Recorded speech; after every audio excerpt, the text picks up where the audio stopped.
Speakin' in general, I ave tried 'em all. The appy roads that take you o'er the world. Speakin' in general, I ave found them good. For such as cannot use one bed too long. But must get in say, the same as I ave done. And go observin' matters till they die. Sestina of the Tramp Royal. Confession. There is a woman in the state of Nevada to whom I once lied continuously, consistently, and shamelessly for the matter of a couple of hours. I don't want to apologize to her. Far be it from me, but I do want to explain. Unfortunately, I do not know her name, much less her present address. If her eyes should chance upon these lines, I hope she will write to me. It was in Reno, Nevada, in the summer of 1892. Also, it was fair time, and the town was filled with petty crooks and tin horns, to say nothing of a vast and hungry horde of hobos. It was the hungry hobos that made the town a hungry town. They battered the back doors of the homes of the citizens until the back doors became unresponsive. A hard town for scoffings was what the hobos called it at that time. I know that I missed many a meal, in spite of the fact that I could throw my feet with the next one when it came to slamming a gate for a poke-out or a set-down, or hitting for a light piece on the street. Why I was so hard put in that town, one day, that I gave the porter the slip and invaded the private car of some itinerant millionaire. The train started as I made the platform, and I headed for the aforesaid millionaire with the porter one jump behind and reaching for me. It was a dead heat, for I reached the millionaire at the same instant that the porter reached me. I had no time for formalities. "Gimme a quarter to eat on," I blurted out. And as I live, that millionaire dipped into his pocket and gave me, just, precisely, a quarter. It is my conviction that he was so flabbergasted that he obeyed automatically, and it has been a matter of keen regret ever since, on my part, that I didn't ask him for $1. I know that I'd have got it. I swung off the platform of that private car with the porter maneuvering to kick me in the face. He missed me. One is at a terrible disadvantage when trying to swing off the lowest step of a car and not break his neck on the right-of-way, with, at the same time, an irate Ethiopian on the platform above trying to land him in the face with a number 11. But I got the quarter. I got it. But to return to the woman to whom I so shamelessly lied. It was in the evening of my last day in Reno. I had been out to the racetrack watching the ponies run and had missed my dinner, i.e. the midday meal. I was hungry, and furthermore, a committee of public safety had just been organized to rid the town of just such hungry mortals as I. Already, a lot of my brother hobos had been gathered in by John Law, and I could hear the sunny valleys of California calling to me over the cold crests of the Sierras. 2 acts remained for me to perform before I shook the dust of Reno from my feet. One was to catch the blind baggage on the westbound overland that night. The other was first to get something to eat. Even youth will hesitate at an all-night ride, on an empty stomach, outside a train that is tearing the atmosphere through the snowsheds, tunnels, and eternal snows of heaven-aspiring mountains. But that something to eat was a hard proposition. I was turned down at a dozen houses. Sometimes I received insulting remarks and was informed of the barred domicile that should be mine if I had my just deserts.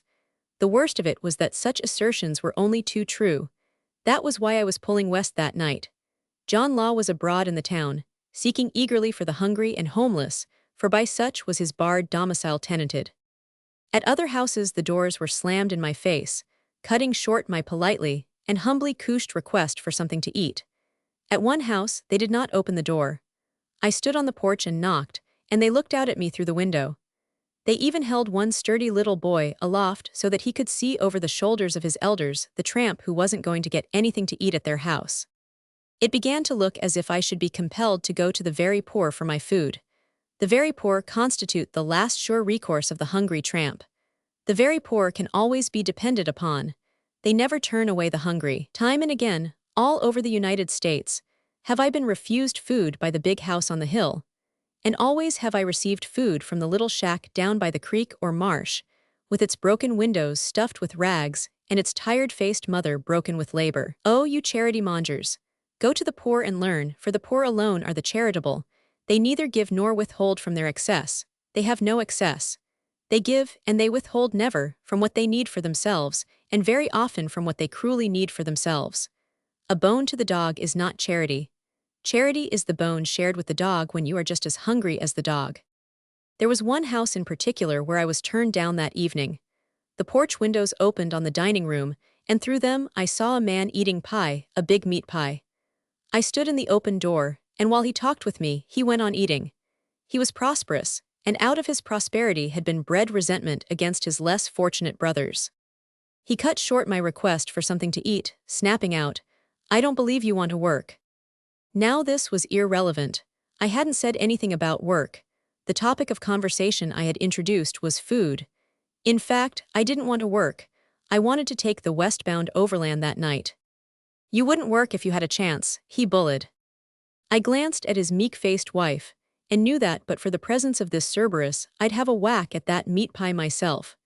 But Cerberus sopped himself in the pie, and I saw that I must placate him if I were to get a share of it. So I sighed to myself and accepted his work morality. "Of course I want work," I bluffed. "Don't believe it," he snorted. "Try me," I answered, warming to the bluff.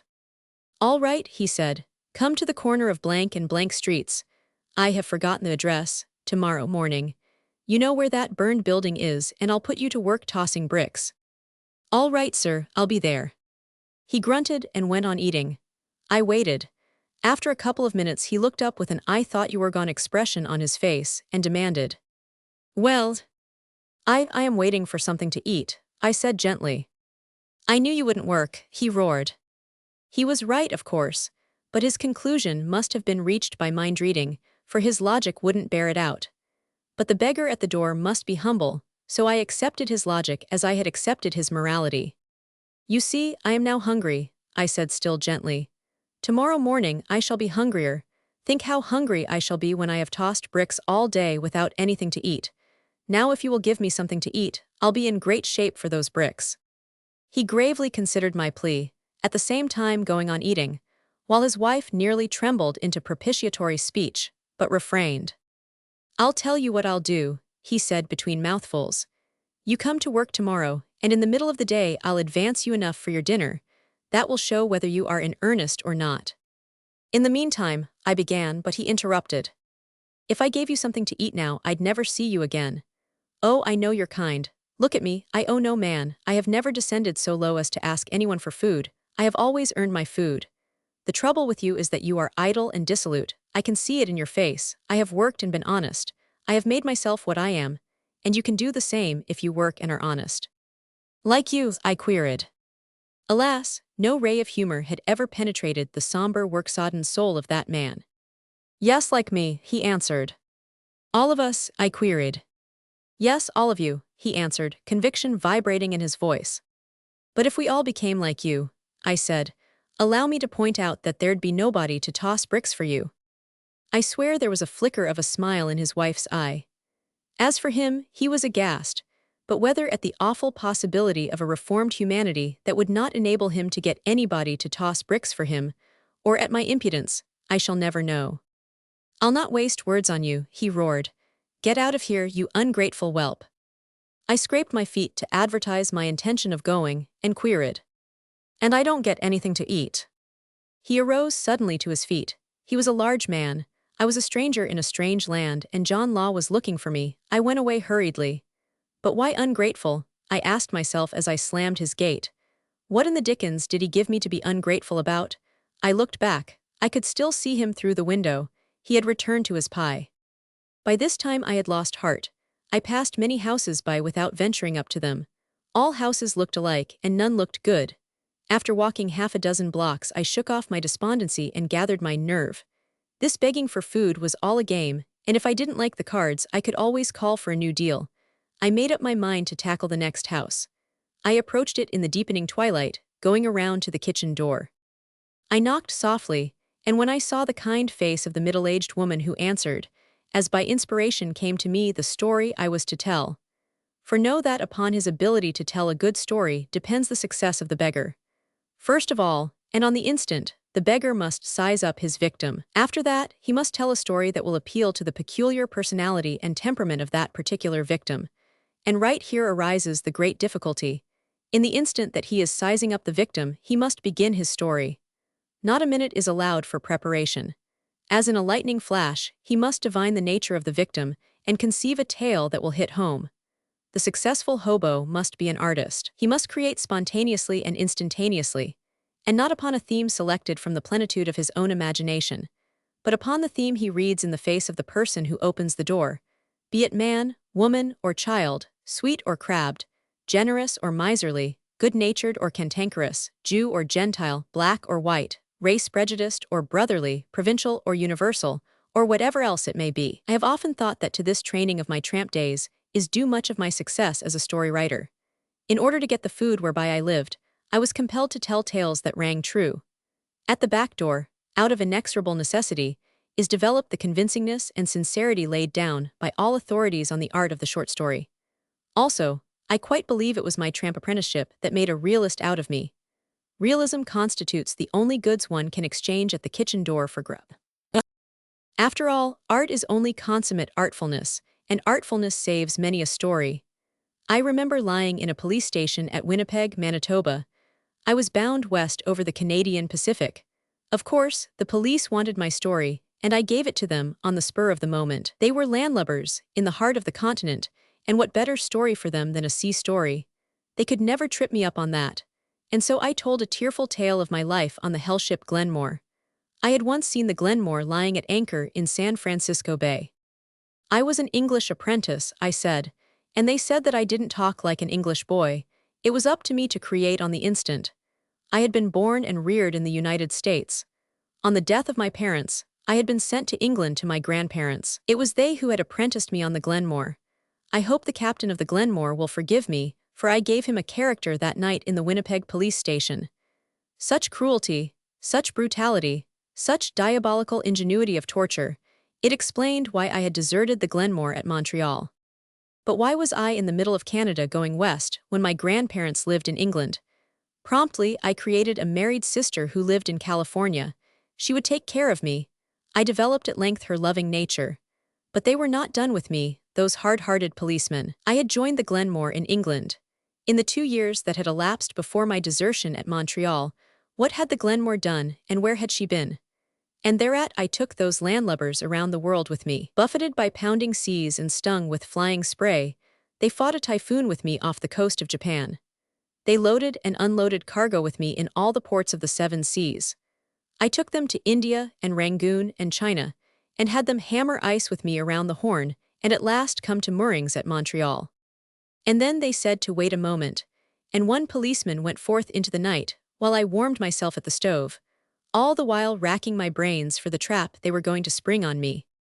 I groaned to myself when I saw him come in the door at the heels of the policeman. No gypsy prank had thrust those tiny hoops of gold through the ears. No prairie winds had beaten that skin into wrinkled leather, nor had snowdrift and mountain slope put in his walk that reminiscent roll. And in those eyes, when they looked at me, I saw the unmistakable sunwash of the sea. Here was a theme, alas, with half a dozen policemen to watch me read. I who had never sailed the China seas, nor been around the Horn, nor looked with my eyes upon India and Rangoon. I was desperate. Disaster stalked before me incarnate in the form of that gold-ear-ringed, weather-beaten son of the sea. Who was he? What was he? I must solve him ere he solved me.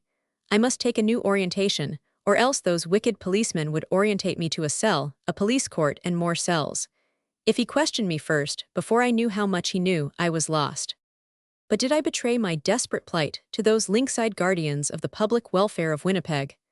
Not I met that aged sailorman glad-eyed and beaming, with all the simulated relief at deliverance that a drowning man would display on finding a life-preserver in his last despairing clutch. Here was a man who understood, and who would verify my true story to the faces of those sleuth-hounds who did not understand, or, at least, such was what I endeavored to play-act.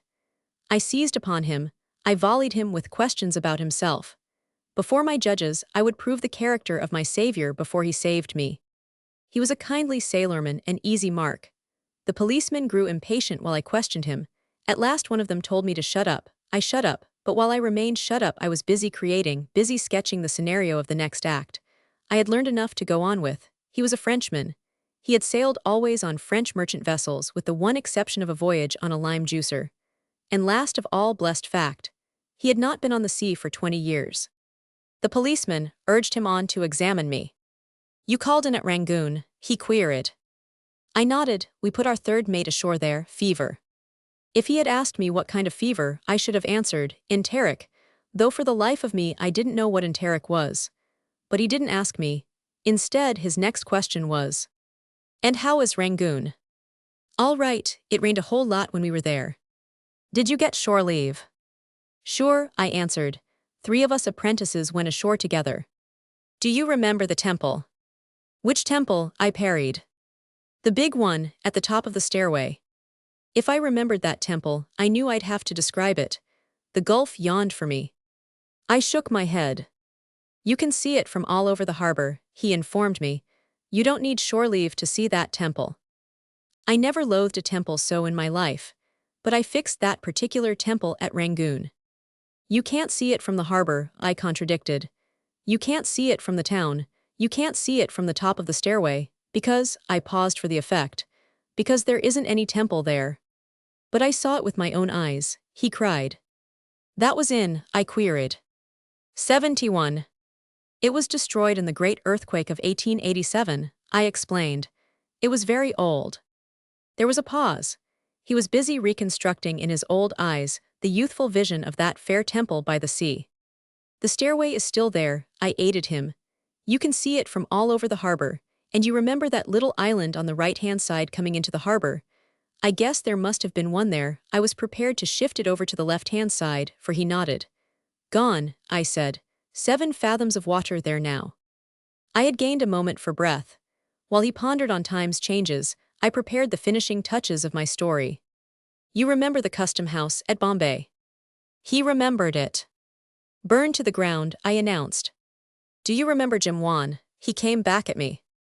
"Dead," I said, but who the devil Jim Wan was I hadn't the slightest idea. I was on thin ice again. "Do you remember Billy Harper, at Shanghai?" I queried back at him quickly. That aged sailorman worked hard to recollect, but the Billy Harper of my imagination was beyond his faded memory. "Of course you remember Billy Harper," I insisted.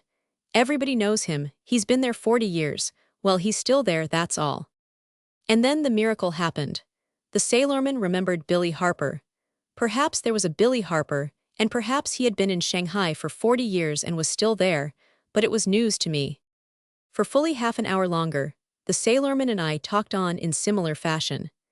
In the end, he told the policeman that I was what I represented myself to be, and after a night's lodging and a breakfast, I was released to wander on westward to my married sister in San Francisco. But to return to the woman in Reno who opened her door to me in the deepening twilight. At the first glimpse of her kindly face, I took my cue. I became a sweet, innocent, unfortunate lad. I couldn't speak. I opened my mouth and closed it again. Never in my life before had I asked anyone for food. My embarrassment was painful, extreme. I was ashamed. I, who looked upon begging as a delightful whimsicality, thumbed myself over into a true son of Mrs. Grundy, burdened with all her bourgeois morality. Only the harsh pangs of the belly need could compel me to do so degraded and ignoble a thing as beg for food. And into my face, I strove to throw all the wan wistfulness of famished and ingenuous youth, unused to mendicancy.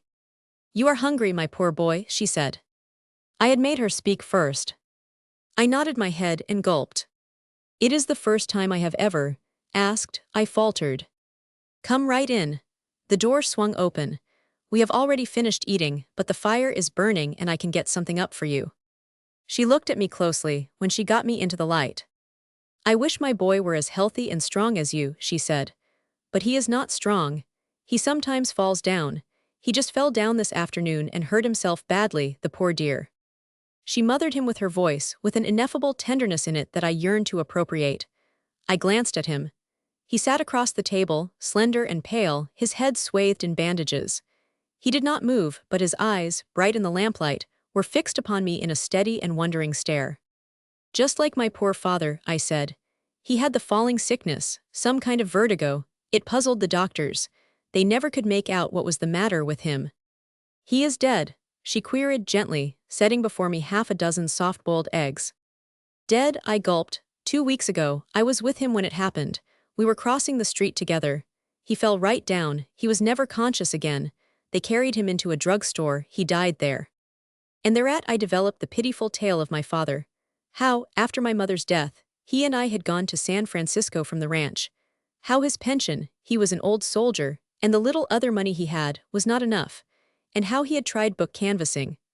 Also, I narrated my own woes during the few days after his death that I had spent alone and forlorn on the streets of San Francisco. While that good woman warmed up biscuits, fried bacon, and cooked more eggs, and while I kept pace with her in taking care of all that she placed before me, I enlarged the picture of that poor orphan boy and filled in the details. I became that poor boy. I believed in him as I believed in the beautiful eggs I was devouring. I could have wept for myself. I know the tears did get into my voice at times. It was very effective. In fact, with every touch I added to the picture, that kind soul gave me something also.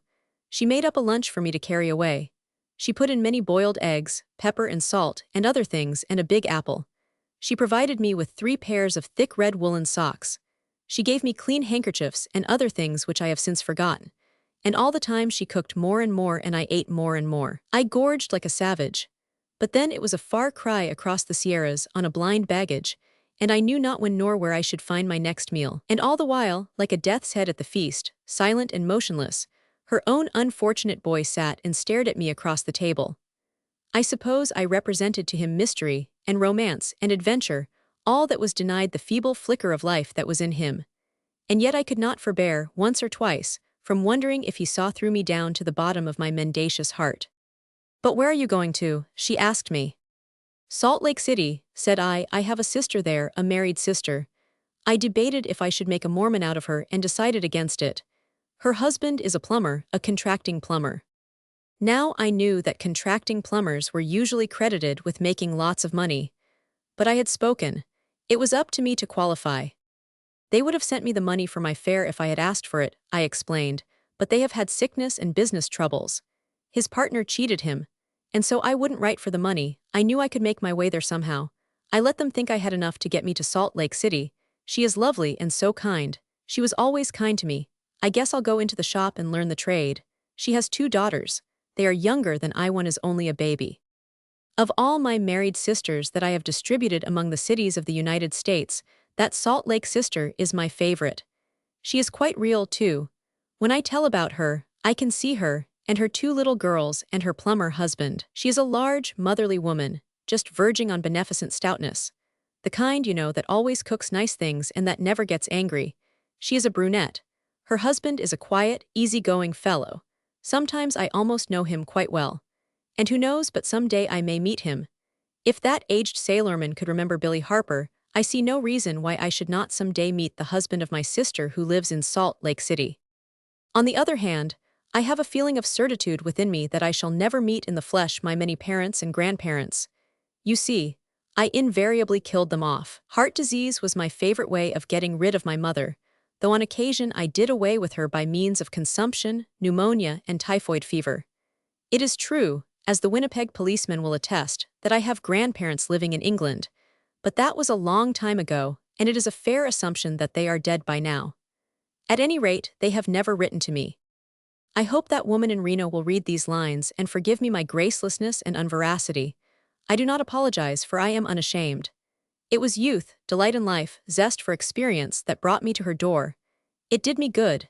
It taught me the intrinsic kindliness of human nature. I hope it did her good. Anyway, she may get a good laugh out of it now that she learns the real inwardness of the situation. To her my story was true.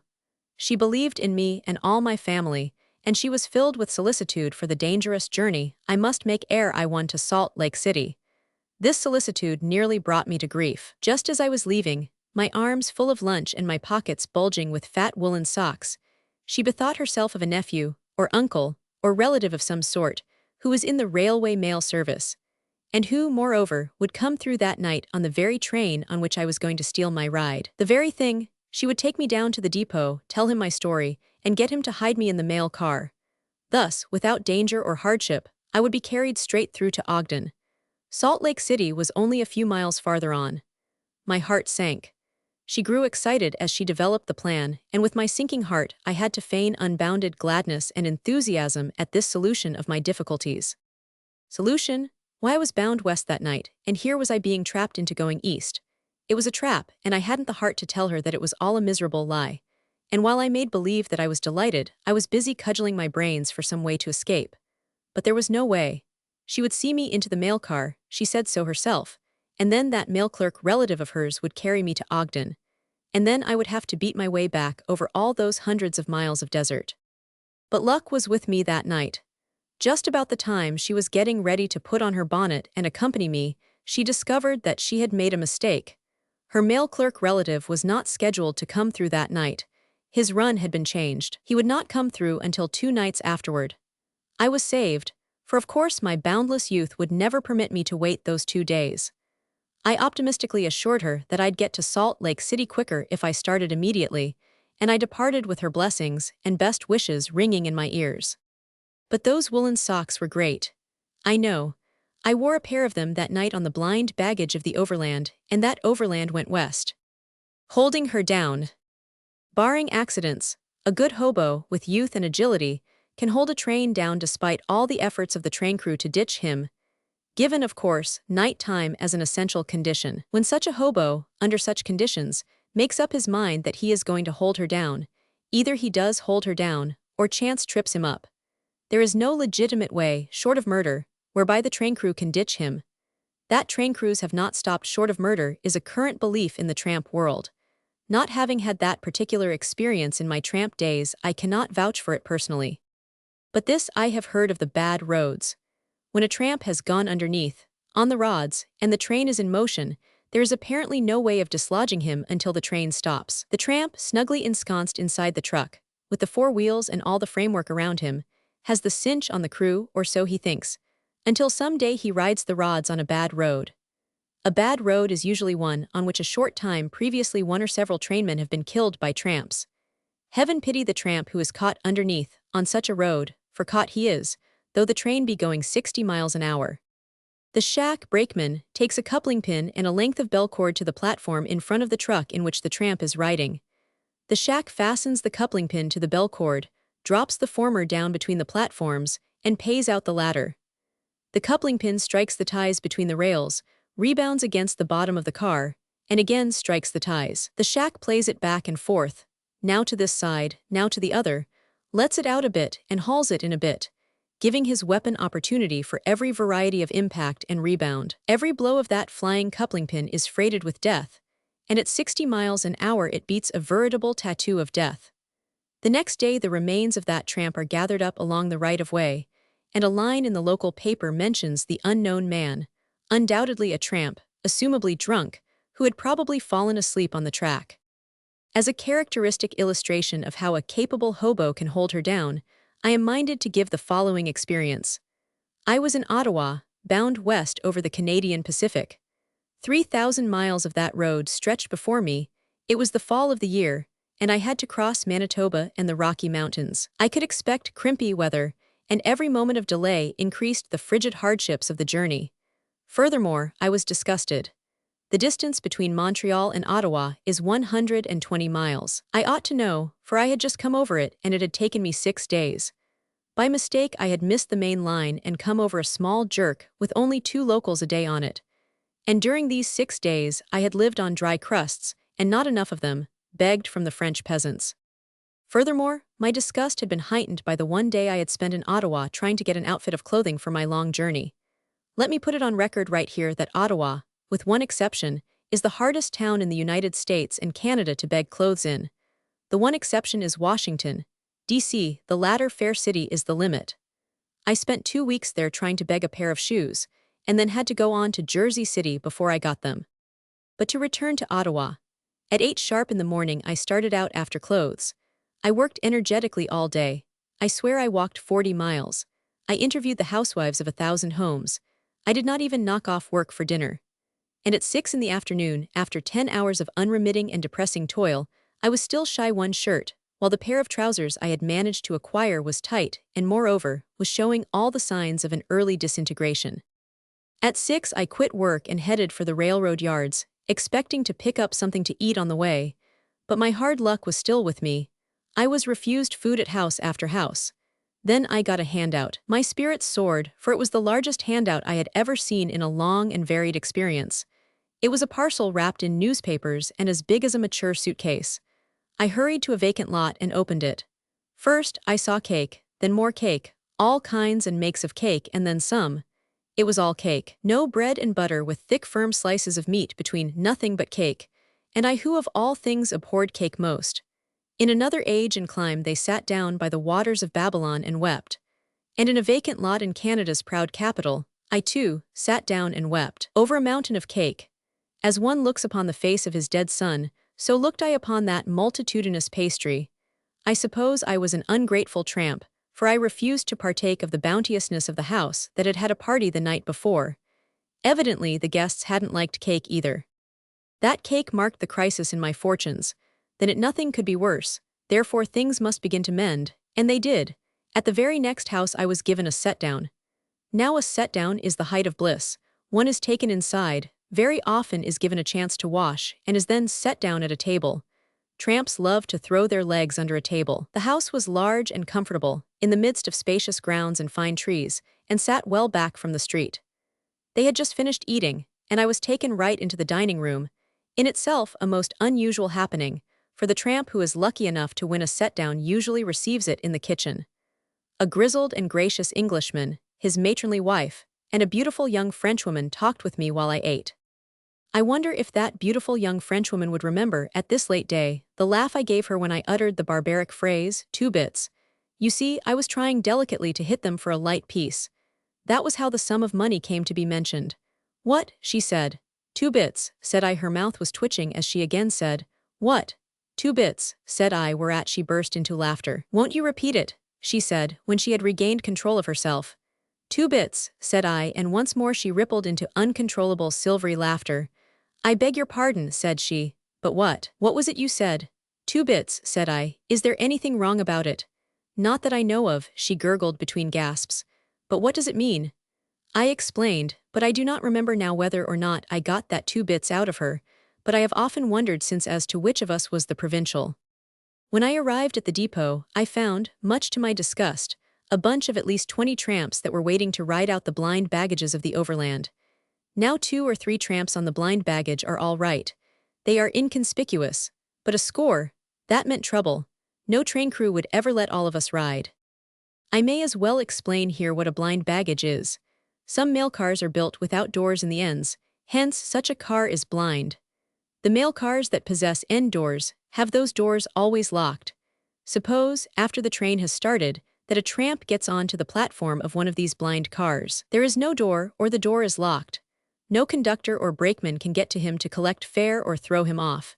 It is clear that the tramp is safe until the next time the train stops.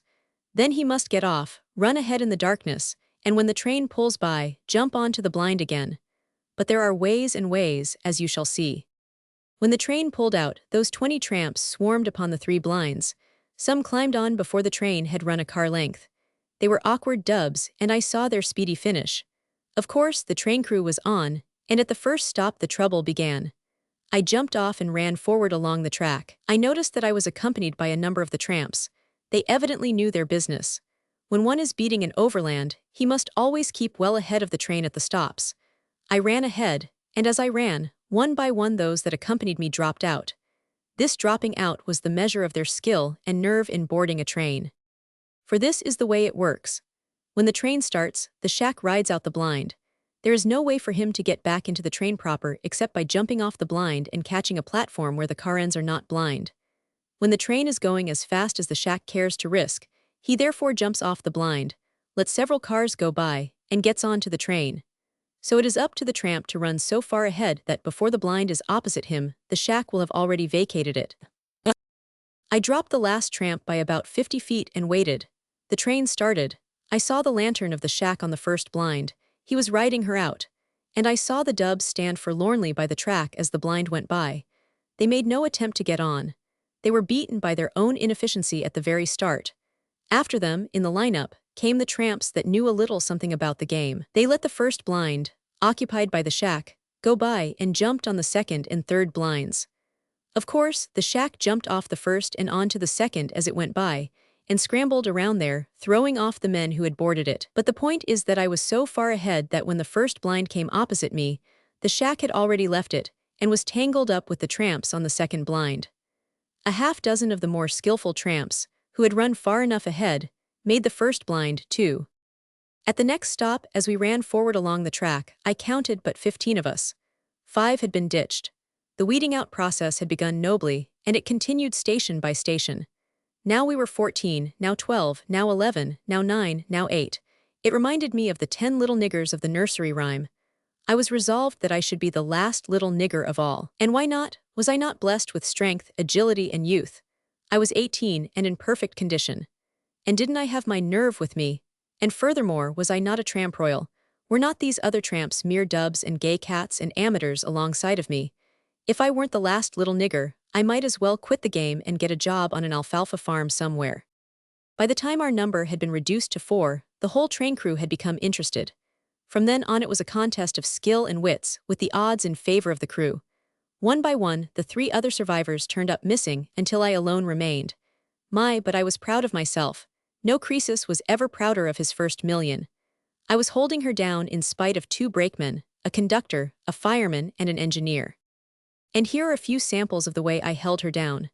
Out ahead in the darkness, so far ahead that the shack riding out the blind must perforce get off before it reaches me, I get on. Very well, I am good for another station. When that station is reached, I dart ahead again to repeat the maneuver. The train pulls out. I watch her coming. There is no light of a lantern on the blind. Has the crew abandoned the fight? I do not know. One never knows, and one must be prepared every moment for anything.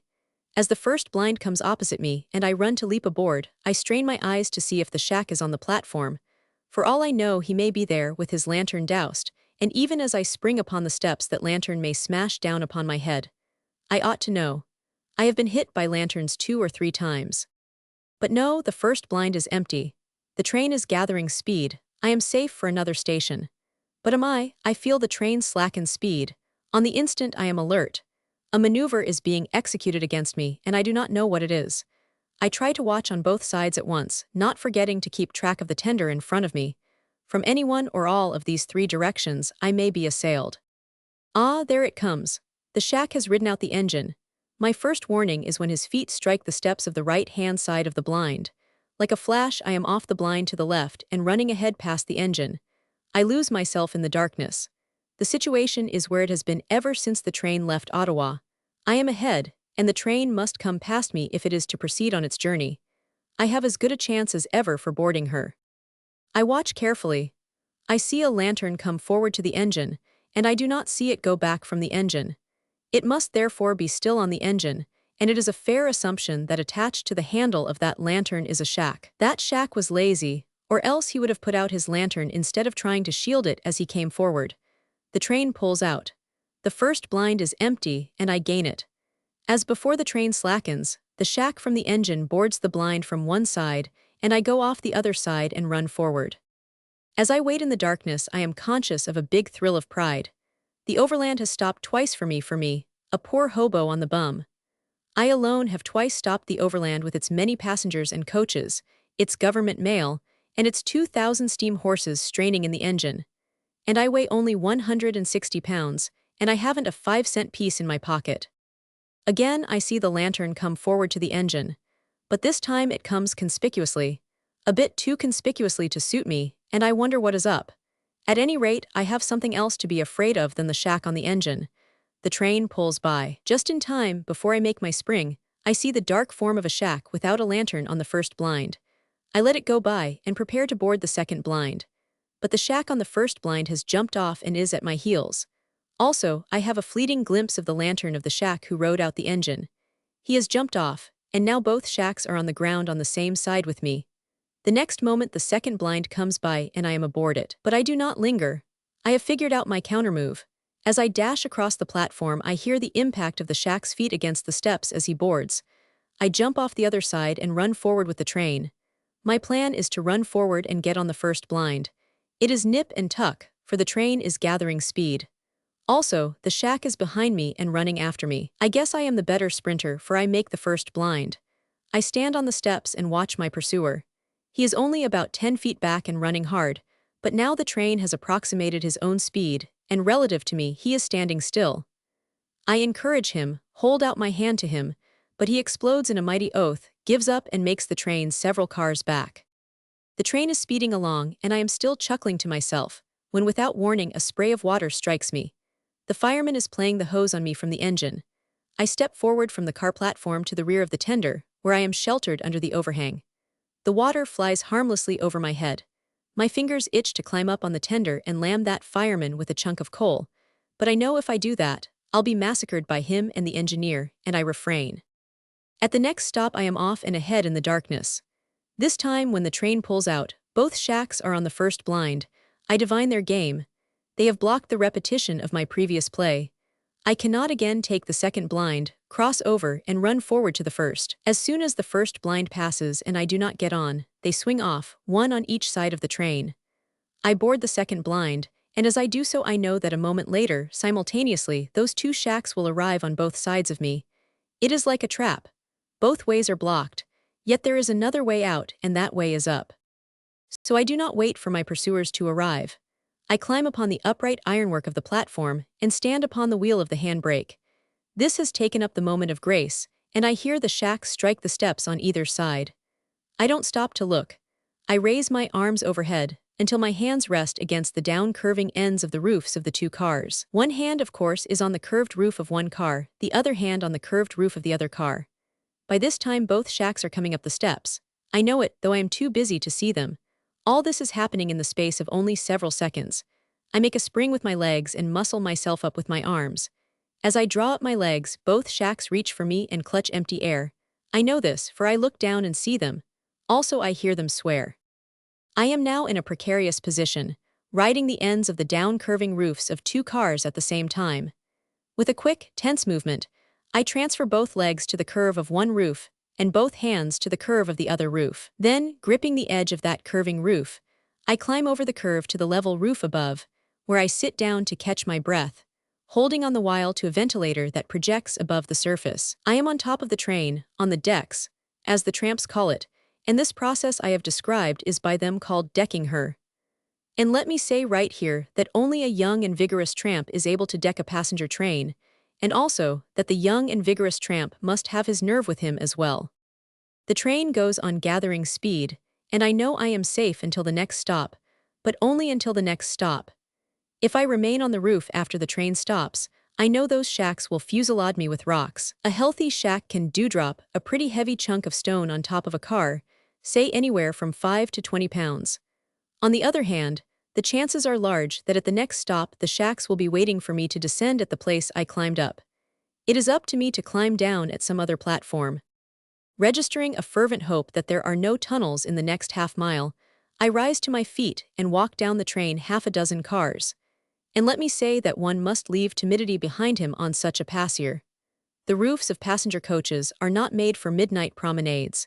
And if anyone thinks they are, let me advise him to try it. Just let him walk along the roof of a jolting, lurching car, with nothing to hold on to but the black and empty air, and when he comes to the down-curving end of the roof, all wet and slippery with dew, let him accelerate his speed so as to step across to the next roof, down-curving and wet and slippery.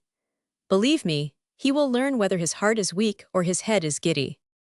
As the train slows down for a stop, half a dozen platforms from where I had decked her I come down. No one is on the platform. When the train comes to a standstill, I slip off to the ground. Ahead, and between me and the engine, are two moving lanterns. The shacks are looking for me on the roofs of the cars. I note that the car beside which I am standing is a four-wheeler, by which is meant that it has only 4 wheels to each truck. When you go underneath on the rods, be sure to avoid the 6-wheelers. They lead to disasters. I duck under the train and make for the rods, and I can tell you I am mighty glad that the train is standing still. It is the first time I have ever gone underneath on the Canadian Pacific, and the internal arrangements are new to me. I try to crawl over the top of the truck, between the truck and the bottom of the car, but the space is not large enough for me to squeeze through. This is new to me. Down in the United States, I am accustomed to going underneath on rapidly moving trains, seizing a gunnel and swinging my feet under to the brake beam, and from there crawling over the top of the truck and down inside the truck to a seat on the crossrod. Feeling with my hands in the darkness, I learn that there is room between the brake beam and the ground. It is a tight squeeze. I have to lie flat and worm my way through. Once inside the truck, I take my seat on the rod and wonder what the shacks are thinking has become of me. The train gets underway. They have given me up at last. But have they? At the very next stop, I see a lantern thrust under the next truck to mine at the other end of the car. They are searching the rods for me. I must make my getaway pretty lively. I crawl on my stomach under the brake beam. They see me and run for me, but I crawl on hands and knees across the rail on the opposite side and gain my feet. Then away I go for the head of the train.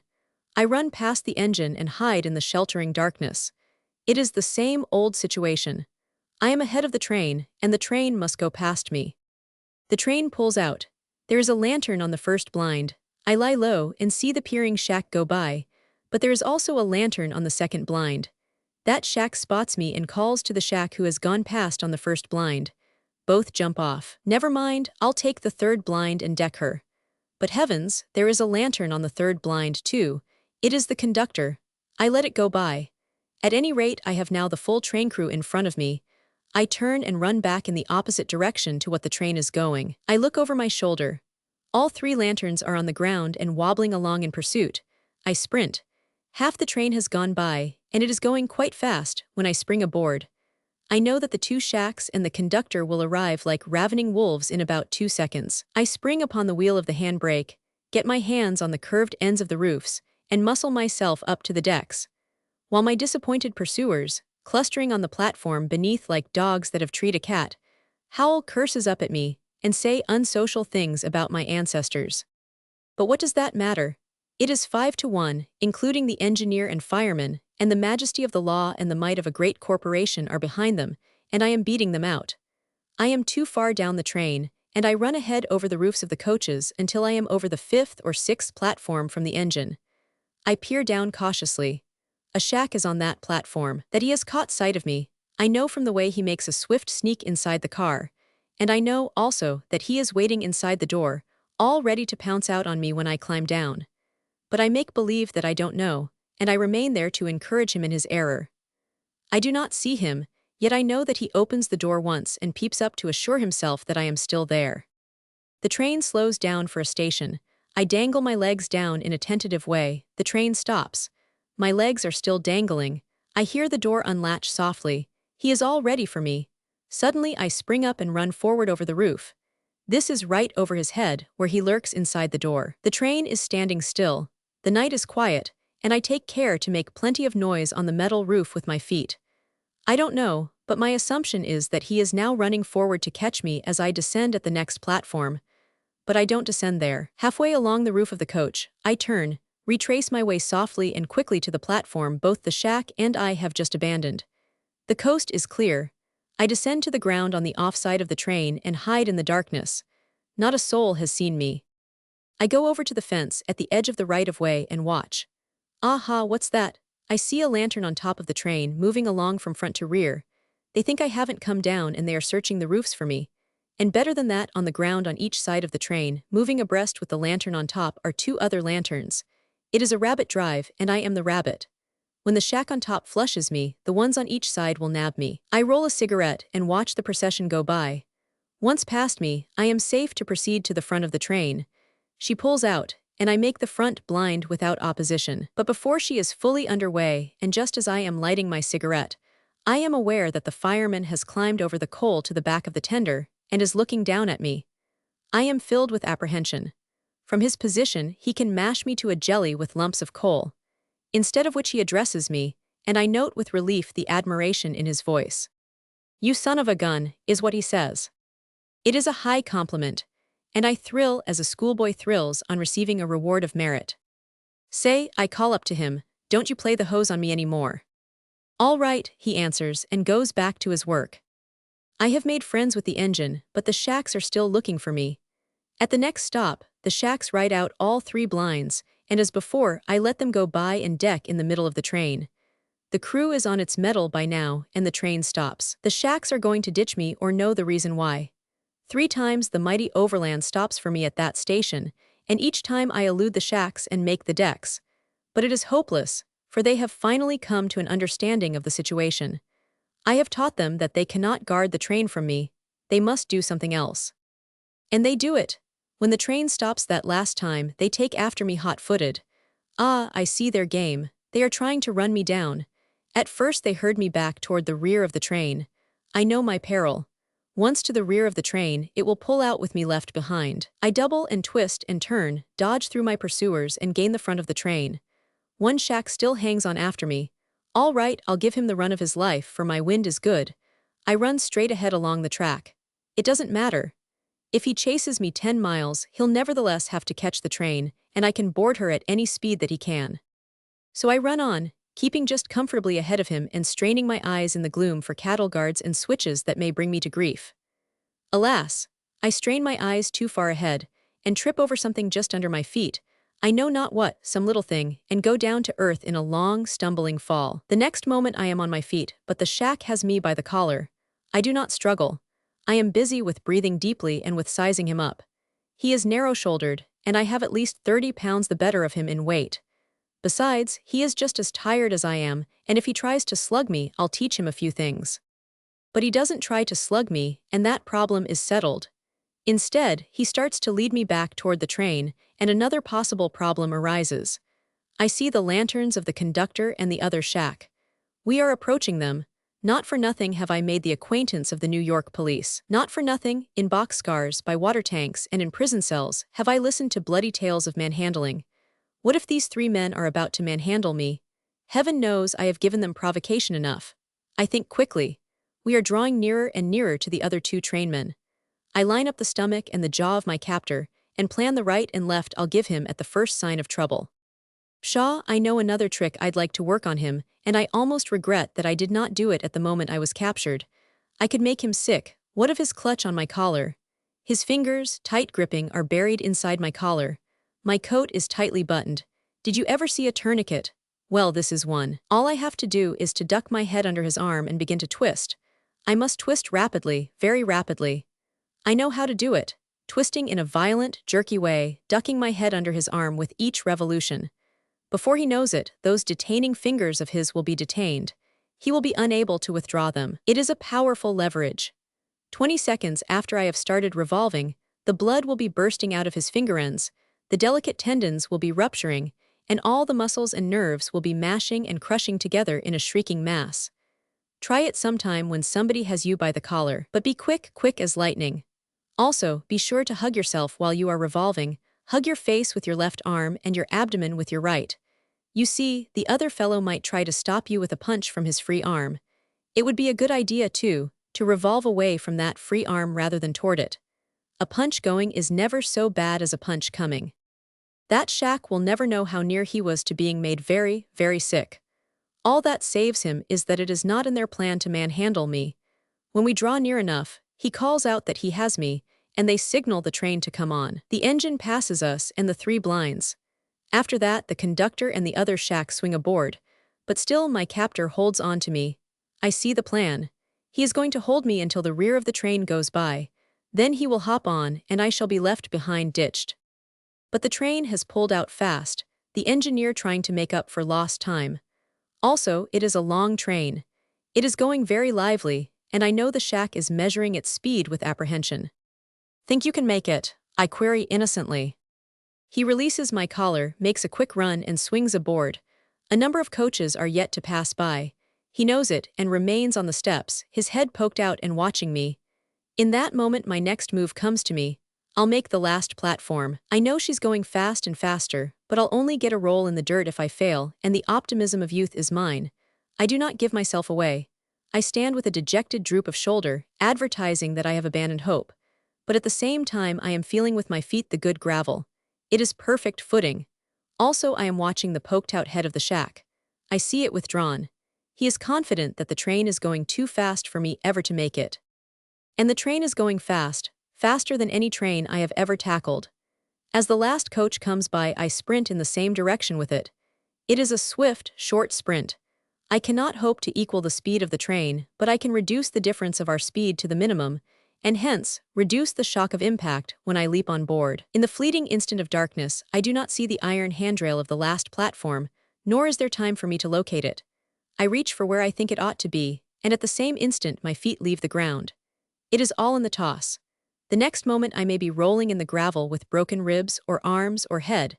But my fingers grip the handhold, there's a jerk on my arms that slightly pivots my body, and my feet land on the steps with sharp violence. I sit down, feeling very proud of myself. In all my hoboing, it is the best bit of train jumping I have done. I know that late at night one is always good for several stations on the last platform, but I do not care to trust myself at the rear of the train. At the first stop, I run forward on the offside of the train, past the Pullmans, and duck under and take a rod under a day coach. At the next stop, I run forward again and take another rod. I am now comparatively safe. The shacks think I am ditched. But the long day and the strenuous night are beginning to tell on me. Also, it is not so windy nor cold underneath, and I begin to doze. This will never do. Sleep on the rods spells death, so I crawl out at a station and go forward to the second blind. Here I can lie down and sleep. And here I do sleep. How long I do not know, for I am awakened by a lantern thrust into my face. The two shacks are staring at me. I scramble up on the defensive, wondering as to which one is going to make the first pass at me. But slugging is far from their minds. "I thought you was ditched," says the shack who had held me by the collar. "If you hadn't let go of me when you did, you'd have been ditched along with me," I answer. "How's that?" he asks. "I'd have gone into a clinch with you, that's all," is my reply. They hold a consultation, and their verdict is summed up in, "Well, I guess you can ride, Bo. There's no use trying to keep you off." And they go away, and leave me in peace to the end of their division. I have given the foregoing as a sample of what holding her down means. Of course, I have selected a fortunate night out of my experiences and said nothing of the nights, and many of them, when I was tripped up by accident and ditched. In conclusion, I want to tell of what happened when I reached the end of the division.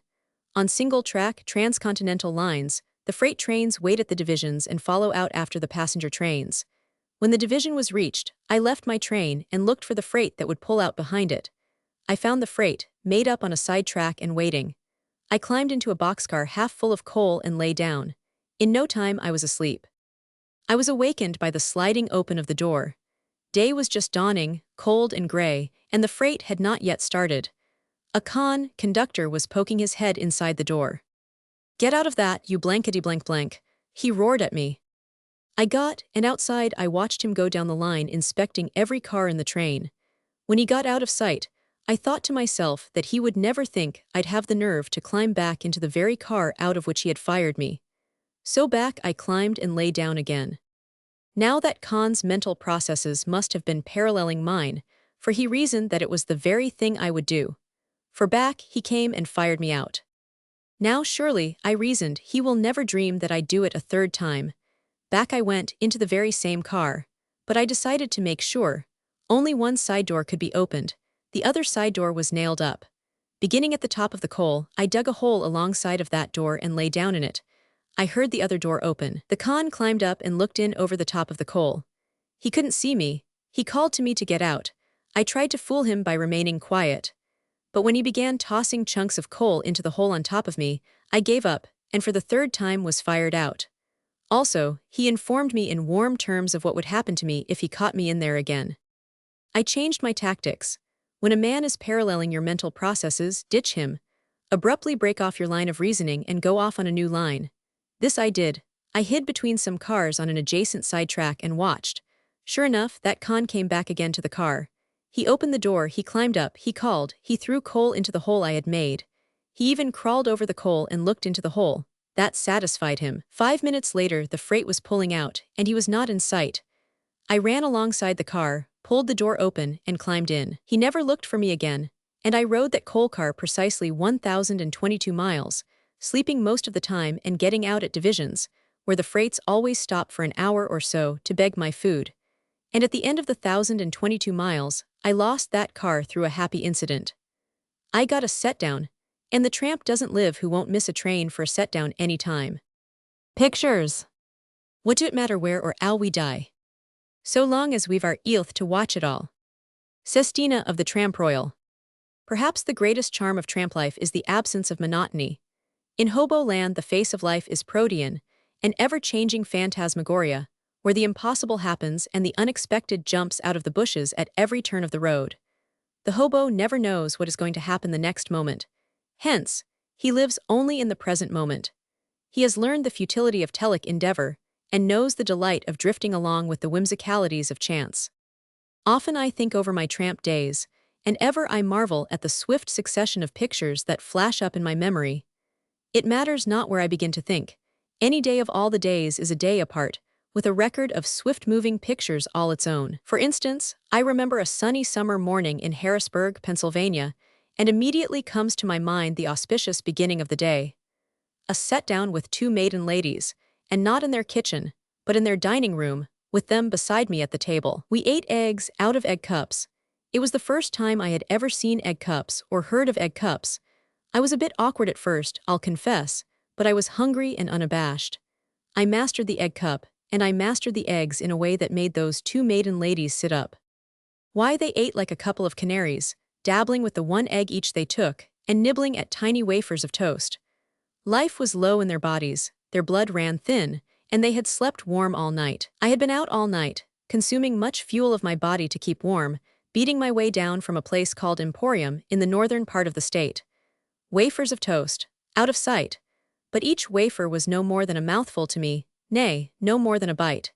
It is tedious to have to reach for another piece of toast each bite when one is potential with many bites.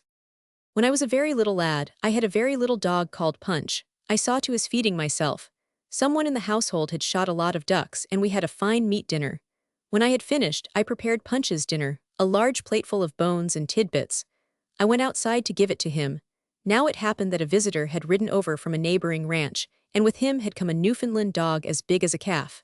I set the plate on the ground. Punch wagged his tail and began. He had before him a blissful half-hour at least. There was a sudden rush. Punch was brushed aside like a straw in the path of a cyclone, and that Newfoundland swooped down upon the plate. In spite of his huge maw, he must have been trained to quick lunches, for, in the fleeting instant before he received the kick in the ribs I aimed at him, he completely engulfed the contents of the plate. He swept it clean. One last lingering lick of his tongue removed even the grease stains. As that big Newfoundland behaved at the plate of my dog Punch, so behaved I at the table of those two maiden ladies of Harrisburg. I swept it bare. I didn't break anything, but I cleaned out the eggs and the toast and the coffee. The servant brought more, but I kept her busy, and ever she brought more and more. The coffee was delicious, but it needn't have been served in such tiny cups. What time had I to eat when it took all my time to prepare the many cups of coffee for drinking? At any rate, it gave my tongue time to wag. Those two maiden ladies, with their pink and white complexions and gray curls, had never looked upon the bright face of adventure. As the tramp royal would have it, they had worked all their lives on one same shift. Into the sweet sense and narrow confines of their uneventful existence, I brought the large airs of the world, freighted with the lusty smells of sweat and strife, and with the tangs and odors of strange lands and soils. And right well, I scratched their soft palms with the callus on my own palms, the half-inch horn that comes of pull and haul of rope and long and arduous hours of caressing shovel handles.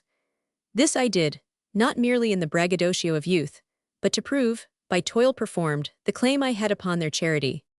Ah, I can see them now, those dear, sweet ladies, just as I sat at their breakfast table 12 years ago, discoursing upon the way of my feet in the world, brushing aside their kindly counsel as a real devilish fellow should, and thrilling them, not alone with my own adventures, but with the adventures of all the other fellows with whom I had rubbed shoulders and exchanged confidences. I appropriated them all, the adventures of the other fellows, I mean, and if those maiden ladies had been less trustful and guileless, they could have tangled me up beautifully in my chronology. Well, and what of it? It was fair exchange. For their many cups of coffee and eggs and bites of toast, I gave full value. Right royally I gave them entertainment. My coming to sit at their table was their adventure, and adventure is beyond price anyway. Coming along the street, after parting from the maiden ladies, I gathered in a newspaper from the doorway of some latrizer, and in a grassy park lay down to get in touch with the last 24 hours of the world. There, in the park, I met a fellow hobo who told me his life story and who wrestled with me to join the United States Army. He had given in to the recruiting officer and was just about to join, and he couldn't see why I shouldn't join with him. He had been a member of Coxey's army in the march to Washington several months before, and that seemed to have given him a taste for army life. I, too, was a veteran, for had I not been a private in Company L of the 2nd Division of Kelly's Industrial Army, said Company L being commonly known as the Nevada Push. But my army experience had had the opposite effect on me, so I left that hobo to go his way to the dogs of war, while I threw my feet for dinner. This duty performed, I started to walk across the bridge over the Susquehanna to the west shore. I forget the name of the railroad that ran down that side, but while lying in the grass in the morning, the idea had come to me to go to Baltimore, So to Baltimore I was going on that railroad, whatever its name was. It was a warm afternoon, and part way across the bridge I came to a lot of fellows who were in swimming off one of the piers. Off went my clothes and in went I. The water was fine, but when I came out and dressed, I found I had been robbed. Someone had gone through my clothes. Now I leave it to you if being robbed isn't in itself adventure enough for one day. I have known men who have been robbed, and who have talked all the rest of their lives about it. True, the thief that went through my clothes didn't get much, some 30 or 40 cents in nickels and pennies, and my tobacco and cigarette papers. But it was all I had, which is more than most men can be robbed of, for they have something left at home, while I had no home. It was a pretty tough gang in swimming there. I sized up, and knew better than to squeal. So I begged the makings, and I could have sworn it was one of my own papers I rolled the tobacco in. Then on across the bridge I hiked to the west shore. Here ran the railroad I was after. No station was in sight. How to catch a freight without walking to a station was the problem. I noticed that the track came up a steep grade, culminating at the point where I had tapped it, and I knew that a heavy freight couldn't pull up there any too lively. But how lively? On the opposite side of the track rose a high bank. On the edge at the top, I saw a man's head sticking up from the grass. Perhaps he knew how fast the freights took the grade, and when the next one went south. I called out my questions to him, and he motioned to me to come up. I obeyed, and when I reached the top, I found 4 other men lying in the grass with him. I took in the scene and knew them for what they were, American gypsies. In the open space that extended back among the trees from the edge of the bank were several nondescript wagons. Ragged, half-naked children swarmed over the camp, though I noticed that they took care not to come near and bother the menfolk. Several lean, unbeautiful and toll-degraded women were pottering about with camp chores, and one I noticed who sat by herself on the seat of one of the wagons, her head drooped forward, her knees drawn up to her chin and clasped limply by her arms. She did not look happy. She looked as if she did not care for anything. In this I was wrong, for later I was to learn that there was something for which she did care. The full measure of human suffering was in her face, and in addition, there was the tragic expression of incapacity for further suffering. Nothing could hurt any more, was what her face seemed to portray, but in this, too, I was wrong. I lay in the grass on the edge of the steep and talked with the menfolk. We were kin brothers. I was the American hobo, and they were the American gypsy. I knew enough of their argot for conversation, and they knew enough of mine. There were 2 more in their gang, who were across the river mushing in Harrisburg. A musher is an itinerant fakir. This word is not to be confounded with the Klondike musher, though the origin of both terms may be the same, namely, the corruption of the French marqué ons, to march, to walk, to mush. The particular graft of the 2 mushers who had crossed the river was umbrella mending, but what real graft lay behind their umbrella mending, I was not told, nor would it have been polite to ask. It was a glorious day. Not a breath of wind was stirring, and we basked in the shimmering warmth of the sun. From everywhere arose the drowsy hum of insects, and the balmy air was filled with scents of the sweet earth and the green growing things. We were too lazy to do more than mumble on an intermittent conversation. And then, all abruptly, the peace and quietude was jarred awry by man. 2 bare-legged boys of 8 or 9 in some minor way broke some rule of the camp. What it was I did not know. And a man who lay beside me suddenly sat up and called to them. He was chief of the tribe, a man with narrow forehead and narrow-slitted eyes, whose thin lips and twisted sardonic features explained why the 2 boys jumped and tensed like startled deer at the sound of his voice. The alertness of fear was in their faces, and they turned in a panic to run. He called to them to come back, and one boy lagged behind reluctantly, his meager little frame portraying in pantomime the struggle within him between fear and reason. He wanted to come back. His intelligence and past experience told him that to come back was a lesser evil than to run on. But lesser evil that it was great enough to put wings to his fear and urge his feet to flight. Still he lagged and struggled until he reached the shelter of the trees, where he halted. The chief of the tribe did not pursue. He sauntered over to a wagon and picked up a heavy whip. Then he came back to the center of the open space and stood still. He did not speak. He made no gestures. He was the law, pitiless and omnipotent. He merely stood there and waited. And I knew, and all knew, and the 2 boys in the shelter of the trees knew, for what he waited. The boy who had lagged slowly came back. His face was stamped with quivering resolution. He did not falter. He had made up his mind to take his punishment. And mark you, the punishment was not for the original offense, but for the offense of running away. And in this, that tribal chieftain but behaved as behaves the exalted society in which he lived. We punish our criminals, and when they escape and run away, we bring them back and add to their punishment. Straight up to the chief the boy came, halting at the proper distance for the swing of the lash. The whip hissed through the air, and I caught myself with a start of surprise at the weight of the blow. The thin little leg was so very thin and little. The flesh showed white where the lash had curled and bitten, and then, where the white had shown, sprang up the savage welt, with here and there along its length little scarlet oozings where the skin had broken. Again the whip swung, and the boy's whole body winced in anticipation of the blow, though he did not move from the spot. His will held good. A second welt sprang up, and a third. It was not until the fourth landed that the boy screamed. Also, he could no longer stand still, and from then on, blow after blow, he danced up and down in his anguish, screaming, but he did not attempt to run away. If his involuntary dancing took him beyond the reach of the whip, he danced back into range again. And when it was all over, a dozen blows, he went away, whimpering and squealing, among the wagons. The chief stood still and waited. The second boy came out from the trees, but he did not come straight. He came like a cringing dog, obsessed by little panics that made him turn and dart away for half a dozen steps. But always he turned and came back, circling nearer and nearer to the man, whimpering, making inarticulate animal noises in his throat.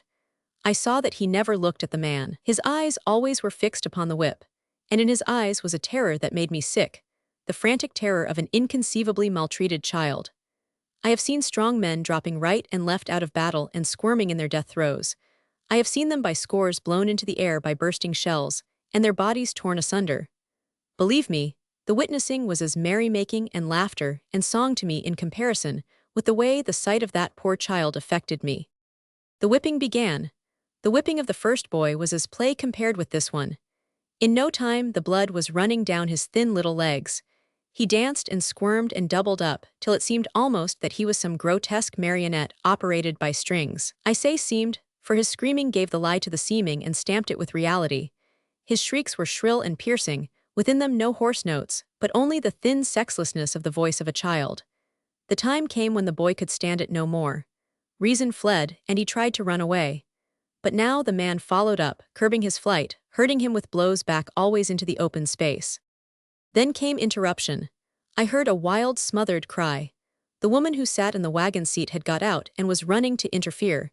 She sprang between the man and boy. "You want some, eh?" said he with the whip. "All right then." He swung the whip upon her. Her skirts were long, so he did not try for her legs. He drove the lash for her face, which she shielded as best she could with her hands and forearms, drooping her head forward between her lean shoulders, and on the lean shoulders and arms receiving the blows. Heroic mother, she knew just what she was doing. The boy, still shrieking, was making his getaway to the wagons. And all the while, the four men lay beside me and watched and made no move. Nor did I move, and without shame I say it, though my reason was compelled to struggle hard against my natural impulse to rise up and interfere. I knew life. Of what use to the woman, or to me, would be my being beaten to death by 5 men there on the bank of the Susquehanna. I once saw a man hanged, and though my whole soul cried protest, my mouth cried not. Had it cried, I should most likely have had my skull crushed by the butt of a revolver, for it was the law that the man should hang. And here, in this gypsy group, it was the law that the woman should be whipped. Even so, the reason in both cases that I did not interfere was not that it was the law, but that the law was stronger than I had it not been for those 4 men beside me in the grass. Right gladly would I have waded into the man with the whip. And, barring the accident of the landing on me with a knife or a club in the hands of some of the various women of the camp, I am confident that I should have beat him into a mess. But the 4 men were beside me in the grass. They made their law stronger than I. Oh, believe me, I did my own suffering. I had seen women beaten before, often, but never had I seen such a beating as this. Her dress across the shoulders was cut into shreds. One blow that had passed her guard had raised a bloody welt from cheek to chin. Not one blow, nor 2, not 1 dozen, nor 2 dozen, but endlessly, infinitely, that whiplash smote and curled about her. The sweat poured from me and I breathed hard, clutching at the grass with my hands until I strained it out by the roots. And all the time my reason kept whispering, "Fool, fool! That welt on the face nearly did for me." I started to rise to my feet, but the hand of the man next to me went out to my shoulder and pressed me down. "Easy, pardner, easy," he warned me in a low voice. I looked at him. His eyes met mine unwaveringly. He was a large man, broad-shouldered and heavy-muscled, and his face was lazy, phlegmatic, slothful withal kindly, yet without passion and quite soulless, a dim soul, unmalicious, unmoral, bovine, and stubborn. Just an animal he was, with no more than a faint flickering of intelligence, a good-natured brute with the strength and mental caliber of a gorilla. His hand pressed heavily upon me, and I knew the weight of the muscles behind. I looked at the other brutes, two of them unperturbed and incurious, and one of them that gloated over the spectacle, and my reason came back to me, my muscles relaxed, and I sank down in the grass. My mind went back to the two maiden ladies with whom I had had breakfast that morning. Less than 2 miles, as the crow flies, separated them from this scene. Here, in the windless day, under a beneficent sun, was a sister of theirs being beaten by a brother of mine. Here was a page of life they could never see, and better so, though for lack of seeing they would never be able to understand their sisterhood, nor themselves, nor know the clay of which they were made. For it is not given to woman to live in sweet-scented, narrow rooms, and at the same time be a little sister to all the world. The whipping was finished, and the woman, no longer screaming, went back to her seat in the wagon. Nor did the other women come to her just then. They were afraid. But they came afterward, when a decent interval had elapsed. The man put the whip away and rejoined us, flinging himself down on the other side of me.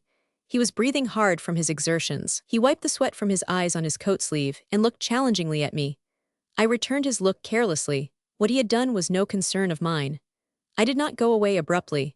I lay there half an hour longer, which, under the circumstances, was tact and etiquette. I rolled cigarettes from tobacco I borrowed from them, and when I slipped down the bank to the railroad, I was equipped with the necessary information for catching the next freight bound south. Well, and what of it? It was a page out of life, that's all, and there are many pages worse, far worse, that I have seen. I have sometimes held forth facetiously, so my listeners believed, that the chief distinguishing trait between man and the other animals is that man is the only animal that maltreats the females of his kind. It is something of which no wolf nor cowardly coyote is ever guilty. It is something that even the dog, degenerated by domestication, will not do. The dog still retains the wild instinct in this matter, while man has lost most of his wild instincts, at least most of the good ones. Worse pages of life than what I have described. Read the reports on child labor in the United States, East, West, North, and South. It doesn't matter where, and know that all of us, profit-mongers that we are typesetters and printers of worse pages of life than that mere page of wife beating on the Susquehanna. I went down the grade 100 yards to where the footing beside the track was good. Here I could catch my freight as it pulled slowly up the hill, and here I found half a dozen hobos waiting for the same purpose. Several were playing 7-up with an old pack of cards. I took a hand. A coon began to shuffle the deck. He was fat and young and moon-faced. He beamed with good nature. It fairly oozed from him. As he dealt the first card to me, he paused and said, "Say, Bo, ain't I done seen you befo'?" "You sure have," I answered. "And you didn't have those same duds on either." He was puzzled. "D'you remember Buffalo?" I queried. Then he knew me, and with laughter and ejaculation hailed me as a comrade. For at Buffalo his clothes had been striped, while he did his bit of time in the Erie County Penitentiary. For that matter, my clothes had been likewise striped, for I had been doing my bit of time, too. The game proceeded, and I learned the stake for which we played. Down the bank toward the river descended a steep and narrow path that led to a spring some 25 feet beneath. We played on the edge of the bank. The man who was stuck had to take a small condensed milk can, and with it carry water to the winners. The first game was played and the coon was stuck. He took the small milk tin and climbed down the bank, while we sat above and guided him. We drank like fish. 4 round trips he had to make for me alone, and the others were equally lavish with their thirst. The path was very steep, and sometimes the coon slipped when part way up, spilled the water, and had to go back for more. But he didn't get angry. He laughed as heartily as any of us. That was why he slipped so often. Also, he assured us of the prodigious quantities of water he would drink when someone else got stuck. When our thirst was quenched, another game was started. Again the coon was stuck, and again we drank our fill. A third game and a fourth ended the same way, and each time that moon-faced darky nearly died with delight at appreciation of the fate that chance was dealing out to him. And we nearly died with him. What of our delight? We laughed like careless children, or gods, there on the edge of the bank. I know that I laughed till it seemed the top of my head would come off, and I drank from the milk tin till I was nigh waterlogged. Serious discussion arose as to whether we could successfully board the freight when it pulled up the grade. What of the weight of water secreted on our persons? This particular phase of the situation Just about finished the coon. He had to break off from water carrying for at least 5 minutes while he lay down and rolled with laughter. The lengthening shadows stretched farther and farther across the river, and the soft, cool twilight came on, and ever we drank water and ever our ebony cup-bearer brought more and more. Forgotten was the beaten woman of the hour before. That was a page read and turned over. I was busy now with this new page, and when the engine whistled on the grade, this page would be finished and another begun. And so the book of life goes on, page after page and pages without end, when one is young. And then we played a game in which the coon failed to be stuck. The victim was a lean and dyspeptic-looking hobo, the one who had laughed least of all of us. We said we didn't want any water, which was the truth. Not the wealth of Ormuz and of Ind, nor the pressure of a pneumatic ram, could have forced another drop into my saturated carcass. The coon looked disappointed, then rose to the occasion and guessed he'd have some. He meant it too. He had some, and then some, and then some. Ever the melancholy hobo climbed down and up the steep bank, and ever the coon called for more. He drank more water than all the rest of us put together. The twilight deepened into night, the stars came out, and he still drank on. I do believe that if the whistle of the freight hadn't sounded, he'd be there yet, swilling water and revenge while the melancholy hobo twalled down and up. But the whistle sounded. The page was done. We sprang to our feet and strung out alongside the track. There she came, coughing and spluttering up the grade, the headlight turning night into day and silhouetting us in sharp relief. The engine passed us, and we were all running with the train, some boarding on the side ladders, others springing the side doors of empty boxcars and climbing in. I caught a flat car loaded with mixed lumber and crawled away into a comfortable nook. I lay on my back with a newspaper under my head for a pillow. Above me, the stars were winking and wheeling in squadrons back and forth as the train rounded the curves, and watching them I fell asleep. The day was done, one day of all my days. Tomorrow would be another day, and I was young. Pinchta. I rode into Niagara Falls in a side-door Pullman, or, in common parlance, a boxcar. A flat car, by the way, is known amongst the fraternity as a gondola, with the second syllable emphasized and pronounced long. But to return. I arrived in the afternoon and headed straight from the freight train to the falls. Once my eyes were filled with that wonder vision of down-rushing water, I was lost. I could not tear myself away long enough to batter the privates' domiciles for my supper. Even a set-down could not have lured me away. Night came on, a beautiful night of moonlight, and I lingered by the falls until after 11. Then it was up to me to hunt for a place to kip. Kip, dos, flop, pound your ear, all mean the same thing, namely to sleep. Somehow I had a hunch that Niagara Falls was a bad town for hobos, and I headed out into the country. I climbed a fence and flopped in a field. John Law would never find me there, I flattered myself. I lay on my back in the grass and slept like a babe. It was so balmy warm that I woke up not once all night. But with the first gray daylight my eyes opened, and I remembered the wonderful falls. I climbed the fence and started down the road to have another look at them. It was early, not more than 5 o'clock, and not until 8 o'clock could I begin to batter for my breakfast.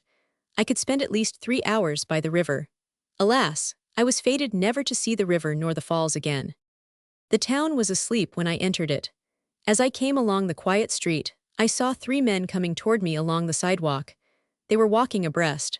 Hobos, I decided, like myself, who had got up early. In this surmise I was not quite correct. I was only 66 2/3% correct. The men on each side were hobos all right, but the man in the middle wasn't. I directed my steps to the edge of the sidewalk in order to let the trio go by. But it didn't go by. At some word from the man in the center, all 3 halted, and he of the center addressed me. I piped the lay on the instant.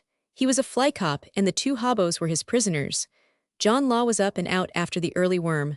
I was a worm. Had I been richer by the experiences that were to befall me in the next several months, I should have turned and run like the very devil. He might have shot at me, but he'd have had to hit me to get me. He'd have never run after me, for 2 hobos in the hand are worth more than 1 on the getaway. But like a dummy, I stood still when he halted me. Our conversation was brief. "What hotel are you stopping at?" he queried. He had me. I wasn't stopping at any hotel, and since I did not know the name of a hotel in the place, I could not claim residence in any of them. Also, I was up too early in the morning. Everything was against me. "I just arrived," I said. "Well, you turn around and walk in front of me, and not too far in front. There's somebody wants to see you." I was pinched. I knew who wanted to see me. With that fly cop and the two hobos at my heels, and under the direction of the former, I led the way to the city jail. There we were searched and our names registered.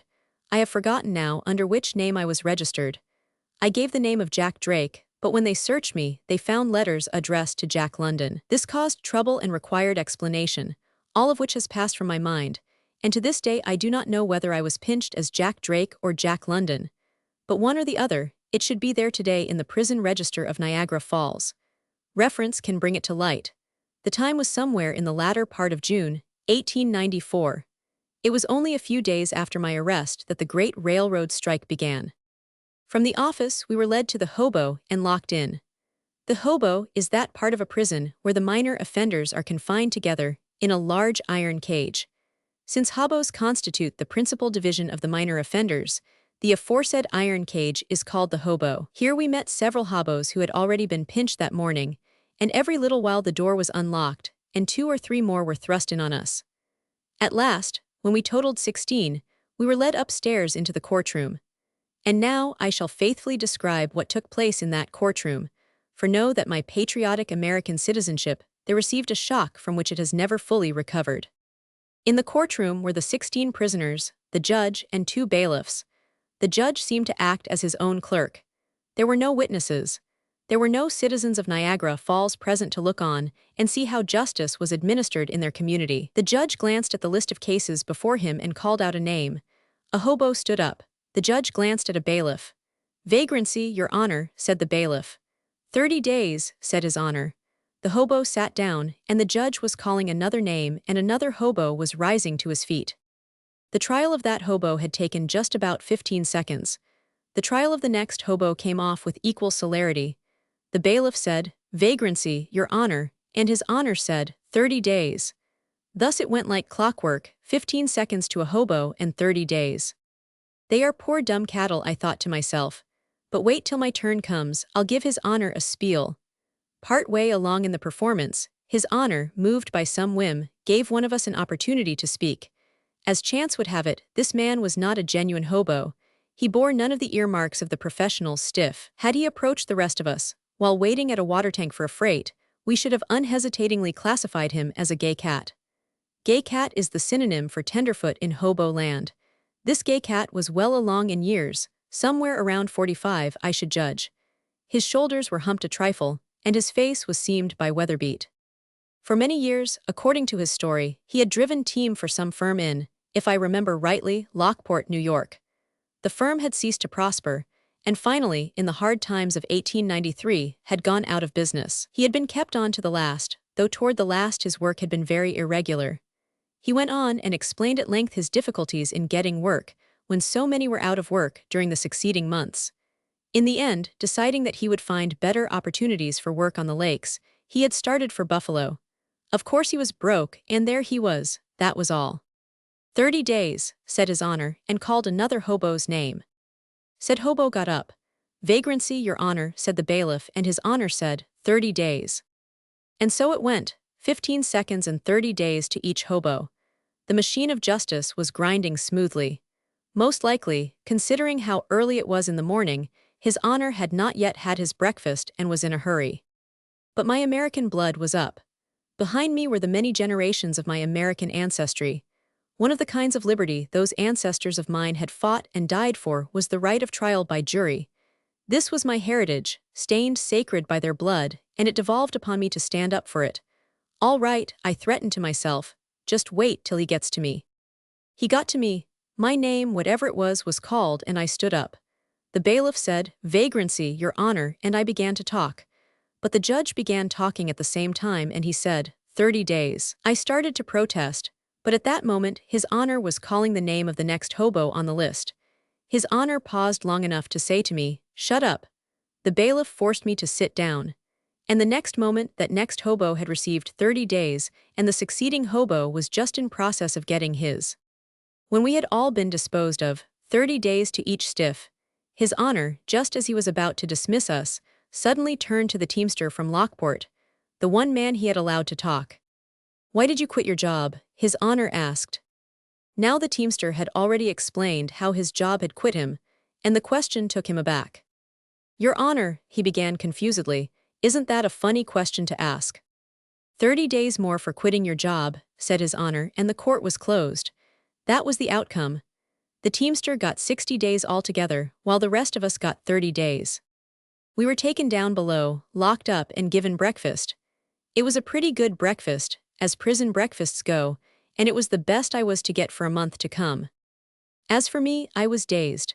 Here was I under sentence, after a farce of a trial wherein I was denied not only my right of trial by jury, but my right to plead guilty or not guilty. Another thing my fathers had fought for flashed through my brain: habeas corpus. I'd show them. But when I asked for a lawyer, I was laughed at. Habeas corpus was all right, but of what good was it to me when I could communicate with no one outside the jail?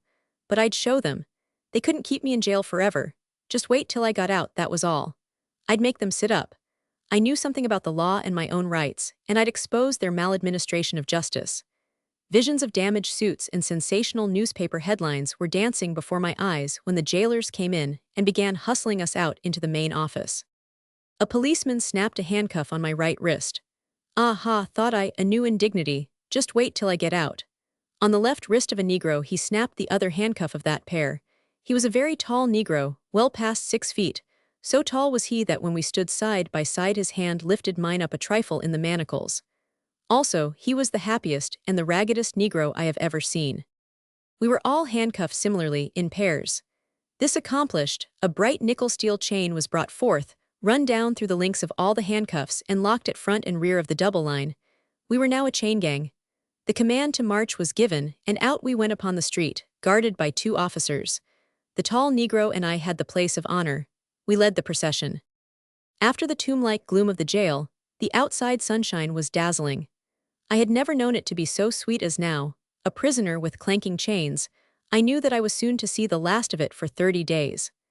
Down through the streets of Niagara Falls we marched to the railroad station, stared at by curious passers-by, and especially by a group of tourists on the veranda of a hotel that we marched past.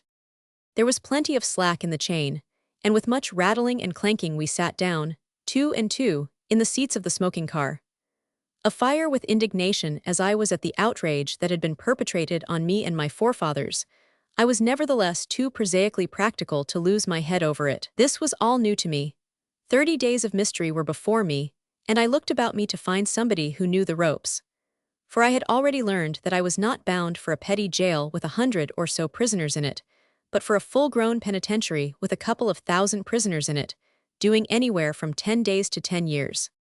In the seat behind me, attached to the chain by his wrist, was a squat, heavily built, powerfully muscled man. He was somewhere between 35 and 40 years of age. I sized him up. In the corners of his eyes I saw humor and laughter and kindliness. As for the rest of him, he was a brute beast, wholly unmoral, and with all the passion and turgid violence of the brute beast. What saved him, what made him possible for me, were those corners of his eyes, the humor and laughter and kindliness of the beast when unaroused. He was my meat. I cottoned to him, while my cuffmate, the tall Negro, mourned with chucklings and laughter over some laundry he was sure to lose through his arrest, and while the train rolled on toward Buffalo, I talked with the man in the seat behind me. He had an empty pipe. I filled it for him with my precious tobacco, enough in a single filling to make a dozen cigarettes.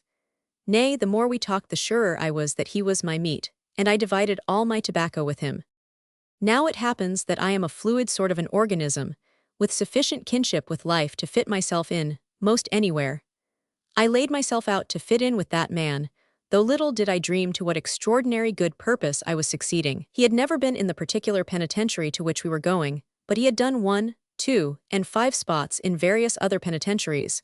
A spot is a year, and he was filled with wisdom. We became pretty chummy, and my heart bounded when he cautioned me to follow his lead.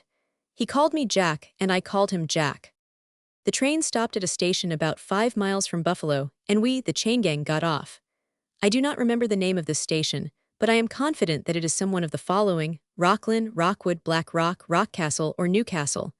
But whatever the name of the place, we were walked a short distance and then put on a streetcar. It was an old-fashioned car, with a seat, running the full length on each side. All the passengers who sat on one side were asked to move over to the other side, and we, with a great clanking of chain, took their places. We sat facing them, I remember, and I remember, too, the odd expression on the faces of the women who took us undoubtedly for convicted murderers and bank robbers. I tried to look my fiercest, but that cuff mate of mine, the too happy Negro, insisted on rolling his eyes, laughing and reiterating, "Oh Lottie, Lottie." We left the car, walked some more, and were led into the office of the Erie County Penitentiary. Here we were to register, and on that register one or the other of my names will be found. Also, we were informed that we must leave in the office all our valuables: money, tobacco, matches, pocket knives, and so forth. My new pal shook his head at me. "If you do not leave your things here, they will be confiscated inside," warned the official. Still my pal shook his head. He was busy with his hands, hiding his movements behind the other fellows. Our handcuffs had been removed. I watched him, and followed suit, wrapping up in a bundle in my handkerchief all the things I wanted to take in. These bundles the two of us thrust into our shirts. I noticed that our fellow prisoners, with the exception of one or two who had watches, did not turn over their belongings to the man in the office. They were determined to smuggle them in somehow, trusting to luck, but they were not so wise as my pal, for they did not wrap their things in bundles.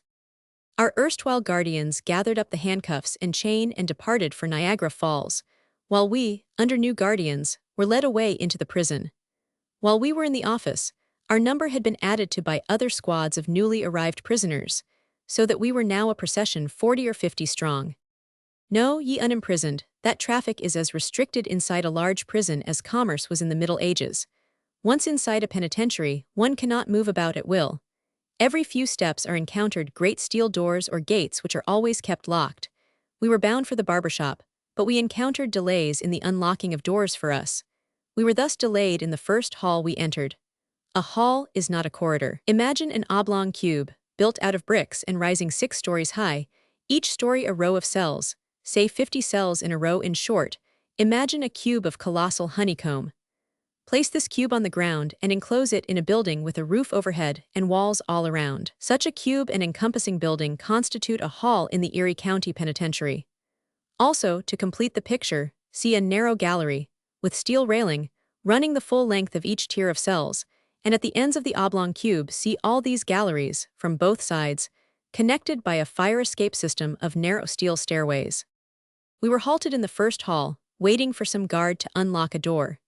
Here and there, moving about, were convicts, with close-cropped heads and shaven faces, and garbed in prison stripes. One such convict I noticed above us on the gallery of the 3rd tier of cells. He was standing on the gallery and leaning forward, his arms resting on the railing, himself apparently oblivious of our presence. He seemed staring into vacancy. My pal made a slight hissing noise. The convict glanced down, motion signals passed between them, then through the air soared the handkerchief bundle of my pal. The convict caught it, and like a flash it was out of sight in his shirt and he was staring into vacancy. My pal had told me to follow his lead. I watched my chance when the guard's back was turned, and my bundle followed the other one into the shirt of the convict. A minute later the door was unlocked and we filed into the barber shop. Here were more men in convict stripes. They were the prison barbers. Also there were bathtubs, hot water, soap, and scrubbing brushes. We were ordered to strip and bathe, each man to scrub his neighbor's back. A needless precaution, this compulsory bath, for the prison swarmed with vermin. After the bath, we were each given a canvas clothes bag. "Put all your clothes in the bags," said the guard. "It's no good trying to smuggle anything in. You've got to line up naked for inspection. Men for 30 days or less keep their shoes and suspenders. Men for more than 30 days keep nothing." This announcement was received with consternation. How could naked men smuggle anything past an inspection? Only my pal and I were safe. But it was right here that the convict barbers got in their work. They passed among the poor newcomers, kindly volunteering to take charge of their precious little belongings and promising to return them later in the day. Those barbers were philanthropists, to hear them talk. As in the case of Fra Lippo Lippi, never was there such prompt disemburdening. Matches, tobacco, rice paper, pipes, knives, money, everything flowed into the capacious shirts of the barbers. They fairly bulged with the spoil and the guards made believe not to see. To cut the story short, nothing was ever returned. The barbers never had any intention of returning what they had taken. They considered it legitimately theirs. It was the barbershop graft. There were many grafts in that prison, as I was to learn, and I too was destined to become a grafter, thanks to my new pal. There were several chairs, and the barbers worked rapidly. The quickest shaves and haircuts I have ever seen were given in that shop. The men lathered themselves, and the barbers shaved them at the rate of a minute to a man. A haircut took a trifle longer. In 3 minutes the down of 18 was scraped from my face, and my head was as smooth as a billiard ball just sprouting a crop of bristles. Beards, mustaches, like our clothes and everything, came off. Take my word for it, we were a villainous-looking gang when they got through with us. I had not realized before how really altogether bad we were. Then came the lineup, 40 or 50 of us, naked as Kipling's heroes who stormed Lungtungpan. To search us was easy. There were only our shoes and ourselves.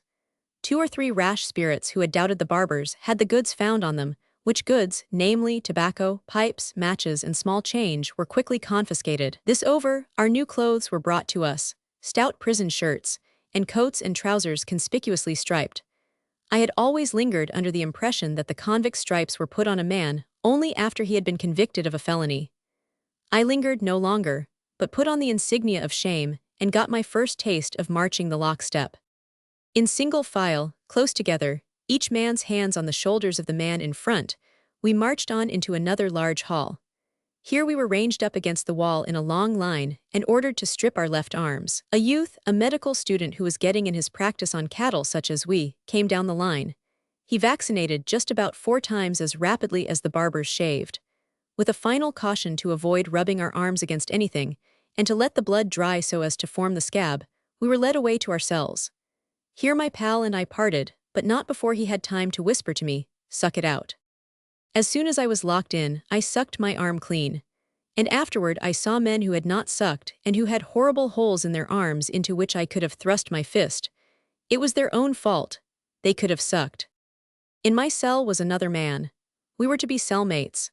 He was a young, manly fellow, not talkative, but very capable, indeed as splendid a fellow as one could meet with in a day's ride, and this in spite of the fact that he had just recently finished a 2-year term in some Ohio penitentiary.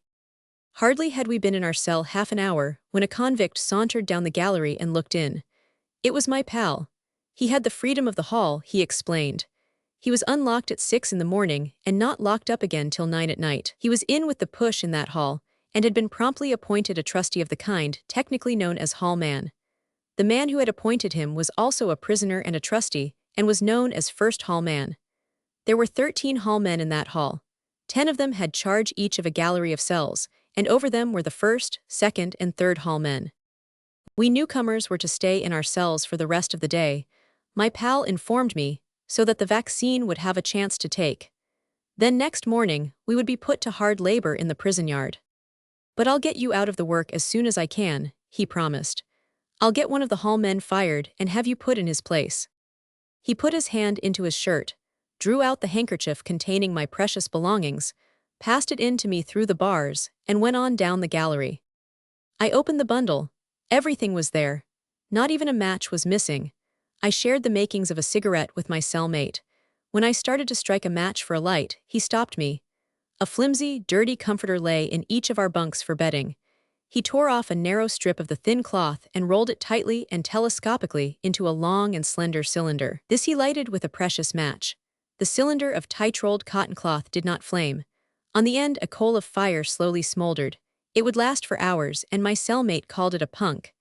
And when it burned short, all that was necessary was to make a new punk, put the end of it against the old, blow on them, and so transfer the glowing coal. Why, we could have given Prometheus pointers on the conserving of fire. At 12 o'clock dinner was served. At the bottom of our cage door was a small opening like the entrance of a runway in a chicken yard. Through this were thrust 2 hunks of dry bread and 2 pannikins of soup. A portion of soup consisted of about a quart of hot water with floating on its surface a lonely drop of grease. Also, there was some salt in that water. We drank the soup, but we did not eat the bread. Not that we were not hungry, and not that the bread was uneatable. It was fairly good bread, but we had reasons. My cellmate had discovered that our cell was alive with bed bugs. In all the cracks and interstices between the bricks where the mortar had fallen out flourished great colonies. The natives even ventured out in the broad daylight and swarmed over the walls and ceiling by hundreds. My cellmate was wise in the ways of the beasts. Like Child Roland, dauntless the slughorn to his lips he bore. Never was there such a battle. It lasted for hours. It was shambles. And when the last survivors fled to their brick-and-mortar fastnesses, our work was only half done. We chewed mouthfuls of our bread until it was reduced to the consistency of putty. When a fleeing belligerent escaped into a crevice between the bricks, we promptly walled him in with a daub of the chewed bread. We twirled on until the light grew dim, and until every hole, nook, and cranny was closed. I shudder to think of the tragedies of starvation and cannibalism that must have ensued behind those bread-plastered ramparts. We threw ourselves on our bunks, tired out and hungry, to wait for supper. It was a good day's work well done. In the weeks to come, we at least should not suffer from the hosts of vermin. We had foregone our dinner, saved our hides at the expense of our stomachs, but we were content. Alas for the futility of human effort. Scarcely was our long task completed when a guard unlocked our door. A redistribution of prisoners was being made, and we were taken to another cell and locked in 2 galleries higher up. Early next morning, our cells were unlocked, and down in the hall, the several hundred prisoners of us formed the lockstep and marched out into the prison yard to go to work. The Erie Canal runs right by the backyard of the Erie County Penitentiary. Our task was to unload canal boats, carrying huge stay bolts on our shoulders, like railroad ties, into the prison. As I worked, I sized up the situation and studied the chances for a getaway.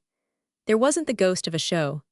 Along the tops of the walls marched guards armed with repeating rifles, and I was told, furthermore, that there were machine guns in the sentry towers. I did not worry. 30 days were not so long. I'd stay those 30 days and add to the store of material I intended to use when I got out, against the harpies of justice. I'd show what an American boy could do when his rights and privileges had been trampled on the way mine had. I had been denied my right of trial by jury. I had been denied my right to plead guilty or not guilty. I had been denied a trial even, for I couldn't consider that what I had received at Niagara Falls was a trial. I had not been allowed to communicate with a lawyer nor anyone, and hence had been denied my right of suing for a writ of habeas corpus.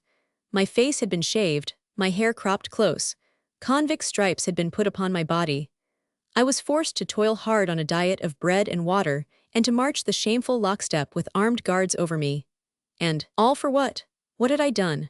What crime had I committed against the good citizens of Niagara Falls that all this vengeance should be wreaked upon me? I had not even violated their sleeping out ordinance. I had slept outside their jurisdiction, in the country, that night. I had not even begged for a meal, or battered for a light piece on their streets. All that I had done was to walk along their sidewalk and gaze at their Picayune waterfall. And what crime was there in that? Technically, I was guilty of no misdemeanor. All right, I'd show them when I got out. The next day I talked with a guard. I wanted to send for a lawyer. The guard laughed at me. So did the other guards. I really was incommunicado so far as the outside world was concerned. I tried to write a letter out, but I learned that all letters were read and censured or confiscated by the prison authorities, and that short-timers were not allowed to write letters anyway. A little later I tried smuggling letters out by men who were released, but I learned that they were searched and the letters found and destroyed. Never mind. It all helped to make it a blacker case when I did get out. But as the prison days went by, which I shall describe in the next chapter, I learned a few. I heard tales of the police and police courts and lawyers that were unbelievable and monstrous. Men, prisoners, told me of personal experiences with the police of great cities that were awful. And more awful were the hearsay tales they told me concerning men who had died at the hands of the police, and who therefore could not testify for themselves. Years afterward, in the report of the Lexo Committee, I was to read tales true and more awful than those told to me.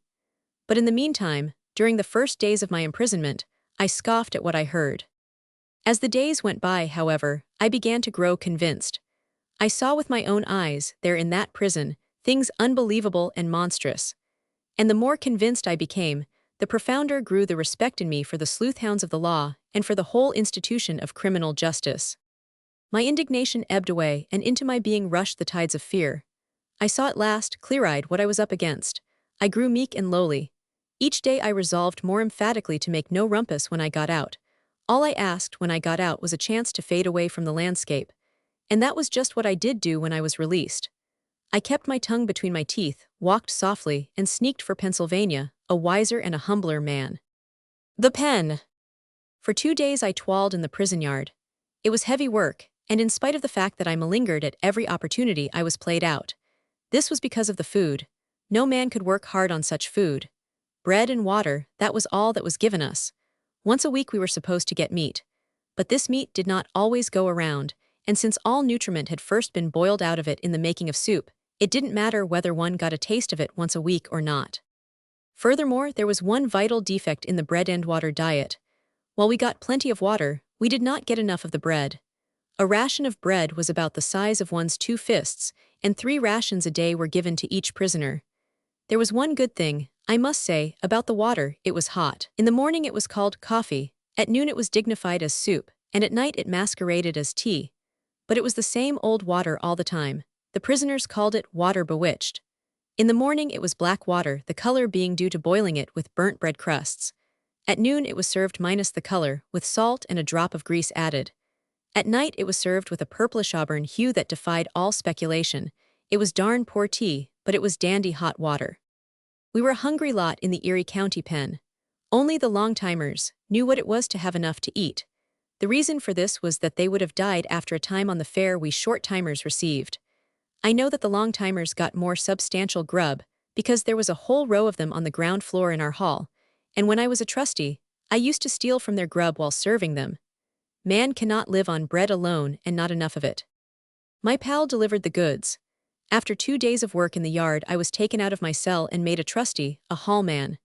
At morning and night, we served the bread to the prisoners in their cells, but at 12 o'clock a different method was used.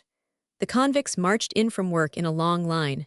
As they entered the door of our hall, they broke the lockstep and took their hands down from the shoulders of their line mates. Just inside the door were piled trays of bread, and here also stood the first hall man and 2 ordinary hall men. I was one of the 2. Our task was to hold the trays of bread as the line of convicts filed past. As soon as the tray, say, that I was holding was emptied, the other hall man took my place with a full tray. And when his was emptied, I took his place with a full tray. Thus the line tramped steadily by, each man reaching with his right hand and taking 1 ration of bread from the extended tray. The task of the first hall man was different. He used a club. He stood beside the tray and watched.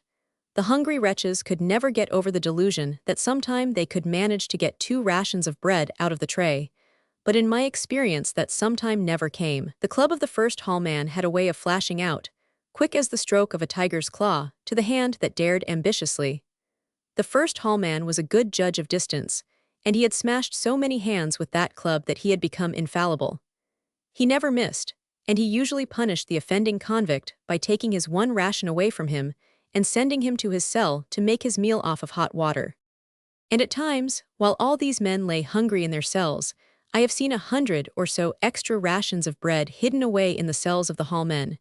It would seem absurd, our retaining this bread, but it was one of our grafts. We were economic masters inside our hall, turning the trick in ways quite similar to the economic masters of civilization. We controlled the food supply of the population, and just like our brother bandits outside, we made the people pay through the nose for it. We peddled the bread. Once a week, the men who worked in the yard received a 5-cent plug of chewing tobacco. This chewing tobacco was the coin of the realm. 2 or 3 rations of bread for a plug was the way we exchanged, and they traded, not because they loved tobacco less, but because they loved bread more. Oh, I know, it was like taking candy from a baby, but what would you? We had to live. And certainly there should be some reward for initiative and enterprise. Besides, we but patterned ourselves after our betters outside the walls, who, on a larger scale, and under the respectable disguise of merchants, bankers, and captains of industry, did precisely what we were doing. What awful things would have happened to those poor wretches if it hadn't been for us, I can't imagine. Heaven knows we put bread into circulation in the Erie County pen. Aye, and we encouraged frugality and thrift, in the poor devils who forewent their tobacco. And then there was our example. In the breast of every convict there, we implanted the ambition to become even as we and run a graft. Saviors of society, I guess yes. Here was a hungry man without any tobacco. Maybe he was a profligate and had used it all up on himself. Very good, he had a pair of suspenders. I exchanged 6 rations of bread for it, or 12 rations if the suspenders were very good. Now I never wore suspenders, but that didn't matter. Around the corner lodged a long-timer, doing 10 years for manslaughter. He wore suspenders and he wanted a pair. I could trade them to him for some of his meat. Meat was what I wanted. Or perhaps he had a tattered, paper-covered novel. That was treasure trove. I could read it and then trade it off to the bakers for cake, or to the cooks for meat and vegetables, or to the firemen for decent coffee, or to someone or other for the newspaper that occasionally filtered in, heaven alone knows how. The cooks, bakers, and firemen were prisoners like myself, and they lodged in our hall in the first row of cells over us. In short, a full-grown system of barter obtained in the Erie County pen. There was even money in circulation. This money was sometimes smuggled in by the short-timers, more frequently came from the barbershop graft, where the newcomers were mulcted, but most of all flowed from the cells of the long-timers, though how they got it I don't know. What of his preeminent position, the first hall man was reputed to be quite wealthy. In addition to his miscellaneous grafts, he grafted on us. We farmed the general wretchedness, and the first hall man was farmer general over all of us. We held our particular grafts by his permission, and we had to pay for that permission. As I say, he was reputed to be wealthy, but we never saw his money, and he lived in a cell all to himself in solitary grandeur. But that money was made in the pen. I had direct evidence, for I was cellmate quite a time with the third hall man. He had over $16. He used to count his money every night after 9 o'clock when we were locked in. Also, he used to tell me each night what he would do to me if I gave away on him to the other hall men. You see, he was afraid of being robbed, and danger threatened him from 3 different directions. There were the guards. A couple of them might jump upon him, give him a good beating for alleged insubordination, and throw him into the solitaire, the dungeon. And in the mix-up that $16 of his would take wings. Then again, the first hall man could have taken it all away from him by threatening to dismiss him and fire him back to hard labor in the prison yard. And yet again, there were the 10 of us who were ordinary hall men. If we got an inkling of his wealth, there was a large liability, some quiet day, of the whole bunch of us getting him into a corner and dragging him down. Oh, we were wolves, believe me, just like the fellows who do business in Wall Street. He had good reason to be afraid of us, and so had I to be afraid of him.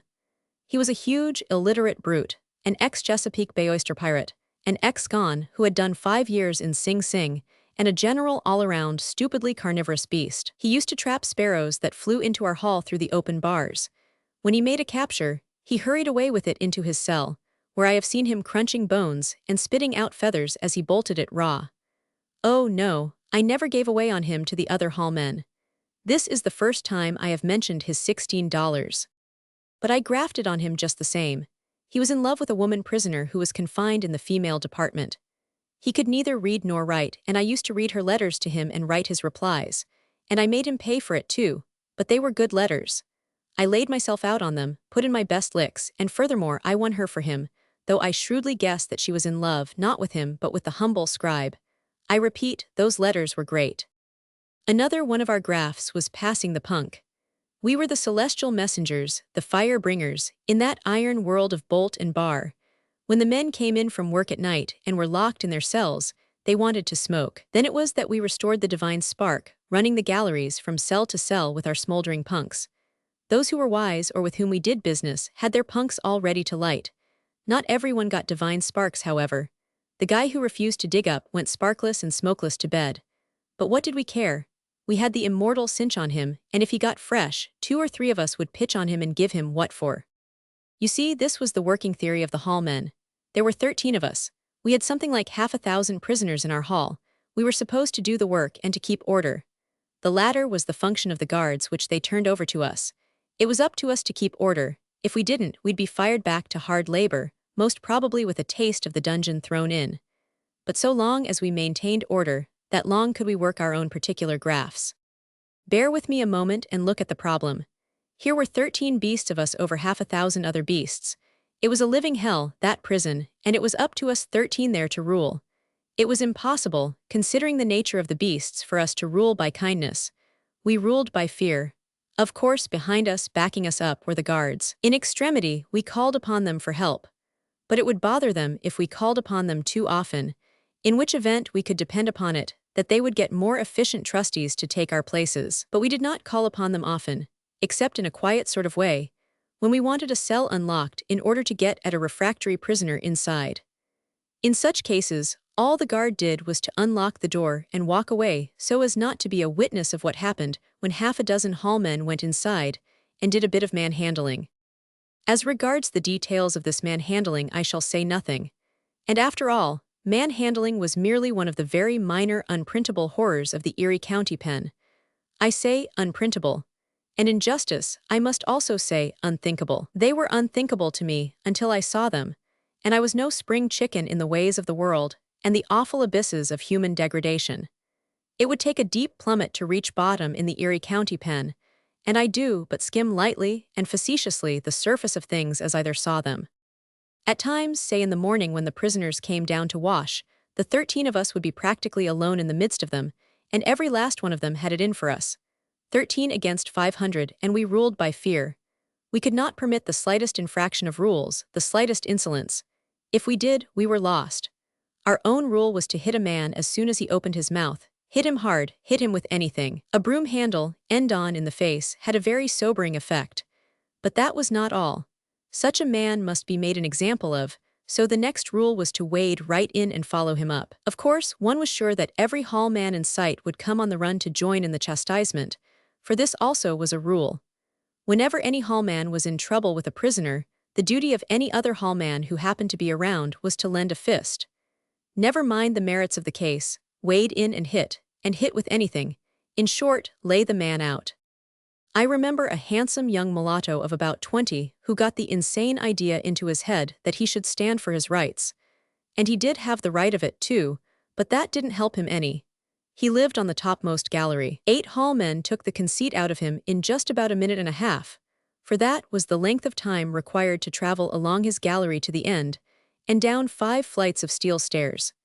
He traveled the whole distance on every portion of his anatomy except his feet, and the 8 hall men were not idle. The mulatto struck the pavement where I was standing watching it all. He regained his feet and stood upright for a moment. In that moment, he threw his arms wide apart and omitted an awful scream of terror and pain and heartbreak. At the same instant, as in a transformation scene, the shreds of his stout prison clothes fell from him, leaving him wholly naked and streaming blood from every portion of the surface of his body. Then he collapsed in a heap, unconscious. He had learned his lesson, and every convict within those walls who heard him scream had learned a lesson. So had I learned mine. It is not a nice thing to see a man's heart broken in a minute and a half. The following will illustrate how we drummed up business in the graft of passing the punk. A row of newcomers is installed in your cells. You pass along before the bars with your punk. Hey, Bo, give us a light. Someone calls to you. Now this is an advertisement that that particular man has tobacco on him. You pass in the punk and go your way. A little later you come back and lean up casually against the bars. Say, Bo, can you let us have a little tobacco? Is what you say. If he is not wise to the game, the chances are that he solemnly avers that he hasn't any more tobacco. All very well. You condole with him and go your way. But you know that his punk will last him only the rest of that day. Next day you come by, and he says again, Hey, Bo, give us a light. And you say, you haven't any tobacco and you don't need a light. And you don't give him any, either. Half an hour after, or an hour or 2 or 3 hours, you will be passing by and the man will call out to you in mild tones, Come here, Bo. And you come. You thrust your hand between the bars and have it filled with precious tobacco. Then you give him a light. Sometimes, however, a newcomer arrives, upon whom no grafts are to be worked. The mysterious word is passed along that he is to be treated decently. Where this word originated, I could never learn. The one thing patent is that the man has a pull. It may be with one of the superior hall men. It may be with one of the guards in some other part of the prison. It may be that good treatment has been purchased from grafters higher up. But be it as it may, we know that it is up to us to treat him decently if we want to avoid trouble. We hall men were middlemen and common carriers. We arranged trades between convicts confined in different parts of the prison, and we put through the exchange. Also, we took our commissions coming and going. Sometimes the objects traded had to go through the hands of half a dozen middlemen, each of whom took his whack, or in some way or another was paid for his service. Sometimes one was in debt for services, and sometimes one had others in his debt. Thus, I entered the prison in debt to the convict who smuggled in my things for me. A week or so afterward, one of the firemen passed a letter into my hand. It had been given to him by a barber. The barber had received it from the convict who had smuggled in my things. Because of my debt to him, I was to carry the letter on. But he had not written the letter. The original sender was a long-timer in his hall. The letter was for a woman prisoner in the female department, but whether it was intended for her, or whether she, in turn, was one of the chain of go-betweens, I did not know. All that I knew was her description, and that it was up to me to get it into her hands. 2 days passed, during which time I kept the letter in my possession. Then the opportunity came. The women did the mending of all the clothes worn by the convicts. A number of our hallmen had to go to the female department to bring back huge bundles of clothes. I fixed it with the first hallman that I was to go along. Door after door was unlocked for us as we threaded our way across the prison to the women's quarters.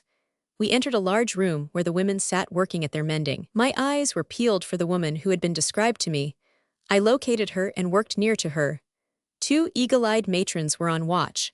I held the letter in my palm, and I looked my intention at the woman. She knew I had something for her. She must have been expecting it, and had set herself to divining, at the moment we entered, which of us was the messenger. But one of the matrons stood within 2 feet of her. Already the hall men were picking up the bundles they were to carry away. The moment was passing. I delayed with my bundle, making believe that it was not tied securely. Would that matron ever look away, or was I to fail? And just then another woman cut up playfully with one of the hall men, stuck out her foot and tripped him, or pinched him, or did something or other. The matron looked that way and reprimanded the woman sharply. Now I do not know whether or not this was all planned to distract the matron's attention, but I did know that it was my opportunity. My particular woman's hand dropped from her lap down by her side. I stooped to pick up my bundle. From my stooping position, I slipped the letter into her hand and received another in exchange. The next moment the bundle was on my shoulder. The matron's gaze had returned to me because I was the last hallman, and I was hastening to catch up with my companions. The letter I had received from the woman I turned over to the fireman, and thence it passed through the hands of the barber, of the convict who had smuggled in my things, and on to the long-timer at the other end. Often we conveyed letters, the chain of communication of which was so complex that we knew neither sender nor sendee. We were but links in the chain. Somewhere, somehow, a convict would thrust a letter into my hand with the instruction to pass it on to the next link. All such acts were favors to be reciprocated later on, when I should be acting directly with a principal in transmitting letters, and from whom I should be receiving my pay. The whole prison was covered by a network of lines of communication, and we who were in control of the system of communication, naturally, since we were modeled after capitalistic society, exacted heavy tolls from our customers. It was service for profit with a vengeance, though we were at times not above giving service for love. And all the time I was in the pen I was making myself solid with my pal. He had done much for me, and in return he expected me to do as much for him. When we got out, we were to travel together, and, it goes without saying, pull off jobs together. For my pal was a criminal. Oh, not a jewel of the first water, merely a petty criminal who would steal and rob, commit burglary, and if cornered not stop short of murder. Many a quiet hour we sat and talked together. He had 2 or 3 jobs in view for the immediate future, in which my work was cut out for me, and in which I joined in planning the details. I had been with and seen much of criminals, and my pal never dreamed that I was only fooling him, giving him a string 30 days long. He thought I was the real goods, liked me because I was not stupid, and liked me a bit too, I think, for myself. Of course I had not the slightest intention of joining him in a life of sordid, petty crime, but I'd have been an idiot to throw away all the good things his friendship made possible.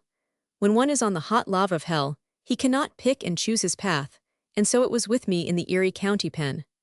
I had to stay in with the push, or do hard labor on bread and water, and to stay in with the push I had to make good with my pal. Life was not monotonous in the pen.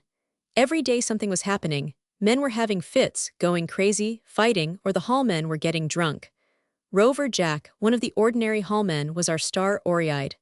He was a true profesh, a blowed-in-the-glass stiff, and as such received all kinds of latitude from the hallmen in authority. Pittsburgh Joe, who was second hallman, used to join Rover Jack in his jags, and it was a saying of the pair that the Erie County pen was the only place where a man could get slopped and not be arrested. I never knew, but I was told that bromide of potassium, gained in devious ways from the dispensary, was the dope they used. But I do know, whatever their dope was, that they got good and drunk on occasion. Our hall was a common stews, filled with the ruck and the filth, the scum and dregs of society, hereditary inefficients, degenerates, wrecks, lunatics, addled intelligences, epileptics, monsters, weaklings, in short, a very nightmare of humanity. Hence, fits flourished with us. These fits seemed contagious. When one man began throwing a fit, others followed his lead. I have seen 7 men down with fits at the same time, making the air hideous with their cries, while as many more lunatics would be raging and gibbering up and down. Nothing was ever done for the men with fits except to throw cold water on them. It was useless to send for the medical student or the doctor. They were not to be bothered with such trivial and frequent occurrences. There was a young Dutch boy, about 18 years of age, who had fits most frequently of all. He usually threw one every day. It was for that reason that we kept him on the ground floor farther down in the row of cells in which we lodged. After he had had a few fits in the prison yard, the guards refused to be bothered with him anymore, and so he remained locked up in his cell all day with a Cockney cellmate to keep him company. Not that the Cockney was of any use. Whenever the Dutch boy had a fit, the Cockney became paralyzed with terror. The Dutch boy could not speak a word of English. He was a farmer's boy, serving 90 days as punishment for having got into a scrap with someone. He prefaced his fits with howling. He howled like a wolf. Also, he took his fits standing up, which was very inconvenient for him, for his fits always culminated in a headlong pitch to the floor. Whenever I heard the long wolf howl rising, I used to grab a broom and run to his cell. Now the trustees were not allowed keys to the cells, so I could not get into him. He would stand up in the middle of his narrow cell, shivering convulsively, his eyes rolled backward till only the whites were visible, and howling like a lost soul. Try as I would, I could never get the Cockney to lend him a hand. While he stood and howled, the Cockney crouched and trembled in the upper bunk, his terror-stricken gaze fixed on that awful figure, with eyes rolled back, that howled and howled. It was hard on him, too, the poor devil of a Cockney. His own reason was not any too firmly seated, and the wonder is that he did not go mad. All that I could do was my best with the broom. I would thrust it through the bars, train it on Dutchy's chest, and wait. As the crisis approached, he would begin swaying back and forth. I followed this swaying with the broom, for there was no telling when he would take that dreadful forward pitch.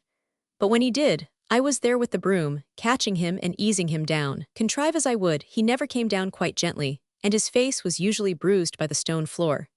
Once down and writhing in convulsions, I'd throw a bucket of water over him. I don't know whether cold water was the right thing or not, but it was the custom in the Erie County pen. Nothing more than that was ever done for him. He would lie there, wet for an hour or so, and then crawl into his bunk. I knew better than to run to a guard for assistance. What was a man with a fit anyway? In the adjoining cell lived a strange character, a man who was doing 60 days for eating swill out of Barnum's swill barrel, or at least that was the way he put it. He was a badly addled creature, and at first, very mild and gentle. The facts of his case were as he had stated them. He had strayed out to the circus ground, and being hungry, had made his way to the barrel that contained the refuse from the table of the circus people. And it was good bread, he often assured me, and the meat was out of sight. A policeman had seen him and arrested him, and there he was. Once I passed his cell with a piece of stiff thin wire in my hand. He asked me for it so earnestly that I passed it through the bars to him.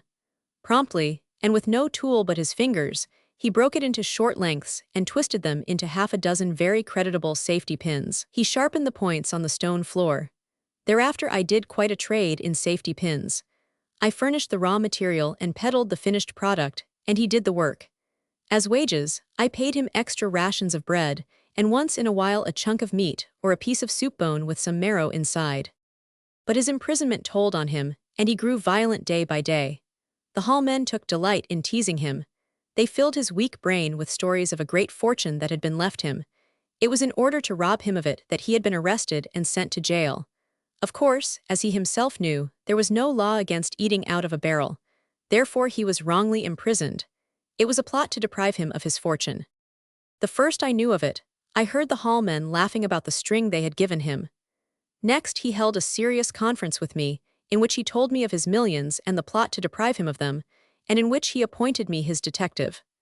I did my best to let him down gently, speaking vaguely of a mistake, and that it was another man with a similar name who was the rightful heir. I left him quite cooled down, but I couldn't keep the hall men away from him, and they continued to string him worse than ever. In the end, after a most violent scene, he threw me down, revoked my private detectiveship, and went on strike. My trade in safety pins ceased. He refused to make any more safety pins, and he peppered me with raw material through the bars of his cell when I passed by. I could never make it up with him. The other hall men told him that I was a detective in the employ of the conspirators, and in the meantime the hall men drove him mad with their stringing.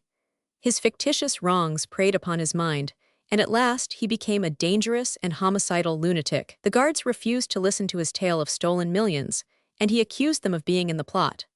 One day he threw a pannikin of hot tea over one of them, and then his case was investigated. The warden talked with him a few minutes through the bars of his cell. Then he was taken away for examination before the doctors. He never came back, and I often wonder if he is dead, or if he still gibbers about his millions in some asylum for the insane. At last came the day of days, my release. It was the day of release for the third hall man as well, and the short-timer girl I had won for him was waiting for him outside the wall. They went away blissfully together. My pal and I went out together, and together we walked down into Buffalo. Were we not to be together always? We begged together on the main drag that day for pennies, and what we received was spent for shoopers of beer. I don't know how they are spelled, but they are pronounced the way I have spelled them, and they cost 3 cents. I was watching my chance all the time for a getaway. From some bow on the drag, I managed to learn what time a certain freight pulled out. I calculated my time accordingly. When the moment came, my pal and I were in a saloon. 2 foaming shoopers were before us. I'd have liked to say goodbye. He had been good to me, but I did not dare. I went out through the rear of the saloon and jumped the fence. It was a swift sneak, and a few minutes later I was on board a freight and heading south on the western New York and Pennsylvania Railroad. Hobos that pass in the night. In the course of my tramping I encountered hundreds of hobos, whom I hailed or who hailed me, and with whom I waited at water tanks, boiled up, cooked mulligans, battered the drag or privates and beat trains, and who passed and were seen never again. On the other hand, there were hobos who passed and repassed with amazing frequency, and others still who passed like ghosts, close at hand, unseen and never seen. It was one of the latter that I chased clear across Canada over 3,000 miles of railroad, and never once did I lay eyes on him. His monica was Skysail Jack. I first ran into it at Montreal. Carved with a jackknife was the skysail yard of a ship. It was perfectly executed. Under it was Skysail Jack. Above was BW 91594. This latter conveyed the information that he had passed through Montreal bound west on October 15, 1894. He had one day the start of me. Sailor Jack was my monica at that particular time, and promptly I carved it alongside of his, along with the date and the information that I, too, was bound west. I had misfortune in getting over the next 100 miles, and 8 days later I picked up Skysail Jack's trail 300 miles west of Ottawa. There it was, carved on a water tank, and by the date I saw that he likewise had met with delay. He was only 2 days ahead of me. I was a comet and tramp royal, so was Skysail Jack, and it was up to my pride and reputation to catch up with him. I railroaded day and night, and I passed him, then turnabout he passed me. Sometimes he was a day or so ahead, and sometimes I was. From hobos, bound east, I got word of him occasionally, when he happened to be ahead, and from them I learned that he had become interested in Sailor Jack and was making inquiries about me. We'd have made a precious pair, I am sure, if we'd ever got together, but get together we couldn't. I kept ahead of him clear across Manitoba, but he led the way across Alberta, and early one bitter gray morning, at the end of a division just east of Kicking Horse Pass, I learned that he had been seen the night before between Kicking Horse Pass and Rogers Pass. It was rather curious the way the information came to me. I had been riding all night in a side-door Pullman, boxcar, and nearly dead with cold had crawled out at the division to beg for food. A freezing fog was drifting past, and I hit some firemen I found in the roundhouse. They fixed me up with the leavings from their lunch pails, and in addition I got out of them nearly a quart of heavenly Java coffee. I heated the latter, and as I sat down to eat, a freight pulled in from the west. I saw a side door open and a road kid climb out. Through the drifting fog he limped over to me. He was stiff with cold, his lips blue. I shared my Java and grub with him, learned about Skysail Jack, and then learned about him. Behold, he was from my own town, Oakland, California, and he was a member of the celebrated Boo Gang, a gang with which I had affiliated at rare intervals. We talked fast and bolted the grub in the half-hour that followed. Then my freight pulled out, and I was on it, bound west on the trail of Skysail Jack. I was delayed between the passes, went 2 days without food, and walked 11 miles on the third day before I got any, and yet I succeeded in passing Skysail Jack along the Fraser River in British Columbia. I was riding passengers then and making time, but he must have been riding passengers, too, and with more luck or skill than I, for he got into Mission ahead of me. Now Mission was a junction, 40 miles east of Vancouver. From the junction, one could proceed south through Washington and Oregon over the northern Pacific. I wondered which way Skysail Jack would go, for I thought I was ahead of him. As for myself, I was still bound west to Vancouver. I proceeded to the water tank to leave that information, and there, freshly carved, with that day's date upon it, was Skysail Jack's Monica. I hurried on into Vancouver, but he was gone. He had taken ship immediately and was still flying west on his world adventure. Truly, Skysail Jack, you were a tramp royal, and your mate was the wind that tramps the world. I take off my hat to you. You were blowed in the glass all right. A week later I too got my ship, and on board the steamship Umatilla in the forecastle was working my way down the coast to San Francisco. Skysail Jack and Sailor Jack, gee, if we'd ever got together. Water tanks are tramp directories. Not all in idle wantonness do tramps carve their monicas, dates, and courses. Often and often have I met hobos earnestly inquiring if I had seen anywhere such, and such a stiff, or his monica, and more than once I have been able to give the monica of recent date, the water tank, and the direction in which he was then bound. And promptly the hobo to whom I gave the information lit out after his pal. I have met hobos who, in trying to catch a pal, had pursued clear across the continent and back again, and were still going. Monicas are the nom de rails that hobos assume or accept when thrust upon them by their fellows. Leary Joe, for instance, was timid, and was so named by his fellows. No self-respecting hobo would select Stu Bum for himself. Very few tramps care to remember their pasts during which they ignobly worked, so monicas based upon trades are very rare, though I remember having met the following: Molder Blackie, Painter Red, Kai Plumber, Boilermaker, Sailor Boy, and Printer Beau. Kai, pronounced shy, by the way, is the argot for Chicago. A favorite device of hobos is to base their monicas on the localities from which they hail, as New York Tommy, Pacific Slim, Buffalo Smithy, Canton Tim, Pittsburgh Jack, Syracuse Shine, Troy Mickey, KL Bill, and Connecticut Jimmy. Then there was Slim Jim from Vinegar Hill, who never worked and never will. A shine is always a Negro, so called possibly from the high lights on his countenance. Texas Shine or Toledo Shine convey both race and nativity. Among those that incorporated their race, I recollect the following: Frisco Sheeny, New York Irish, Michigan French, English Jack, Cockney Kid, and Milwaukee Dutch. Others seem to take their monicas in part from the color schemes stamped upon them at birth, such as Kai Whitey, New Jersey Red, Boston Blackie, Seattle Brownie, and Yellow Dick and Yellow Belly, the last a Creole from Mississippi, who, I suspect, had his monica thrust upon him. Texas Royal, Happy Joe, Bust Connors, Burly Beau, Tornado Blackie, and Touch McCall used more imagination in rechristening themselves. Others, with less fancy, carry the names of their physical peculiarities, such as Vancouver Slim, Detroit Shorty, Ohio Fatty, Long Jack, Big Jim, Little Joe, New York Blink, Kai Nosey, and Broken-Backed Ben. By themselves come the road kids, sporting an infinite variety of monicas.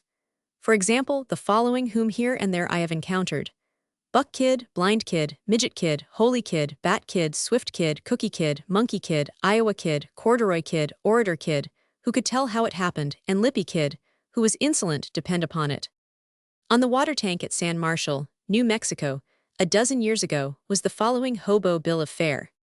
Number 1 conveys the information that begging for money on the main street is fair. Number 2, that the police will not bother hobos. Number 3, that one can sleep in the roundhouse. Number 4, however, is ambiguous. The northbound trains may be no good to beat, and they may be no good to beg. Number 5 means that the residences are not good to beggars. And number 6 means that only hobos that have been cooks can get grub from the restaurants. Number 7 bothers me. I cannot make out whether the railroad house is a good place for any hobo to beg at night, or whether it is good only for hobo cooks to beg at night, or whether any hobo, cook or non-cook, can lend a hand at night, helping the cooks of the railroad house with their dirty work and getting something to eat in payment. But to return to the hobos that pass in the night, I remember one I met in California. He was a Swede, but he had lived so long in the United States that one couldn't guess his nationality. He had to tell it on himself. In fact, he had come to the United States when no more than a baby. I ran into him first at the mountain town of Truckee. "Which way, Beau?" was our greeting, and "bound east" was the answer each of us gave. Quite a bunch of stiffs tried to ride out the overland that night, and I lost the Swede in the shuffle. Also, I lost the overland. I arrived in Reno, Nevada, in a boxcar that was promptly sidetracked. It was a Sunday morning, and after I threw my feet for breakfast, I wandered over to the Paiute camp to watch the Indians gambling. And there stood the Swede, hugely interested. Of course we got together. He was the only acquaintance I had in that region, and I was his only acquaintance. We rushed together like a couple of dissatisfied hermits, and together we spent the day, threw our feet for dinner, and late in the afternoon tried to nail the same freight. But he was ditched, and I rode her out alone, to be ditched myself in the desert 20 miles beyond. Of all desolate places, the one at which I was ditched was the limit. It was called a flag station, and it consisted of a shanty dumped inconsequentially into the sand and sagebrush. A chill wind was blowing, night was coming on, and the solitary telegraph operator who lived in the shanty was afraid of me. I knew that neither grub nor bed could I get out of him. It was because of his manifest fear of me that I did not believe him when he told me that eastbound trains never stopped there. Besides, hadn't I been thrown off of an eastbound train right at that very spot not 5 minutes before? He assured me that it had stopped under orders, and that a year might go by before another was stopped under orders. He advised me that it was only a dozen or 15 miles on to Wadsworth, and that I'd better hike. I elected to wait, however, and I had the pleasure of seeing 2 westbound freights go by without stopping, and 1 eastbound freight. I wondered if the Swede was on the latter. It was up to me to hit the ties to Wadsworth, and hit them I did, much to the telegraph operator's relief, for I neglected to burn his shanty and murder him. Telegraph operators have much to be thankful for. At the end of half a dozen miles, I had to get off the ties and let the eastbound overland go by. She was going fast, but I caught sight of a dim form on the first blind that looked like the Swede. That was the last I saw of him for weary days. I hit the high places across those hundreds of miles of Nevada desert, riding the overlands at night, for speed, and in the daytime riding in boxcars and getting my sleep. It was early in the year, and it was cold in those upland pastures. Snow lay here and there on the level, all the mountains were shrouded in white, and at night the most miserable wind imaginable blew off from them. It was not a land in which to linger. And remember, gentle reader, the hobo goes through such a land, without shelter, without money, begging his way and sleeping at night without blankets. This last is something that can be realized only by experience. In the early evening I came down to the depot at Ogden. The overland of the Union Pacific was pulling east, and I was bent on making connections. Out in the tangle of tracks ahead of the engine, I encountered a figure slouching through the gloom. It was the Swede. We shook hands like long-lost brothers and discovered that our hands were gloved. "Where'd you glom 'em?" I asked. "Out of an engine cab," he answered. "And where did you?" "They belonged to a fireman," said I. "He was careless." We caught the blind as the overland pulled out, and mighty cold we found it. The way led up a narrow gorge between snow-covered mountains, and we shivered and shook and exchanged confidences about how we had covered the ground between Reno and Ogden. I had closed my eyes for only an hour or so the previous night, and the blind was not comfortable enough to suit me for a snooze. At a stop, I went forward to the engine. We had on a double-header, 2 engines, to take us over the grade. The pilot of the head engine, because it punched the wind, I knew would be too cold, so I selected the pilot of the second engine, which was sheltered by the first engine. I stepped on the cowcatcher and found the pilot occupied. In the darkness, I felt out the form of a young boy. He was sound asleep. By squeezing, there was room for 2 on the pilot, and I made the boy budge over and crawled up beside him. It was a good night. The shacks, brakemen didn't bother us, and in no time we were asleep. Once in a while hot cinders or heavy jolts aroused me, when I snuggled closer to the boy and dozed off to the coughing of the engines and the screeching of the wheels. The overland made Evanston, Wyoming, and went no farther. A wreck ahead blocked the line. The dead engineer had been brought in, and his body attested the peril of the way. A tramp, also, had been killed, but his body had not been brought in. I talked with the boy. He was 13 years old. He had run away from his folks in some place in Oregon, and was heading east to his grandmother. He had a tale of cruel treatment in the home he had left that rang true. Besides, there was no need for him to lie to me, a nameless hobo on the track. And that boy was going some too. He couldn't cover the ground fast enough. When the division superintendents decided to send the overland back over the way it had come, then up on a cross, jerk, to the Oregon short line, and back along that road to tap the Union Pacific the other side of the wreck, that boy climbed upon the pilot, and said he was going to stay with it. This was too much for the Swede and me. It meant traveling the rest of that frigid night in order to gain no more than a dozen miles or so. We said we'd wait till the wreck was cleared away, and in the meantime get a good sleep. Now it is no snap to strike a strange town, broke, at midnight, in cold weather, and find a place to sleep. The Swede hadn't a penny. My total assets consisted of 2 dimes and a nickel. From some of the town boys we learned that beer was 5 cents, and that the saloons kept open all night. There was our meat. 2 glasses of beer would cost 10 cents, there would be a stove and chairs, and we could sleep it out till morning. We headed for the lights of a saloon, walking briskly, the snow crunching under our feet, a chill little wind blowing through us. Alas, I had misunderstood the town boys. Beer was 5 cents in one saloon only in the whole burg, and we didn't strike that saloon. But the one we entered was all right. A blessed stove was roaring white-hot. There were cosy, cane-bottomed armchairs, and a none too pleasant-looking barkeeper who glared suspiciously at us as we came in. A man cannot spend continuous days and nights in his clothes, beating trains, fighting soot and cinders, and sleeping anywhere and maintain a good front. Our fronts were decidedly against us, but what did we care? I had the price in my jeans. 2 beers, said I nonchalantly to the barkeeper, and while he drew them, the Swede and I leaned against the bar and yearned secretly for the armchairs by the stove. The barkeeper set the 2 foaming glasses before us, and with pride I deposited the 10 cents. Now I was dead game. As soon as I learned my error in the price, I'd have dug up another 10 cents. Never mind if it did leave me only a nickel to my name, a stranger in a strange land. I'd have paid it all right. But that barkeeper never gave me a chance. As soon as his eyes spotted the dime I had laid down, he seized the 2 glasses, one in each hand, and dumped the beer into the sink behind the bar. At the same time, glaring at us malevolently, he said, "You've got scabs on your nose, you've got scabs on your nose, you've got scabs on your nose, see." I hadn't either, and neither had the Swede. Our noses were all right. The direct bearing of his words was beyond our comprehension, but the indirect bearing was clear as print. He didn't like our looks, and beer was evidently 10 cents a glass. I dug down and laid another dime on the bar, remarking carelessly, "Oh, I thought this was a 5-cent joint." "Your money's no good here," he answered, shoving the 2 dimes across the bar to me. Sadly, I dropped them back into my pocket. Sadly, we yearned toward the blessed stove and the armchairs, and sadly we went out the door into the frosty night. But as we went out the door, the barkeeper, still glaring, called after us, "You've got scabs on your nose, see." I have seen much of the world since then, journeyed among strange lands and peoples, opened many books, sat in many lecture halls.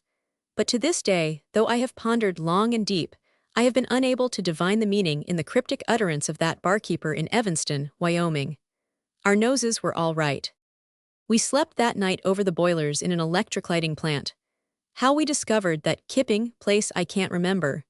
We must have just headed for it, instinctively, as horses head for water or carrier pigeons head for the home coat. But it was a night not pleasant to remember. A dozen hobos were ahead of us on top the boilers, and it was too hot for all of us. To complete our misery, the engineer would not let us stand around down below. He gave us our choice of the boilers or the outside snow. "You said you wanted to sleep, and so, damn you, sleep," said he to me. When, frantic and beaten out by the heat, I came down into the fire room. "Water," I gasped, wiping the sweat from my eyes, "water." He pointed out of doors and assured me that down there somewhere in the blackness I'd find the river. I started for the river, got lost in the dark, fell into 2 or 3 drifts, gave it up, and returned half-frozen to the top of the boilers.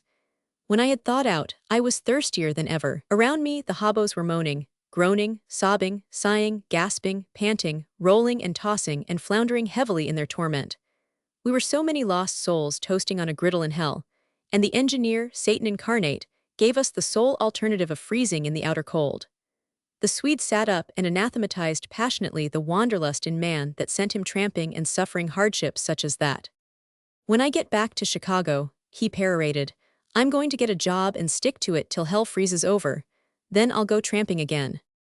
And such is the irony of fate, next day, when the wreck ahead was cleared, the Swede and I pulled out of Evanston in the ice boxes of an orange special, a fast freight laden with fruit from sunny California. Of course, the ice boxes were empty on account of the cold weather, but that didn't make them any warmer for us. We entered them through hatchways in the top of the car. The boxes were constructed of galvanized iron, and in that biting, weather were not pleasant to the touch. We lay there, shivered and shook, and with chattering teeth held a council wherein we decided that we'd stay by the ice boxes day and night, till we got out of the inhospitable plateau region, and down into the Mississippi Valley. But we must eat, and we decided that at the next division we would throw our feet for grub and make a rush back to our ice boxes. We arrived in the town of Green River late in the afternoon, but too early for supper. Before mealtime is the worst time for battering back doors, but we put on our nerve, swung off the side ladders as the freight pulled into the yards, and made a run for the houses. We were quickly separated, but we had agreed to meet in the ice boxes. I had bad luck at first, but in the end, with a couple of handouts poked into my shirt, I chased for the train. It was pulling out and going fast. The particular refrigerator car in which we were to meet had already gone by, and half a dozen cars down the train from it I swung onto the side ladders, went up on top hurriedly, and dropped down into an ice box. But a shack had seen me from the caboose, and at the next stop a few miles farther on, Rock Springs, the shack stuck his head into my box and said, "Hit the grit, you son of a toad, hit the grit." Also he grabbed me by the heels and dragged me out. I hit the grit all right, and the orange special and the Swede rolled on without me. Snow was beginning to fall. A cold night was coming on. After dark I hunted around in the railroad yards until I found an empty refrigerator car. In I climbed, not into the ice boxes but into the car itself. I swung the heavy doors shut, and their edges, covered with strips of rubber, sealed the car airtight. The walls were thick. There was no way for the outside cold to get in, but the inside was just as cold as the outside. How to raise the temperature was the problem, but trust a profesh for that. Out of my pockets I dug up 3 or 4 newspapers. These I burned, one at a time, on the floor of the car. The smoke rose to the top. Not a bit of the heat could escape, and comfortable and warm I passed a beautiful night. I didn't wake up once. In the morning it was still snowing. While throwing my feet for breakfast, I missed an eastbound freight. Later in the day I nailed 2 other freights and was ditched from both of them. All afternoon no eastbound trains went by. The snow was falling thicker than ever, but at twilight I rode out on the first blind of the overland. As I swung aboard the blind from one side, somebody swung aboard from the other. It was the boy who had run away from Oregon. Now the first blind of a fast train in a driving snowstorm is no summer picnic. The wind goes right through one, strikes the front of the car, and comes back again. At the first stop, darkness having come on, I went forward and interviewed the fireman. I offered to shove coal to the end of his run, which was Rollins, and my offer was accepted. My work was out on the tender, in the snow, breaking the lumps of coal with a sledge and shoveling it forward to him in the cab. But as I did not have to work all the time, I could come into the cab and warm up now and again. "Say," I said to the fireman at my first breathing spell, "there's a little kid back there on the first blind. He's pretty cold." The cabs on the Union Pacific engines are quite spacious, and we fitted the kid into a warm nook in front of the high seat of the fireman, where the kid promptly fell asleep. We arrived at Rollins at midnight. The snow was thicker than ever. Here the engine was to go into the roundhouse, being replaced by a fresh engine. As the train came to a stop, I dropped off the engine steps plump into the arms of a large man in a large overcoat. He began asking me questions, and I promptly demanded who he was. Just as promptly he informed me that he was the sheriff. I drew in my horns and listened and answered. He began describing the kid who was still asleep in the cab. I did some quick thinking. Evidently the family was on the trail of the kid, and the sheriff had received telegraphed instructions from Oregon. Yes, I had seen the kid. I had met him first in Ogden. The date tallied with the sheriff's information. But the kid was still behind somewhere, I explained, for he had been ditched from that very overland that night when it pulled out of Rock Springs. And all the time I was praying that the kid wouldn't wake up, come down out of the cab, and put the kibosh on me. The sheriff left me in order to interview the shacks, but before he left he said, "Bo, this town is no place for you. Understand, you ride this train out and make no mistake about it, if I catch you after it's gone." I assured him that it was not through desire that I was in his town, that the only reason I was there was that the train had stopped there, and that he wouldn't see me for smoke the way I'd get out of his darn town. While he went to interview the shacks, I jumped back into the cab. The kid was awake and rubbing his eyes. I told him the news and advised him to ride the engine into the roundhouse. To cut the story short, the kid made the same overland out, riding the pilot, with instructions to make an appeal to the fireman at the first stop for permission to ride in the engine. As for myself, I got ditched. The new fireman was young and not yet lax enough to break the rules of the company against having tramps in the engine, so he turned down my offer to shove coal. I hope the kid succeeded with him, for all night on the pilot in that blizzard would have meant death. Strange to say, I do not at this late day remember a detail of how I was ditched at Rollins. I remember watching the train as it was immediately swallowed up in the snowstorm, and of heading for a saloon to warm up. Here was light and warmth. Everything was in full blast and wide open. Faro, roulette, craps, and poker tables were running, and some mad cowpunchers were making the night merry. I had just succeeded in fraternizing with them and was downing my first drink at their expense when a heavy hand descended on my shoulder. I looked around and sighed. It was the sheriff. Without a word, he led me out into the snow. "There's an orange special down there in the yards," said he. "It's a damn cold night," said I. "It pulls out in 10 minutes, said he. That was all, there was no discussion. And when that orange special pulled out, I was in the ice boxes. I thought my feet would freeze before morning, and the last 20 miles into Laramie, I stood upright in the hatchway and danced up and down. The snow was too thick for the shacks to see me, and I didn't care if they did. My $0.25 bought me a hot breakfast at Laramie, and immediately afterward, I was on board the blind baggage of an overland that was climbing to the pass through the backbone of the Rockies. One does not ride blind baggages in the daytime, but in this blizzard at the top of the Rocky Mountains, I doubted if the shacks would have the heart to put me off. And they didn't. They made a practice of coming forward at every stop to see if I was frozen yet.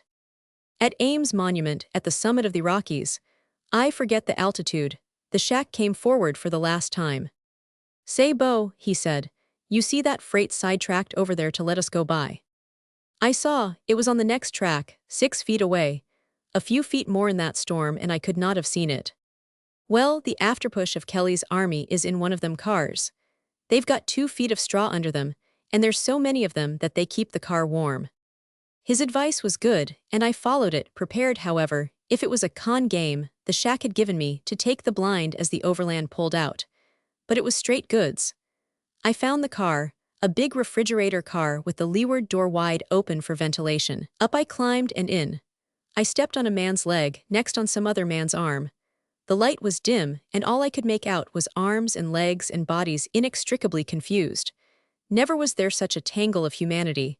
They were all lying in the straw, and over and under and around one another. 84 husky hobos take up a lot of room when they are stretched out. The men I stepped on were resentful. Their bodies heaved under me like the waves of the sea, and imparted an involuntary forward movement to me. I could not find any straw to step upon, so I stepped upon more men. The resentment increased, so did my forward movement. I lost my footing and sat down with sharp abruptness. Unfortunately, it was on a man's head. The next moment he had risen on his hands and knees in wrath, and I was flying through the air. What goes up must come down, and I came down on another man's head. What happened after that is very vague in my memory. It was like going through a thrashing machine. I was bandied about from one end of the car to the other. Those 84 hobos winnowed me out till what little was left of me, by some miracle, found a bit of straw to rest upon. I was initiated, and into a jolly crowd. All the rest of that day we rode through the blizzard, and to while the time away it was decided that each man was to tell a story. It was stipulated that each story must be a good one, and furthermore that it must be a story no one had ever heard before. The penalty for failure was the thrashing machine. Nobody failed, and I want to say right here that never in my life have I sat at so marvelous a storytelling debauch. Here were 84 men from all the world, I made 85, and each man told a masterpiece. It had to be, for it was either masterpiece or thrashing machine. Late in the afternoon, we arrived in Cheyenne. The blizzard was at its height, and though the last meal of all of us had been breakfast, no man cared to throw his feet for supper. All night we rolled on through the storm, and next day found us down on the sweet plains of Nebraska and still rolling. We were out of the storm and the mountains. The blessed sun was shining over a smiling land, and we had eaten nothing for 24 hours. We found out that the freight would arrive about noon at a town, if I remember right, that was called Grand Island. We took up a collection and sent a telegram to the authorities of that town. The text of the message was that 85 healthy, hungry hobos would arrive about noon, and that it would be a good idea to have dinner ready for them. The authorities of Grand Island had 2 courses open to them. They could feed us, or they could throw us in jail. In the latter event, they'd have to feed us anyway, and they decided wisely that one meal would be the cheaper way. When the freight rolled into Grand Island at noon, we were sitting on the tops of the cars and dangling our legs in the sunshine. All the police in the burg were on the reception committee. They marched us in squads to the various hotels and restaurants, where dinners were spread for us. We had been 36 hours without food, and we didn't have to be taught what to do. After that, we were marched back to the railroad station. The police had thoughtfully compelled the freight to wait for us.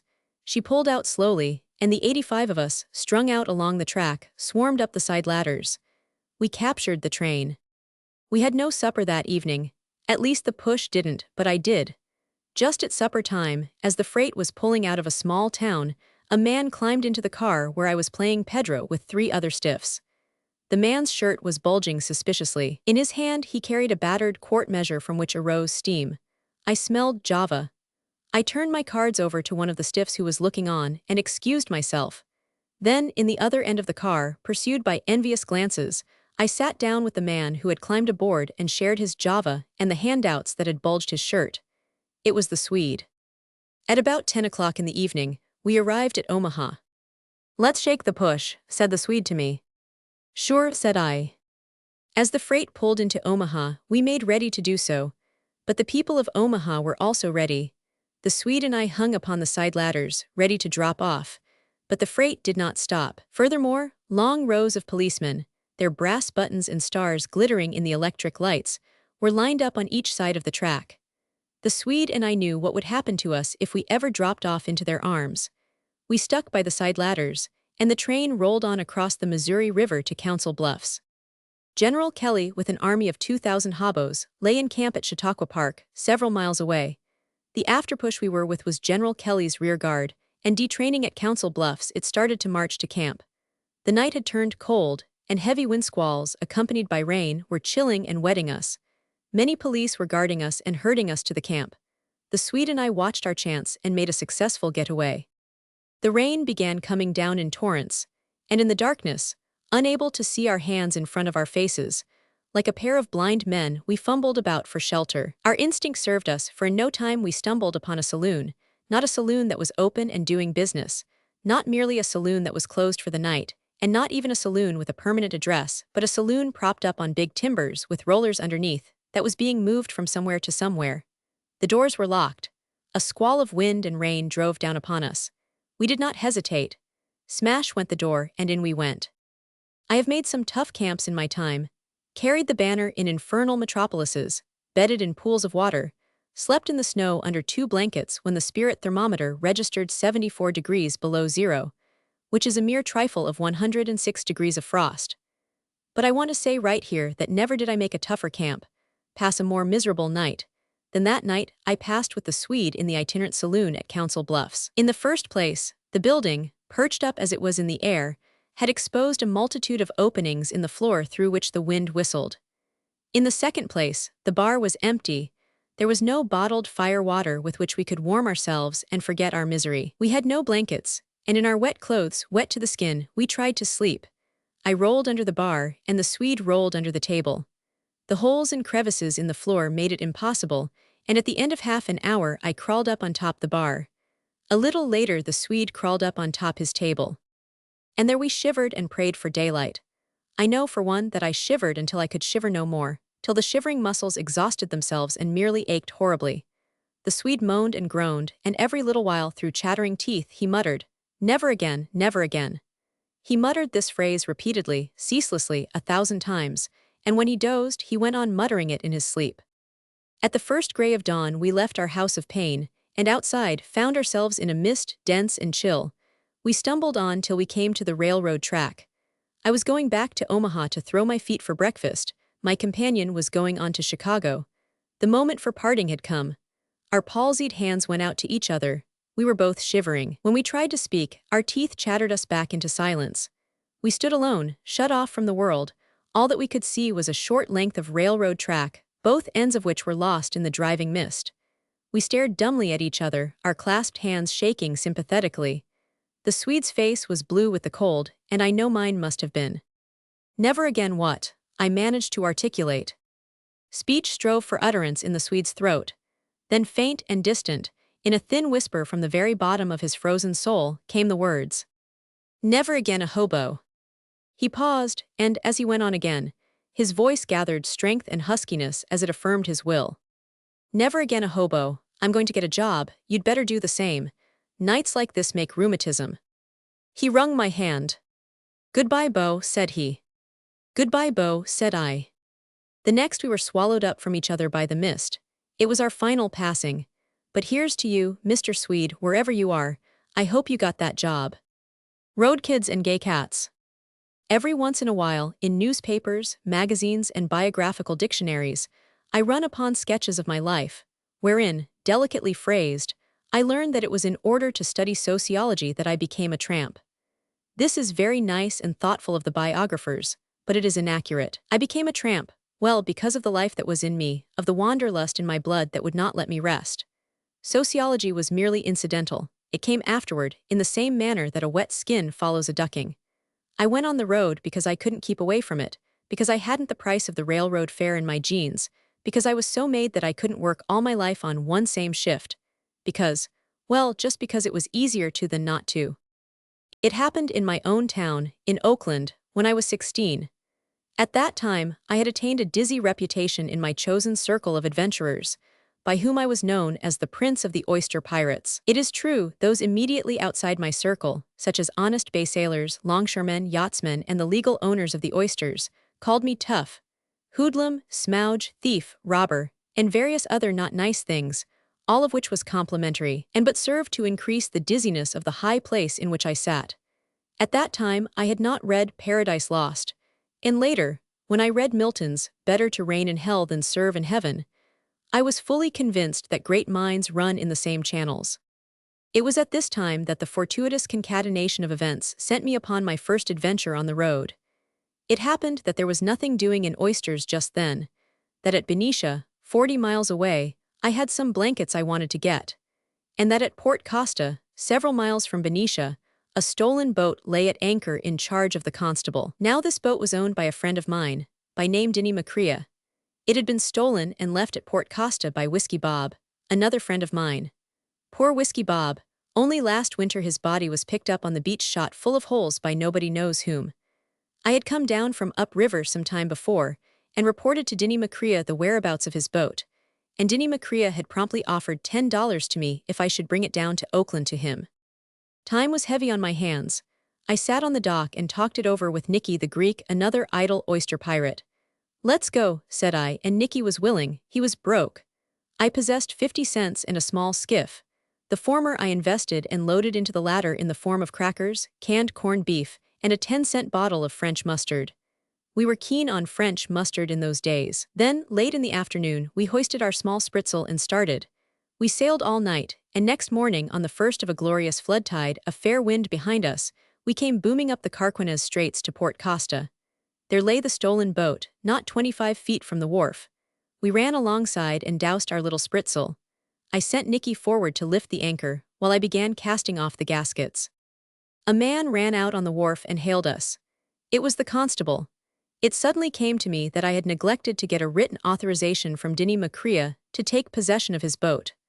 Also, I knew that constable wanted to charge at least $25 in fees for capturing the boat from Whiskey Bob and subsequently taking care of it. And my last 50 cents had been blown in for corned beef and French mustard, and the reward was only $10 anyway. I shot a glance forward to Nicky. He had the anchor up and down and was straining at it. Break her out, I whispered to him, and turned and shouted back to the constable. The result was that he and I were talking at the same time, our spoken thoughts colliding in midair and making gibberish.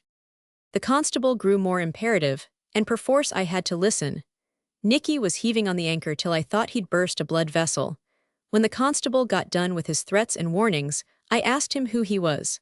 The time he lost in telling me enabled Nicky to break out the anchor. I was doing some quick calculating. At the feet of the constable, a ladder ran down the dock to the water, and to the ladder was moored a skiff. The oars were in it, but it was padlocked. I gambled everything on that padlock. I felt the breeze on my cheek, saw the surge of the tide, looked at the remaining gaskets that confined the sail, ran my eyes up the halyards to the blocks and knew that all was clear, and then threw off all dissimulation. In with her! I shouted to Nicky, and sprang to the gaskets, casting them loose and thanking my stars that Whiskey Bob had tied them in square knots instead of grannies. The constable had slid down the ladder and was fumbling with a key at the padlock. The anchor came aboard, and the last gasket was loosed at the same instant that the constable freed the skiff and jumped to the oars. "Peak halyards," I commanded my crew, at the same time swinging on to the throat halyards. Up came the sail on the run. I belayed and ran aft to the tiller. "Stretch her," I shouted to Nicky at the peak. The constable was just reaching for our stern. A puff of wind caught us and we shot away. It was great. If I'd had a black flag, I know I'd have run it up in triumph. The constable stood up in the skiff and paled the glory of the day with the vividness of his language. Also, he wailed for a gun. You see, that was another gamble we had taken. Anyway, we weren't stealing the boat. It wasn't the constable's. We were merely stealing his fees, which was his particular form of graft. And we weren't stealing the fees for ourselves, either. We were stealing them for my friend, Dinny Macria. Benicia was made in a few minutes, and a few minutes later my blankets were aboard. I shifted the boat down to the far end of Steamboat Wharf, from which point of vantage we could see anybody coming after us. There was no telling. Maybe the Port Costa constable would telephone to the Benicia constable. Nicky and I held a council of war. We lay on deck in the warm sun, the fresh breeze on our cheeks, the flood tide rippling and swirling past. It was impossible to start back to Oakland till afternoon, when the ebb would begin to run. But we figured that the constable would have an eye out on the Carquinez Straits when the ebb started, and that nothing remained for us but to wait for the following ebb at 2 o'clock next morning, when we could slip by Cerberus in the darkness. So we lay on deck, smoked cigarettes, and were glad that we were alive. I spat over the side and gauged the speed of the current. "With this wind, we could run this flood clear to Rio Vista," I said. "And it's fruit time on the river," said Nicky. "And low water on the river," said I. "It's the best time of the year to make Sacramento." We sat up and looked at each other. The glorious west wind was pouring over us like wine. We both spat over the side and gauged the current. Now I contend that it was all the fault of that flood tide and fair wind. They appealed to our sailor instinct. If it had not been for them, the whole chain of events that was to put me upon the road would have broken down.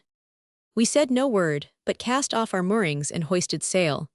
Our adventures up the Sacramento River are no part of this narrative. We subsequently made the city of Sacramento and tied up at a wharf. The water was fine, and we spent most of our time in swimming. On the sandbar above the railroad bridge, we fell in with a bunch of boys likewise in swimming. Between swims we lay on the bank and talked. They talked differently from the fellows I had been used to herding with. It was a new vernacular. They were road kids, and with every word they uttered the lure of the road laid hold of me more imperiously. When I was down in Alabama, one kid would begin, or another, coming up on the C&A from KC, whereat a third kid, on the C&A there ain't no steps to the blinds. And I would lie silently in the sand and listen. It was at a little town in Ohio on the lake shore in Michigan Southern. A kid would start, and another, ever ride the cannonball on the Wabash. And yet another, nope, but I've been on the White Mail out of Chicago. Talk about railroadin', wait till you hit the Pennsylvania, 4 tracks, no water tanks, take water on the fly, that's goin' some. The Northern Pacific's a bad road now. Salinas is on the hog, the Bulls is horsestyle. I got pinched at El Paso along with Moke Kid. Talkin' of pokeouts. Wait till you hit the French country out of Montreal. Not a word of English you say, mangy madame, mangy, no speaka de French. And rub your stomach and look hungry, and she gives you a slice of sow belly and a chunk of dry punk. And I continued to lie in the sand and listen. These wanderers made my oyster piracy look like 30 cents. A new world was calling to me in every word that was spoken. A world of rods and gunnels, blind baggages and side door Pullmans, bulls and shacks, floppings and chewings, pinches and getaways, strong arms and bindlestiffs, punks and profesh. And it all spelled adventure. Very well, I would tackle this new world. I lined myself up alongside those road kids. I was just as strong as any of them, just as quick, just as nervy, and my brain was just as good. After the swim, as evening came on, they dressed and went uptown. I went along. The kids began battering the main stem for light pieces, or, in other words, begging for money on the main street. I had never begged in my life, and this was the hardest thing for me to stomach when I first went on the road. I had absurd notions about begging. My philosophy, up to that time, was that it was finer to steal than to beg. And that robbery was finer still because the risk and the penalty were proportionately greater. As an oyster pirate, I had already earned convictions at the hands of justice, which, if I had tried to serve them, would have required 1,000 years in state's prison. To rob was manly, to beg was sordid and despicable. But I developed in the days to come all right, till I came to look upon begging as a joyous prank, a game of wits, a nerve exerciser. That first night, however, I couldn't rise to it, and the result was that when the kids were ready to go to a restaurant and eat, I wasn't. I was broke. Meanie Kid, I think it was, gave me the price, and we all ate together. But while I ate, I meditated. The receiver, it was said, was as bad as the thief. Meanie Kid had done the begging, and I was profiting by it. I decided that the receiver was a whole lot worse than the thief, and that it shouldn't happen again. And it didn't. I turned out next day and threw my feet as well as the next one. Nicky the Greek's ambition didn't run to the road. He was not a success at throwing his feet, and he stowed away one night on a barge and went down river to San Francisco. I met him, only a week ago, at a pugilistic carnival. He has progressed. He sat in a place of honor at the ringside. He is now a manager of prize fighters and proud of it. In fact, in a small way, in local sportdom, he is quite a shining light. No kid is a road kid until he has gone over the hill. Such was the law of the road I heard expounded in Sacramento. All right, I'd go over the hill and matriculate. The hill, by the way, was the Sierra Nevadas. The whole gang was going over the hill on a jaunt, and of course I'd go along. It was French Kid's first adventure on the road. He had just run away from his people in San Francisco. It was up to him and me to deliver the goods. In passing, I may remark that my old title of Prince had vanished. I had received my moniker. I was now Sailor Kid, later to be known as Frisco Kid, when I had put the Rockies between me and my native state. At 10 p.m. the Central Pacific Overland pulled out of the depot at Sacramento for the east. That particular item of timetable is indelibly engraved on my memory. There were about a dozen in our gang, and we strung out in the darkness ahead of the train ready to take her out. All the local road kids that we knew came down to see us off also, to ditch us if they could. That was their idea of a joke, and there were only about 40 of them to carry it out. Their ringleader was a crackerjack road kid named Bob. Sacramento was his hometown, but he'd hit the road pretty well everywhere over the whole country. He took French Kid and me aside and gave us advice something like this. We're going to try and ditch your bunch, see? Yous two are weak. The rest of the push can take care of itself. So as soon as yous two nail a blind, deck her. And stay on the decks till yous pass Roseville Junction, at which burg the constables are horsestyle, slowin' in everybody on sight. The engine whistled, and the overland pulled out. There were 3 blinds on her room for all of us.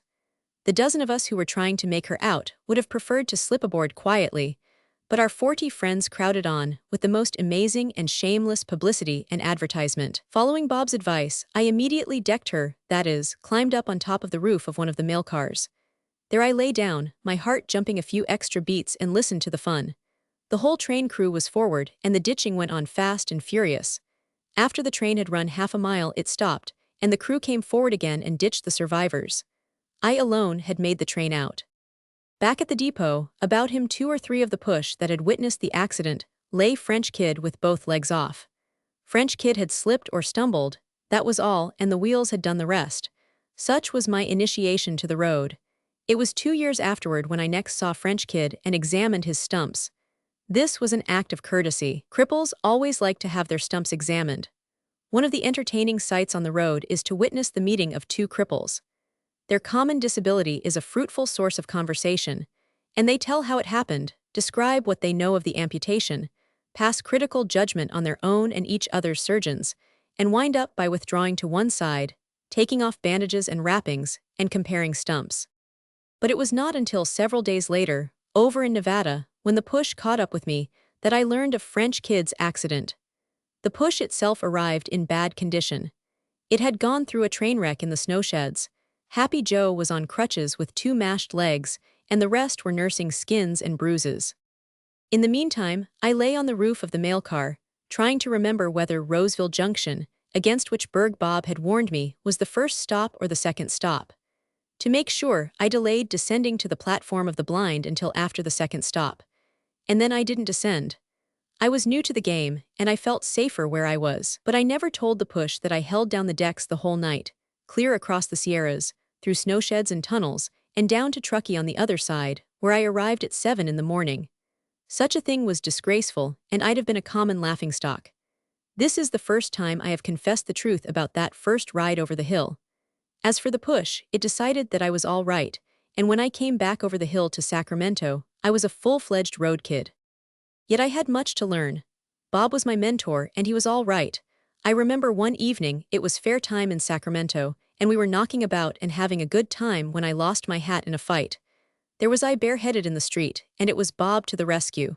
He took me to one side from the push and told me what to do. I was a bit timid of his advice. I had just come out of jail, where I had been 3 days, and I knew that if the police pinched me again, I'd get good and soaked. On the other hand, I couldn't show the white feather. I'd been over the hill, I was running full-fledged with the push, and it was up to me to deliver the goods. So I accepted Bob's advice, and he came along with me to see that I did it up brown. We took our position on K Street on the corner, I think, of 5th. It was early in the evening and the street was crowded. Bob studied the headgear of every Chinaman that passed. I used to wonder how the road kids all managed to wear $5 Stetson stiff rims, and now I knew. They got them, the way I was going to get mine, from the Chinese. I was nervous. There were so many people about, but Bob was cool as an iceberg. Several times when I started forward toward a Chinaman, all nerved and keyed up, Bob dragged me back. He wanted me to get a good hat and one that fitted. Now a hat came by that was the right size but not new, and after a dozen impossible hats, along would come one that was new but not the right size. And when one did come by that was new and the right size, the rim was too large or not large enough. Bob was finicky. I was so wrought up that I'd have snatched any kind of a head covering. At last came the hat, the one hat in Sacramento for me. I knew it was a winner as soon as I looked at it. I glanced at Bob. He sent a sweeping look about for police, then nodded his head. I lifted the hat from the Chinaman's head and pulled it down on my own. It was a perfect fit. Then I started. I heard Bob crying out, and I caught a glimpse of him blocking the irate Mongolian and tripping him up. I ran on. I turned up the next corner and around the next. This street was not so crowded as K, and I walked along in quietude, catching my breath and congratulating myself upon my hat and my getaway. And then, suddenly, around the corner at my back, came the bareheaded Chinaman. With him were a couple more Chinamen, and at their heels were half a dozen men and boys. I sprinted to the next corner, crossed the street, and rounded the following corner. I decided that I had surely played him out, and I dropped into a walk again. But around the corner at my heels came that persistent Mongolian. It was the old story of the hare and the tortoise. He could not run so fast as I, but he stayed with it, plodding along at a shambling and deceptive trot, and wasting much good breath in noisy imprecations. He called all Sacramento to witness the dishonor that had been done him, and a goodly portion of Sacramento heard and flocked at his heels. And I ran on like the hare, and ever that persistent Mongolian, with the increasing rabble, overhauled me. But finally, when a policeman had joined his following, I let out all my links. I twisted and turned, and I swear I ran at least 20 blocks on the straight away. And I never saw that Chinaman again. The hat was a dandy, a brand new Stetson, just out of the shop, and it was the envy of the whole push. Furthermore, it was the symbol that I had delivered the goods. I wore it for over a year. Road kids are nice little chaps, when you get them alone and they are telling you how it happened. But take my word for it, watch out for them when they run in pack. Then they are wolves, and like wolves they are capable of dragging down the strongest man. At such times they are not cowardly. They will fling themselves upon a man and hold on with every ounce of strength in their wiry bodies, till he is thrown and helpless. More than once have I seen them do it, and I know whereof I speak. Their motive is usually robbery, and watch out for the strong arm. Every kid in the push I traveled with was expert at it. Even French kid mastered it before he lost his legs. I have strong upon me now a vision of what I once saw in the Willows. The Willows was a clump of trees in a waste piece of land near the railway depot, and not more than 5 minutes' walk from the heart of Sacramento. It is night time, and the scene is illumined by the thin light of stars. I see a husky laborer in the midst of a pack of road kids. He is infuriated and cursing them, not a bit afraid, confident of his own strength. He weighs about 180 pounds, and his muscles are hard, but he doesn't know what he is up against. The kids are snarling. It is not pretty. They make a rush from all sides, and he lashes out and whirls. Barber Kid is standing beside me. As the man whirls, Barber Kid leaps forward and does the trick. Into the man's back goes his knee. Around the man's neck from behind passes his right hand, the bone of the wrist pressing against the jugular vein. Barber Kid throws his whole weight backward. It is a powerful leverage. Besides, the man's wind has been shut off. It is the strong arm. The man resists, but he is already practically helpless. The road kids are upon him from every side, clinging to arms and legs and body, and like a wolf at the throat of a moose, Barber Kid hangs on and drags backward. Over the man goes and down under the heap. Barber Kid changes the position of his own body, but never lets go. While some of the kids are going through the victim, others are holding his legs so that he cannot kick and thresh about. They improve the opportunity by taking off the man's shoes. As for him, he has given in. He is beaten. Also, what of the strong arm at his throat? He is short of wind. He is making ugly choking noises, and the kids hurry. They really don't want to kill him. All is done. At a word, all holds are released at once, and the kids scatter, one of them lugging the shoes. He knows where he can get $50 for them. The man sits up and looks about him, dazed and helpless. Even if he wanted to, barefooted pursuit in the darkness would be hopeless. I linger a moment and watch him. He is feeling at his throat, making dry, hawking noises, and jerking his head in a quaint way as though to assure himself that the neck is not dislocated. Then I slip away to join the push, and see that man no more, though I shall always see him, sitting there in the starlight, somewhat dazed, a bit frightened, greatly disheveled, and making quaint jerking movements of head and neck. Drunken men are the especial prey of the road kids. Robbing a drunken man they call rolling a stiff, and wherever they are on the constant lookout for drunks. The drunk is their particular meat, as the fly is the particular meat of the spider. The rolling of a stiff is ofttimes an amusing sight, especially when the stiff is helpless, and when interference is unlikely. At the first swoop the stiff's money and jewelry go.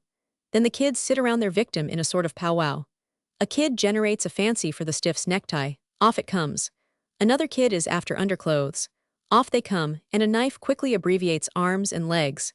Friendly hobos may be called in to take the coat and trousers, which are too large for the kids, and in the end they depart, leaving beside the stiff the heap of their discarded rags. Another vision comes to me. It is a dark night. My push is coming along the sidewalk in the suburbs. Ahead of us, under an electric light, a man crosses the street diagonally. There is something tentative and desultory in his walk. The kids scent the game on the instant. The man is drunk. He blunders across the opposite sidewalk and is lost in the darkness as he takes a shortcut through a vacant lot. No hunting cry is raised, but the pack flings itself forward in quick pursuit. In the middle of the vacant lot it comes upon him. But what is this? Snarling and strange forms, small and dim and menacing, are between the pack and its prey. It is another pack of road kids, and in the hostile pause we learn that it is their meat, that they have been trailing it a dozen blocks and more, and that we are butting in. But it is the world primeval. These wolves are baby wolves. As a matter of fact, I don't think one of them was over 12 or 13 years of age. I met some of them afterward, and learned that they had just arrived that day over the hill, and that they hailed from Denver and Salt Lake City. Our pack flings forward. The baby wolves squeal and screech and fight like little demons. All about the drunken man rages the struggle for the possession of him. Down he goes in the thick of it, and the combat rages over his body after the fashion of the Greeks, and Trojans over the body and armor of a fallen hero. Amid cries and tears and wailings, the baby wolves are dispossessed, and my pack rolls the stiff.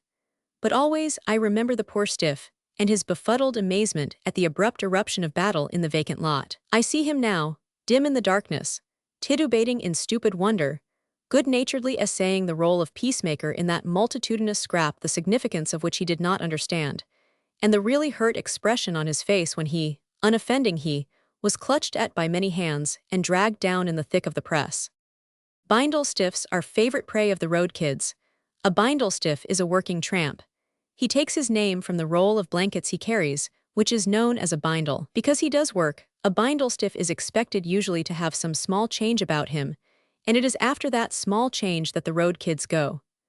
The best hunting ground for bindle stiffs is in the sheds, barns, lumberyards, railroad yards, etc., on the edges of a city, and the time for hunting is the night, when the bindle stiff seeks these places to roll up in his blankets and sleep. Gay cats also come to grief at the hands of the road kid. In more familiar parlance, gay cats are shorthorns, chechaquos, new chums, or tenderfeet. A gay cat is a newcomer on the road who is man-grown, or, at least, youth-grown. A boy on the road, on the other hand, no matter how green he is never a gay cat. He is a road kid or a punk, and if he travels with a profesh, he is known possessively as a Prussian. I was never a Prussian, for I did not take kindly to possession. I was first a road kid and then a profesh. Because I started in young, I practically skipped my gay cat apprenticeship. For a short period, during the time I was exchanging my Frisco Kid moniker for that of Sailor Jack, I labored under the suspicion of being a gay cat. But closer acquaintance on the part of those that suspected me quickly disabused their minds, and in a short time I acquired the unmistakable airs and earmarks of the Bloden the Glass profesh. And be it known, here and now, that the profesh are the aristocracy of the road. They are the lords and masters, the aggressive men, the primordial noblemen, the blonde beasts so beloved of Nietzsche. When I came back over the hill from Nevada, I found that some river pirate had stolen Dinny Macrea's boat. A funny thing at this day is that I cannot remember what became of the skiff in which Nicky the Greek and I sailed from Oakland to Port Costa. I know that the constable didn't get it, and I know that it didn't go with us up the Sacramento River, and that is all I do know. With the loss of Dinny Macrea's boat, I was pledged to the road, and when I grew tired of Sacramento, I said goodbye to the push, which, in its friendly way, tried to ditch me from a freight as I left town, and started on a pasear down the valley of the San Joaquin. The road had gripped me and would not let me go. And later, when I had voyaged to sea and done one thing and another, I returned to the road to make longer flights, to be a comet and a profesh, and to plump into the bath of sociology that wet me to the skin. 2,000 stiffs. A stiff is a tramp. It was once my fortune to travel a few weeks with a push that numbered 2,000. This was known as Kelly's Army. Across the wild and woolly West, clear from California, General Kelly and his heroes had captured trains, but they fell down when they crossed the Missouri and went up against the effete East. The East hadn't the slightest intention of giving free transportation to 2,000 hobos. Kelly's army lay helplessly for some time at Council Bluffs. The day I joined it, made desperate by delay, it marched out to capture a train. It was quite an imposing sight. General Kelly sat a magnificent black charger, and with waving banners, to the martial music of fife and drum corps, company by company, in 2 divisions, his 2,000 stiffs countermarched before him and hit the wagon road to the little burg of Weston, 7 miles away. Being the latest recruit, I was in the last company of the last regiment of the 2nd Division, and furthermore in the last rank of the rear guard. The army went into camp at Weston beside the railroad track, beside the tracks rather, for 2 roads went through, the Chicago, Milwaukee, and St. Paul and the Rock Island. Our intention was to take the first train out, but the railroad officials coppered our play and won. There was no first train. They tied up the 2 lines and stopped running trains. In the meantime, while we lay by the dead tracks, the good people of Omaha and Council Bluffs were bestirring themselves. Preparations were making to form a mob, capture a train in Council Bluffs, run it down to us and make us a present of it. The railroad officials coppered that play too. They didn't wait for the mob. Early in the morning of the 2nd day, an engine with a single private car attached arrived at the station and sidetracked. At this sign that life had renewed in the dead roads, the whole army lined up beside the track. But never did life renew so monstrously on a dead railroad as it did on those 2 roads. From the west came the whistle of a locomotive. It was coming in our direction, bound east. We were bound east. A stir of preparation ran down our ranks. The whistle tooted fast and furiously, and the train thundered at top speed. The hobo didn't live that could have boarded it. Another locomotive whistled, and another train came through at top speed. And another, train after train, till toward the last the trains were composed of passenger coaches, boxcars, flat cars, dead engines, cabooses, mail cars, wrecking appliances, and all the riffraff of worn-out and abandoned rolling stock that collects in the yards of great railways. When the yards at Council Bluffs had been completely cleaned, the private car and engine went east, and the tracks died for keeps. That day went by, and the next, and nothing moved, and in the meantime, pelted by sleet, and rain, and hail, the 2,000 hobos lay beside the track. But that night the good people of Council Bluffs went the railroad officials one better. A mob formed in Council Bluffs, crossed the river to Omaha, and there joined with another mob in a raid on the Union Pacific yards. First they captured an engine, next they knocked a train together, and then the united mobs piled aboard, crossed the Missouri, and ran down the Rock Island right-of-way to turn the train over to us. The railway officials tried to copper this play, but fell down, to the mortal terror of the section boss and one member of the section gang at Weston. This pair, under secret telegraphic orders, tried to wreck our trainload of sympathizers by tearing up the track. It happened that we were suspicious and had our patrols out. Caught red-handed at train wrecking, and surrounded by 2,000 infuriated hobos, that section gang boss and assistant prepared to meet death. I don't remember what saved them, unless it was the arrival of the train. It was our turn to fall down, and we did hard. In their haste, the 2 mobs had neglected to make up a sufficiently long train. There wasn't room for 2,000 hobos to ride, so the mobs and the hobos had a talkfest, fraternized, sang songs, and parted, the mobs going back on their captured train to Omaha, the hobos pulling out next morning on a 140-mile march to Des Moines. It was not until Kelly's army crossed the Missouri that it began to walk, and after that it never rode again. It cost the railroads slathers of money, but they were acting on principle and they won. Underwood, Leola, Mendon, Avoca, Walnut, Marno, Atlantic, Wyoto, Anita, Adair, Adam, Casey, Stewart, Dexter, Carlem, DeSoto, Van Meter, Boonville, Commerce, Valley Junction. How the names of the towns come back to me as I con the map and trace our route through the fat Iowa country. And the hospitable Iowa farmer folk. They turned out with their wagons and carried our baggage, gave us hot lunches at noon by the wayside. Mayors of comfortable little towns made speeches of welcome and hastened us on our way.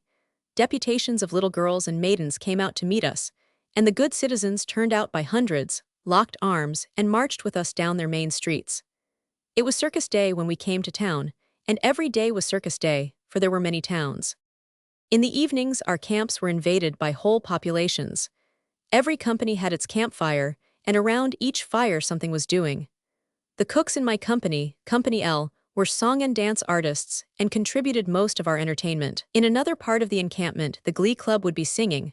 One of its star voices was the dentist, drawn from Company L, and we were mighty proud of him. Also, he pulled teeth for the whole army, and since the extractions usually occurred at mealtime, our digestions were stimulated by variety of incident. The dentist had no anesthetics, but 2 or 3 of us were always on tap to volunteer to hold down the patient. In addition to the stunts of the companies and the Glee Club, church services were usually held, local preachers officiating, and always there was a great making of political speeches. All these things ran neck and neck. It was a full-blown midway. A lot of talent can be dug out of 2,000 hobos. I remember we had a picked baseball 9, and on Sundays we made a practice of putting it all over the local 9s. Sometimes we did it twice on Sundays. Last year, while on a lecturing trip, I rode into Des Moines in a Pullman. I don't mean a side-door Pullman, but the real thing. On the outskirts of the city, I saw the old stoveworks, and my heart leaped. It was there, at the stoveworks, a dozen years before, that the army lay down and swore a mighty oath that its feet were sore, and that it would walk no more. We took possession of the stoveworks and told Des Moines that we had come to stay, that we'd walked in, but we'd be blessed if we'd walk out. Des Moines was hospitable, but this was too much of a good thing. Do a little mental arithmetic, gentle reader. 2,000 hobos, eating 3 square meals, make 6,000 meals per day, 42,000 meals per week, or 168,000 meals per shortest month in the calendar. That's going some. We had no money. It was up to Des Moines. Des Moines was desperate. We lay in camp, made political speeches, held sacred concerts, pulled teeth, played baseball and 7-Up, and ate our 6,000 meals per day, and Des Moines paid for it. Des Moines pleaded with the railroads, but they were obdurate. They had said we shouldn't ride, and that settled it. To permit us to ride would be to establish a precedent, and there weren't going to be any precedents. And still we went on eating. That was the terrifying factor in the situation. We were bound for Washington, and Des Moines would have had to float municipal bonds to pay all our railroad fares, even at special rates, and if we remained much longer, she'd have to float bonds anyway to feed us. Then some local genius solved the problem. We wouldn't walk. Very good, we should ride. From Des Moines to Keokuk on the Mississippi flowed the Des Moines River. This particular stretch of river was 300 miles long. We could ride on it, said the local genius, and once equipped with floating stock, we could ride on down the Mississippi to the Ohio, and thence up the Ohio, winding up with a short portage over the mountains to Washington. Des Moines took up a subscription. Public-spirited citizens contributed several $1,000s. Lumber, rope, nails, and cotton for calking were bought in large quantities, and on the banks of the Des Moines was inaugurated a tremendous era of shipbuilding. Now the Des Moines is a picayune stream, unduly dignified by the appellation of river. In our spacious western land, it would be called a creek. The oldest inhabitants shook their heads and said we couldn't make it, that there wasn't enough water to float us. Des Moines didn't care, so long as it got rid of us, and we were such well-fed optimists that we didn't care either. On Wednesday, May 9, 1894, we got underway and started on our colossal picnic. Des Moines had got off pretty easily, And she certainly owes a statue in bronze to the local genius who got her out of her difficulty. True, Des Moines had to pay for our boats. We had eaten 66,000 meals at the stoveworks, and we took 12,000 additional meals along with us in our commissary, as a precaution against famine in the wilds. But then, think what it would have meant if we had remained at Des Moines 11 months instead of 11 days. Also, when we departed, we promised Des Moines we'd come back if the river failed to float us. It was all very well having 12,000 meals in the commissary, and no doubt the commissary ducks enjoyed them, for the commissary promptly got lost, and my boat, for one, never saw it again. The company formation was hopelessly broken up during the river trip. In any camp of men there will always be found a certain percentage of shirks, of helpless, of just ordinary, and of hustlers. There were 10 men in my boat, and they were the cream of Company L. Every man was a hustler. For 2 reasons I was included in the 10. First, I was as good a hustler as ever through his feet, and next I was Sailor Jack. I understood boats and boating. The 10 of us forgot the remaining 40 men of Company L, and by the time we had missed one meal we promptly forgot the commissary. We were independent. We went down the river on our own, hustling our chew-ins, beating every boat in the fleet, and alas that I must say it, sometimes taking possession of the stores the farmer folk had collected for the army. For a good part of the 300 miles we were from half a day to a day or so in advance of the army. We had managed to get hold of several American flags. When we approached a small town, or when we saw a group of farmers gathered on the bank, we ran up our flags, called ourselves the advance boat, and demanded to know what provisions had been collected for the army. We represented the army, of course, and the provisions were turned over to us. But there wasn't anything small about us. We never took more than we could get away with. But we did take the cream of everything. For instance, if some philanthropic farmer had donated several dollars worth of tobacco, we took it. So also, we took butter and sugar, coffee and canned goods. But when the stores consisted of sacks of beans and flour, or 2 or 3 slaughtered steers, we resolutely refrained and went our way, leaving orders to turn such provisions over to the commissary boats whose business was to follow behind us. But the 10 of us did live on the fat of the land. For a long time General Kelly vainly tried to head us off. He sent 2 rowers, in a light, round-bottomed boat, to overtake us and put a stop to our piratical careers. They overtook us all right, but they were 2 and we were 10. They were empowered by General Kelly to make us prisoners, and they told us so. When we expressed disinclination to become prisoners, they hurried ahead to the next town to invoke the aid of the authorities. We went ashore immediately and cooked an early supper, and under the cloak of darkness, we ran by the town and its authorities. I kept a diary on part of the trip, and as I read it over now, I note one persistently recurring phrase, namely, living fine. We did live fine. We even disdained to use coffee boiled in water. We made our coffee out of milk, calling the wonderful beverage, if I remember rightly, pale Vienna. While we were ahead, skimming the cream, and while the commissary was lost far behind, the main army, coming along in the middle, starved. This was hard on the army, I'll allow. But then, the 10 of us were individualists. We had initiative and enterprise.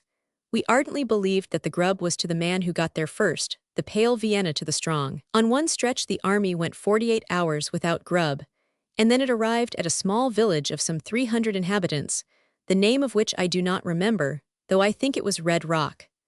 This town, following the practice of all towns through which the army passed, had appointed a committee of safety. Counting 5 to a family, Red Rock consisted of 60 households. Her committee of safety was scared stiff by the eruption of 2,000 hungry hobos who lined their boats 2 and 3 deep along the river bank. General Kelly was a fair man. He had no intention of working a hardship on the village. He did not expect 60 households to furnish 2,000 meals. Besides, the army had its treasure chest. But the committee of safety lost its head. No encouragement to the invader was its program, and when General Kelly wanted to buy food, the committee turned him down. It had nothing to sell, General Kelly's money was no good in their burg. And then General Kelly went into action. The bugles blew. The army left the boats and on top of the bank formed in battle array. The committee was there to see. General Kelly's speech was brief. "Boys," he said, "when did you eat last?" "Day before yesterday," they shouted. "Are you hungry?" A mighty affirmation from 2,000 throats shook the atmosphere. Then General Kelly turned to the committee of safety. "You see, gentlemen, the situation. My men have eaten nothing in 48 hours. If I turn them loose upon your town, I'll not be responsible for what happens. They are desperate. I offered to buy food for them, but you refused to sell. I now withdraw my offer. Instead, I shall demand. I give you 5 minutes to decide. Either kill me 6 steers and give me 4,000 rations, or I turn the men loose. 5 minutes, gentlemen." The terrified committee of safety looked at the 2,000 hungry hobos and collapsed. It didn't wait the 5 minutes. It wasn't going to take any chances. The killing of the steers and the collecting of the requisition began forthwith, and the army dined. And still the 10 graceless individualists soared along ahead and gathered in everything in sight. But General Kelly fixed us. He sent horsemen down each bank, warning farmers and townspeople against us. They did their work thoroughly, all right. The erstwhile hospitable farmers met us with the icy mitt. Also, they summoned the constables when we tied up to the bank and loosed the dogs. I know. 2 of the latter caught me with a barbed wire fence between me and the river. I was carrying 2 buckets of milk for the pale Vienna. I didn't damage the fence any, but we drank plebeian coffee boiled with vulgar water, and it was up to me to throw my feet for another pair of trousers. I wonder, gentle reader, if you ever essayed hastily to climb a barbed wire fence with a bucket of milk in each hand. Ever since that day, I have had a prejudice against barbed wire, and I have gathered statistics on the subject. Unable to make an honest living so long as General Kelly kept his 2 horsemen ahead of us, we returned to the army and raised a revolution. It was a small affair, but it devastated Company L of the 2nd Division. The captain of Company L refused to recognize us, said we were deserters and traitors and scalawags, and when he drew rations for Company L from the commissary, he wouldn't give us any. That captain didn't appreciate us, or he wouldn't have refused us grub. Promptly we intrigued with the 1st lieutenant. He joined us with the 10 men in his boat, and in return we elected him captain of Company M. The captain of Company L raised a roar. Down upon us came General Kelly, Colonel Speed, and Colonel Baker. The 20 of us stood firm, and our revolution was ratified. But we never bothered with the commissary. Our hustlers drew better rations from the farmers. Our new captain, however, doubted us. He never knew when he'd see the 10 of us again, once we got underway in the morning, so he called in a blacksmith to clinch his captaincy. In the stern of our boat, 1 on each side, were driven 2 heavy eye-bolts of iron. Correspondingly, on the bow of his boat, were fastened 2 huge iron hooks. The boats were brought together, end on, the hooks dropped into the eye-bolts, and there we were, hard and fast. We couldn't lose that captain, but we were irrepressible. Out of our very manacles, we wrought an invincible device that enabled us to put it all over every other boat in the fleet. Like all great inventions, this one of ours was accidental. We discovered it the first time we ran on a snag in a bit of a rapid. The head boat hung up and anchored, and the tail boat swung around in the current, pivoting the head boat on the snag. I was at the stern of the tail boat, steering. In vain we tried to shove off. Then I ordered the men from the head boat into the tail boat. Immediately the head boat floated clear, and its men returned into it. After that, snags, reefs, shoals, and bars had no terrors for us. The instant the head boat struck, the men in it leaped into the tail boat. Of course, the head boat floated over the obstruction and the tail boat then struck. Like automatons, the 20 men now in the tail boat leaped into the head boat, and the tail boat floated past. The boats used by the army were all alike, made by the mile and sawed off. They were flatboats, and their lines were rectangles. Each boat was 6 feet wide, 10 feet long, and 1.5 feet deep. Thus, when our 2 boats were hooked together, I sat at the stern steering a craft 20 feet long, containing 20 husky hobos who spelled each other at the oars and paddles, and loaded with blankets, cooking outfit, and our own private commissary. Still we caused General Kelly trouble. He had called in his horsemen, and substituted 3 police boats that traveled in the van and allowed no boats to pass them. The craft containing Company M crowded the police boats hard. We could have passed them easily, but it was against the rules, so we kept a respectful distance astern and waited. Ahead we knew was virgin farming country, unbegged and generous, but we waited. White water was all we needed, and when we rounded a bend and a rapid showed up, we knew what would happen. Smash, police boat number 1 goes on a boulder and hangs up. Bang, police boat number 2 follows suit. Whop, police boat number 3 encounters the common fate of all. Of course our boat does the same things. But 1-2, the men are out of the head boat and into the tail boat. 1-2, they are out of the tail boat and into the head boat. And 1-2, the men who belong in the tail boat are back in it and we are dashing on. Stop, you blankety-blank-blanks! Shriek the police boats. How can we blank the blankety-blank river anyway? We wail plaintively as we surge past, caught in that remorseless current that sweeps us on out of sight and into the hospitable farmer country that replenishes our private commissary with the cream of its contributions. Again, we drink pale Vienna and realize that the grub is to the man who gets there. Poor General Kelly, he devised another scheme. The whole fleet started ahead of us. Company M of the 2nd Division started in its proper place in the line, which was last, and it took us only one day to put the kibosh on that particular scheme. 25 miles of bad water lay before us, all rapids, shoals, bars, and boulders. It was over that stretch of water that the oldest inhabitants of Des Moines had shaken their heads. Nearly 200 boats entered the bad water ahead of us, and they piled up in the most astounding manner. We went through that stranded fleet like hemlock through the fire. There was no avoiding the boulders, bars, and snags, except by getting out on the bank. We didn't avoid them. We went right over them, 1-2, 1-2, head boat, tailboat, all hands back and forth and back again. We camped that night alone, and loafed in camp all of next day while the army patched and repaired its wrecked boats and straggled up to us.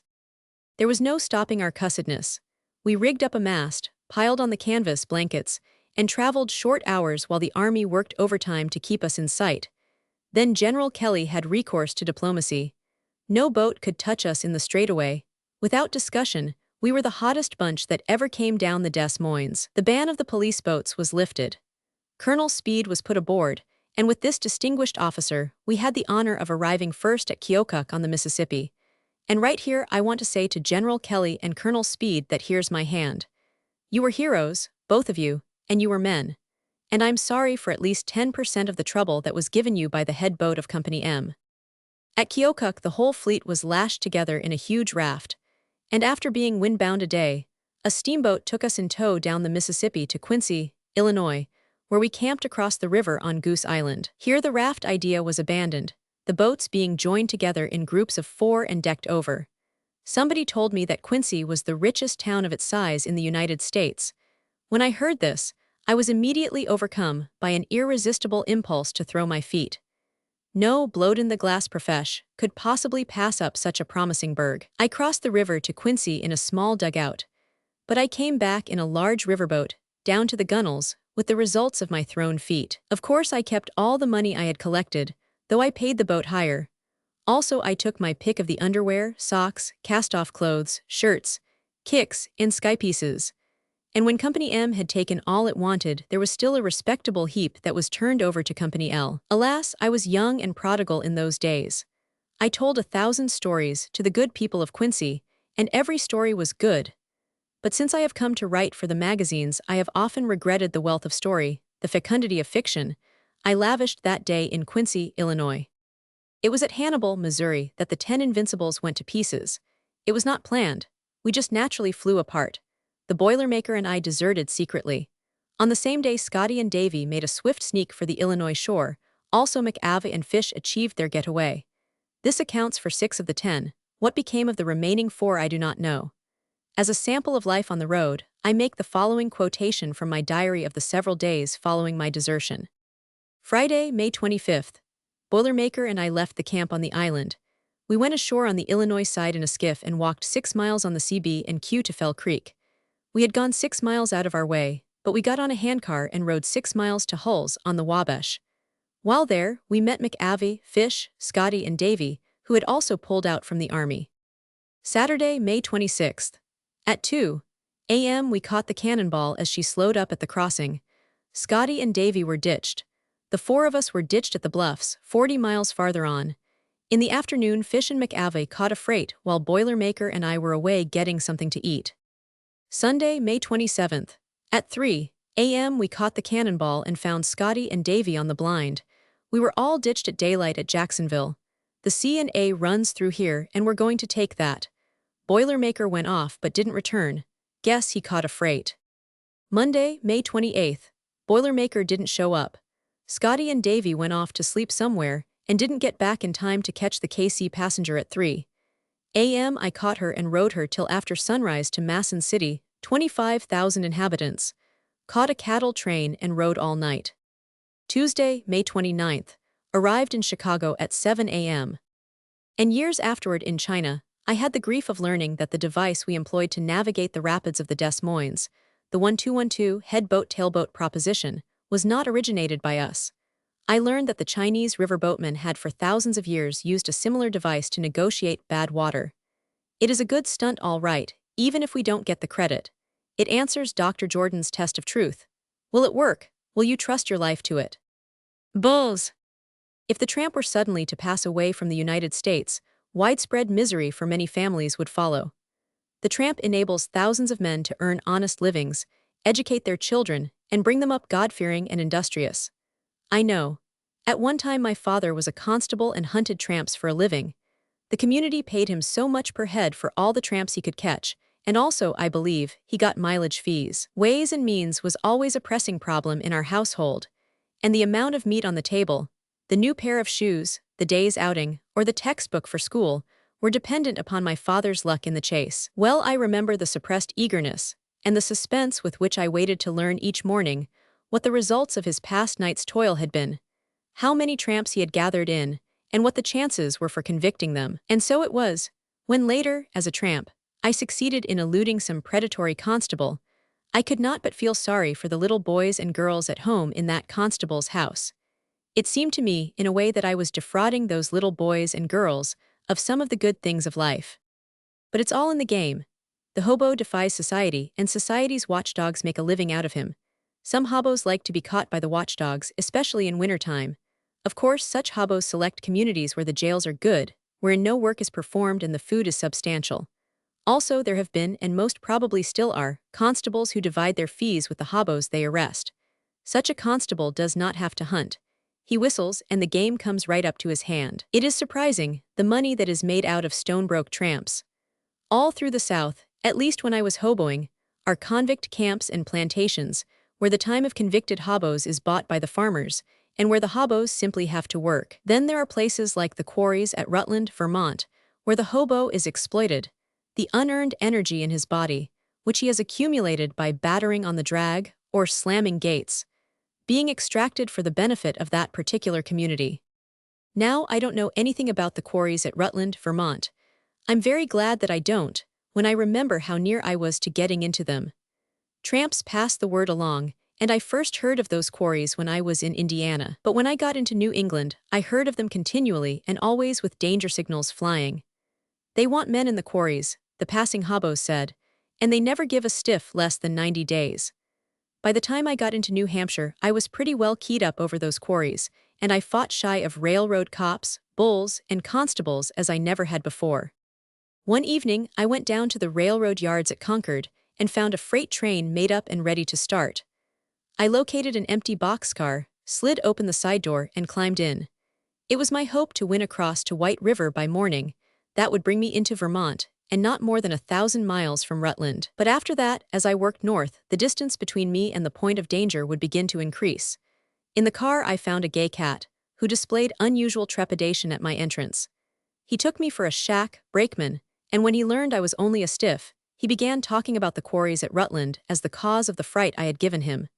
He was a young country fellow, and had beaten his way only over local stretches of road. The freight got underway, and we lay down in one end of the boxcar and went to sleep. 2 or 3 hours afterward, at a stop, I was awakened by the noise of the right-hand door being softly slid open. The gay cat slept on. I made no movement, though I veiled my eyes with my lashes to a little slit through which I could see out. A lantern was thrust in through the doorway, followed by the head of a shack. He discovered us and looked at us for a moment. I was prepared for a violent expression on his part, or the customary, "Hit the grit, you son of a toad." Instead of this, he cautiously withdrew the lantern and very, very softly slid the door to. This struck me as eminently unusual and suspicious. I listened, and softly I heard the hasp drop into place. The door was latched on the outside. We could not open it from the inside. One way of sudden exit from that car was blocked. It would never do. I waited a few seconds, then crept to the left-hand door and tried it. It was not yet latched. I opened it, dropped to the ground, and closed it behind me. Then I passed across the bumpers to the other side of the train. I opened the door the shack had latched, climbed in, and closed it behind me. Both exits were available again. The gay cat was still asleep. The train got underway. It came to the next stop. I heard footsteps in the gravel. Then the left-hand door was thrown open noisily. The gay cat awoke. I made believe to awake, and we sat up and stared at the shack and his lantern. He didn't waste any time getting down to business. "I want $3, he said. We got on our feet and came nearer to him to confer.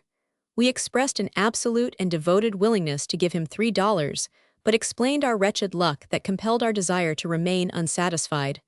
The shack was incredulous. He dickered with us. He would compromise for $2. We regretted our condition of poverty. He said uncomplimentary things, called us sons of toads, and damned us from hell to breakfast. Then he threatened. He explained that if we didn't dig up, he'd lock us in and carry us on to White River and turn us over to the authorities. He also explained all about the quarries at Rutland. Now that shack thought he had us dead to rights. Was not he guarding the one door, and had he not himself latched the opposite door but a few minutes before? When he began talking about quarries, the frightened gay cat started to sidle across to the other door. The shack laughed loud and long. "Don't be in a hurry," he said. "I locked that door on the outside at the last stop." So implicitly did he believe the door to be locked that his words carried conviction.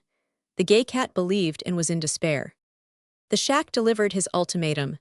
Either we should dig up $2, or he would lock us in and turn us over to the constable at White River, and that meant 90 days and the quarries. Now, gentle reader, just suppose that the other door had been locked. Behold the precariousness of human life. For lack of $1, I'd have gone to the quarries and served 3 months as a convict slave. So would the gay cat. Count me out, for I was hopeless, but consider the gay cat. He might have come out after those 90 days pledged to a life of crime. And later he might have broken your skull, even your skull, with a blackjack in an endeavor to take possession of the money on your person. And if not your skull, then some other poor and unoffending creature's skull. But the door was unlocked and I alone knew it. The gay cat and I begged for mercy. I joined in the pleading and wailing out of sheer cussedness, I suppose, but I did my best. I told a story that would have melted the heart of any mug, but it didn't melt the heart of that sordid money grasper of a shack.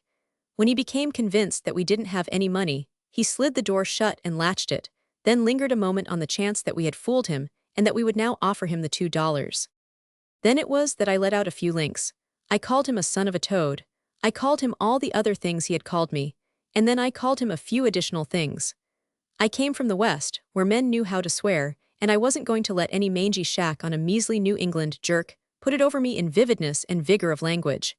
At first the shack tried to laugh it down. Then he made the mistake of attempting to reply. I let out a few more links, and I cut him to the raw and therein rubbed winged and flaming epithets. Nor was my fine frenzy all whim and literary.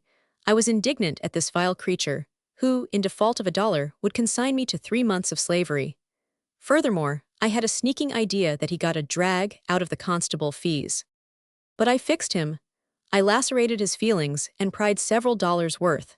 He tried to scare me by threatening to come in after me and kick the stuffing out of me.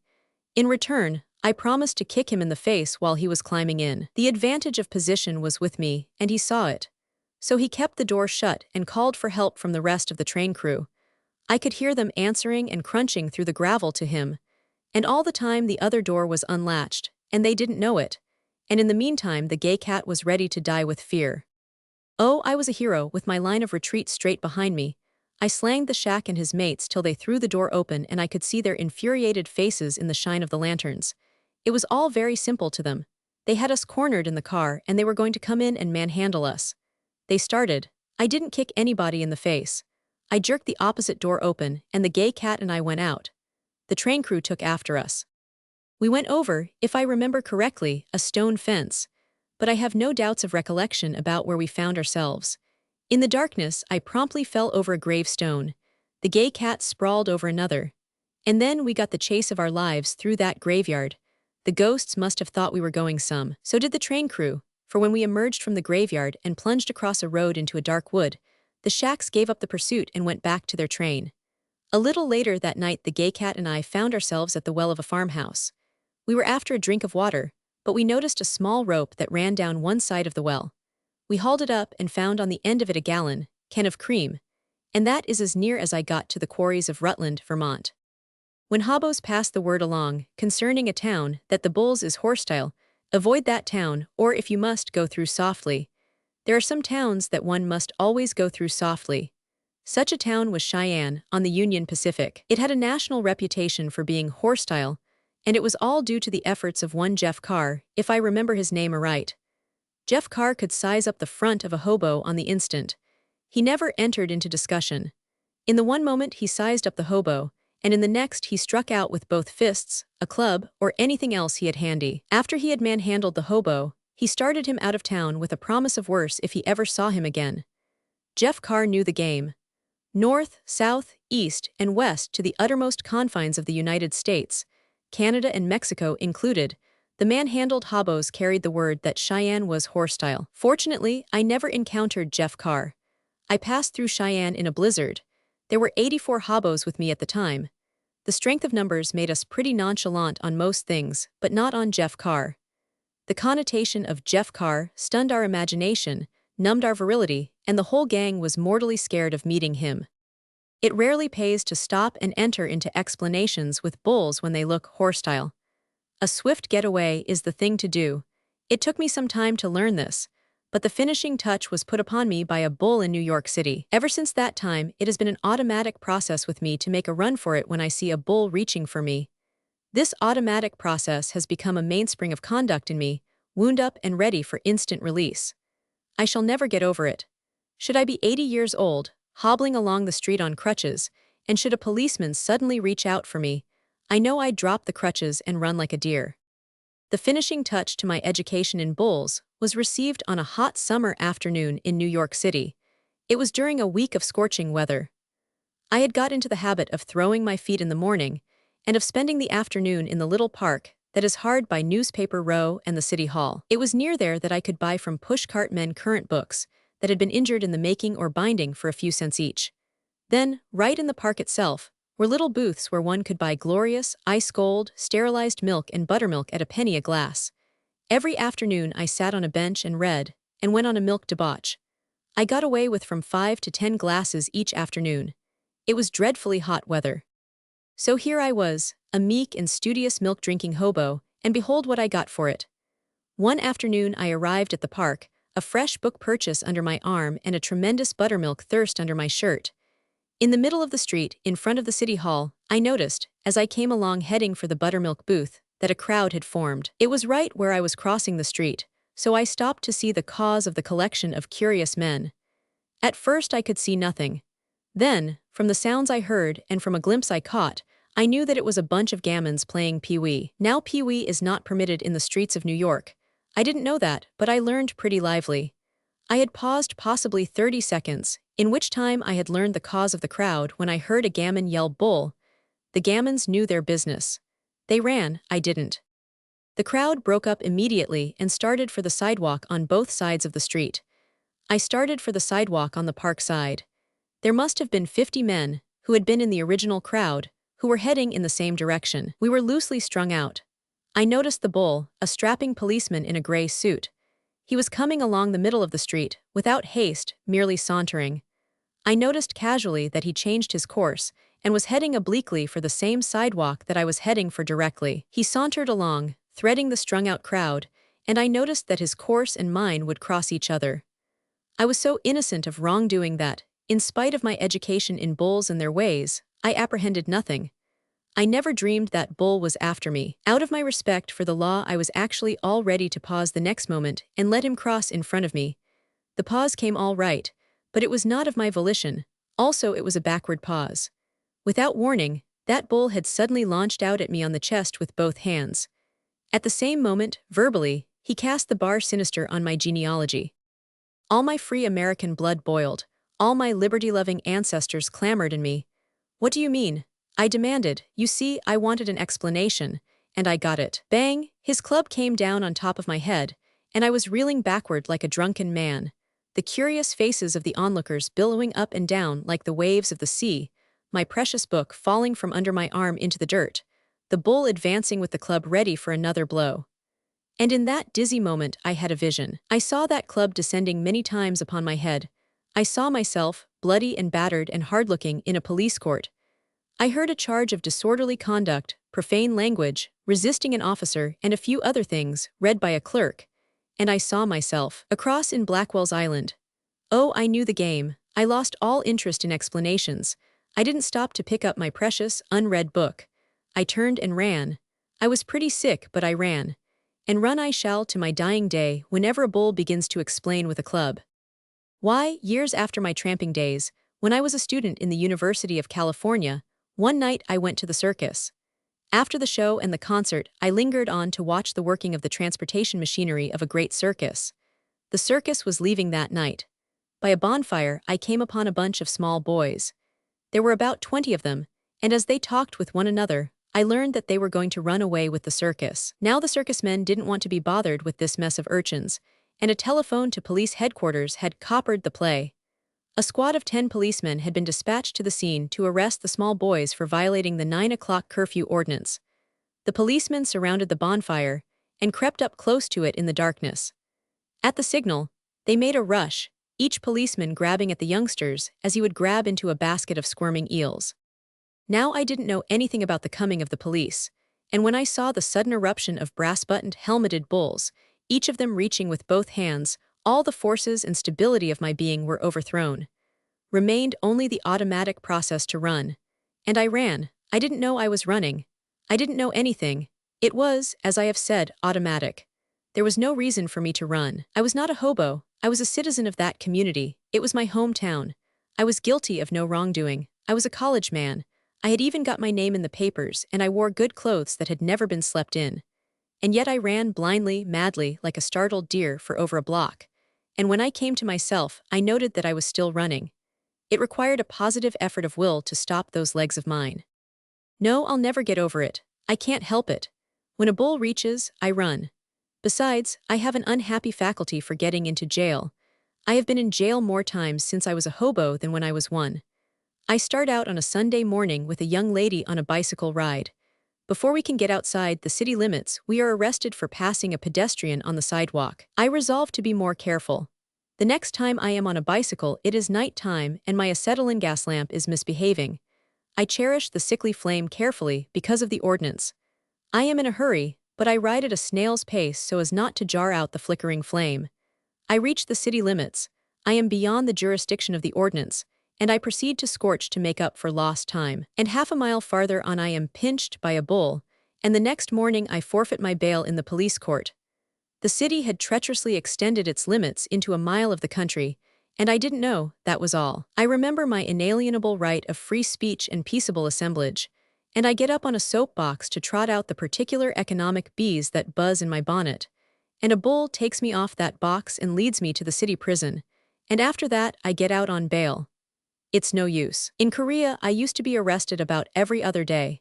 It was the same thing in Manchuria. The last time I was in Japan, I broke into jail under the pretext of being a Russian spy. It wasn't my pretext, but it got me into jail just the same. There is no hope for me. I am fated to do the prisoner of Chillin stunt yet. This is prophecy. I once hypnotized a bull on Boston Common. It was past midnight and he had me dead to rights. But before I got done with him, he had ponied up a silver quarter and given me the address of an all-night restaurant. Then there was a bull in Bristol, New Jersey, who caught me and let me go, and heaven knows he had provocation enough to put me in jail. I hit him the hardest I'll wager he was ever hit in his life. It happened this way. About midnight I nailed a freight out of Philadelphia. The shacks ditched me. She was pulling out slowly through the maze of tracks and switches of the freight yards. I nailed her again, and again I was ditched. You see, I had to nail her outside, for she was a through freight with every door locked and sealed. The second time I was ditched, the shack gave me a lecture. He told me I was risking my life, that it was a fast freight and that she went some. I told him I was used to going some myself, but it was no go. He said he wouldn't permit me to commit suicide, and I hit the grit. But I nailed her a third time, getting in between on the bumpers. They were the most meager bumpers I had ever seen. I do not refer to the real bumpers, the iron bumpers that are connected by the coupling link and that pound and grind on each other. What I refer to are the beams, like huge cleats, that cross the ends of freight cars just above the bumpers. When one rides the bumpers, he stands on these cleats, 1 foot on each, the bumpers between his feet and just beneath. But the beams or cleats I found myself on were not the broad, generous ones that at that time were usually on boxcars. On the contrary, they were very narrow, not more than 1.5 inches in breadth. I couldn't get half of the width of my sole on them. Then there was nothing to which to hold with my hands. True, there were the ends of the 2 boxcars, but those ends were flat, perpendicular surfaces. There were no grips. I could only press the flats of my palms against the car ends for support. but that would have been all right if the cleats for my feet had been decently wide. As the freight got out of Philadelphia, she began to hit up speed. Then I understood what the shack had meant by suicide. The freight went faster and faster.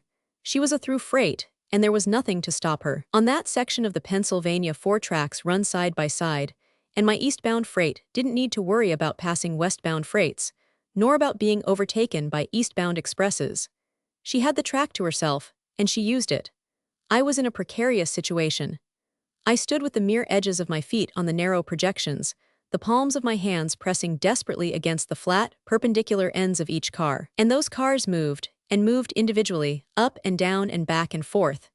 Did you ever see a circus rider, standing on 2 running horses, with 1 foot on the back of each horse? Well, that was what I was doing, with several differences. The circus rider had the reins to hold on to, while I had nothing. He stood on the broad soles of his feet, while I stood on the edges of mine. He bent his legs and body, gaining the strength of the arch in his posture and achieving the stability of a low center of gravity, while I was compelled to stand upright and keep my legs straight. He rode face forward, while I was riding sidewise.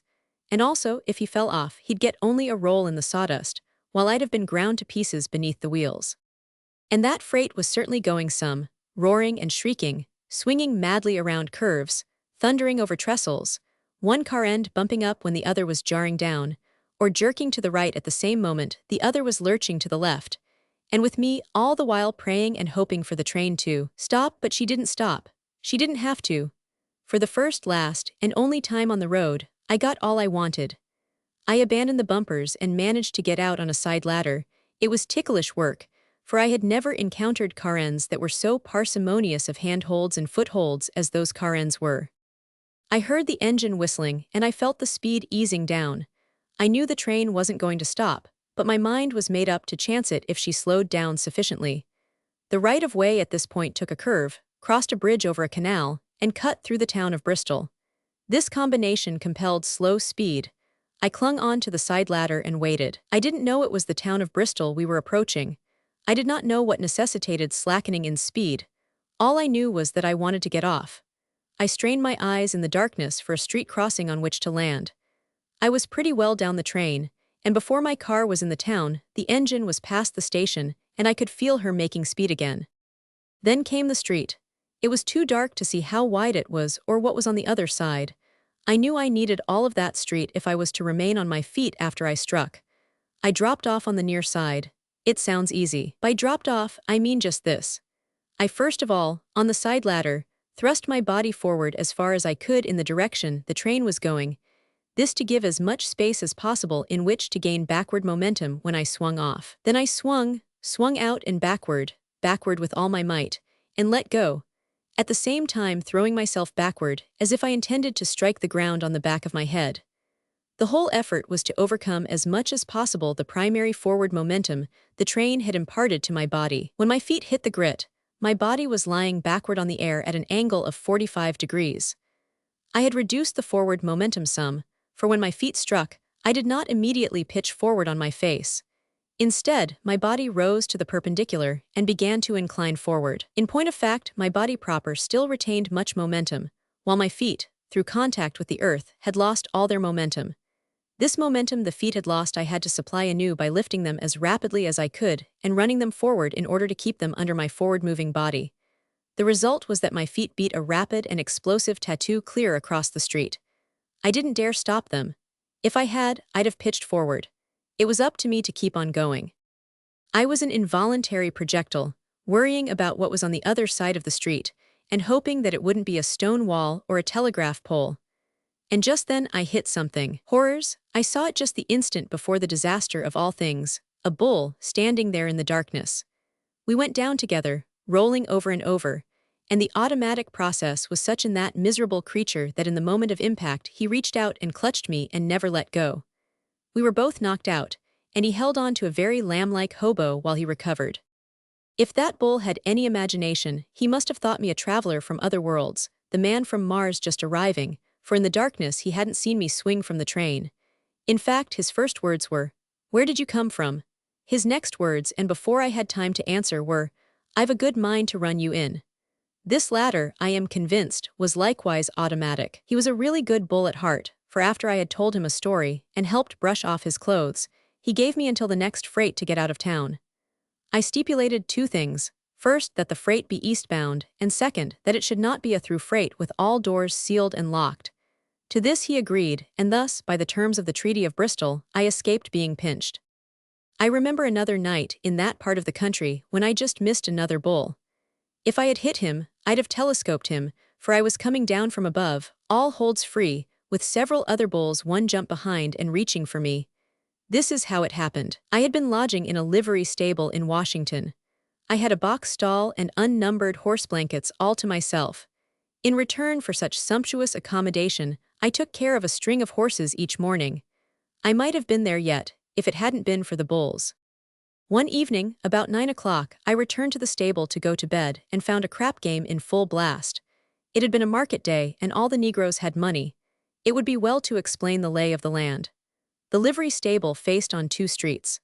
I entered the front, passed through the office, and came to the alley between two rows of stalls that ran the length of the building and opened out on the other street. Midway along this alley, beneath a gas jet and between the rows of horses, were about 40 Negroes.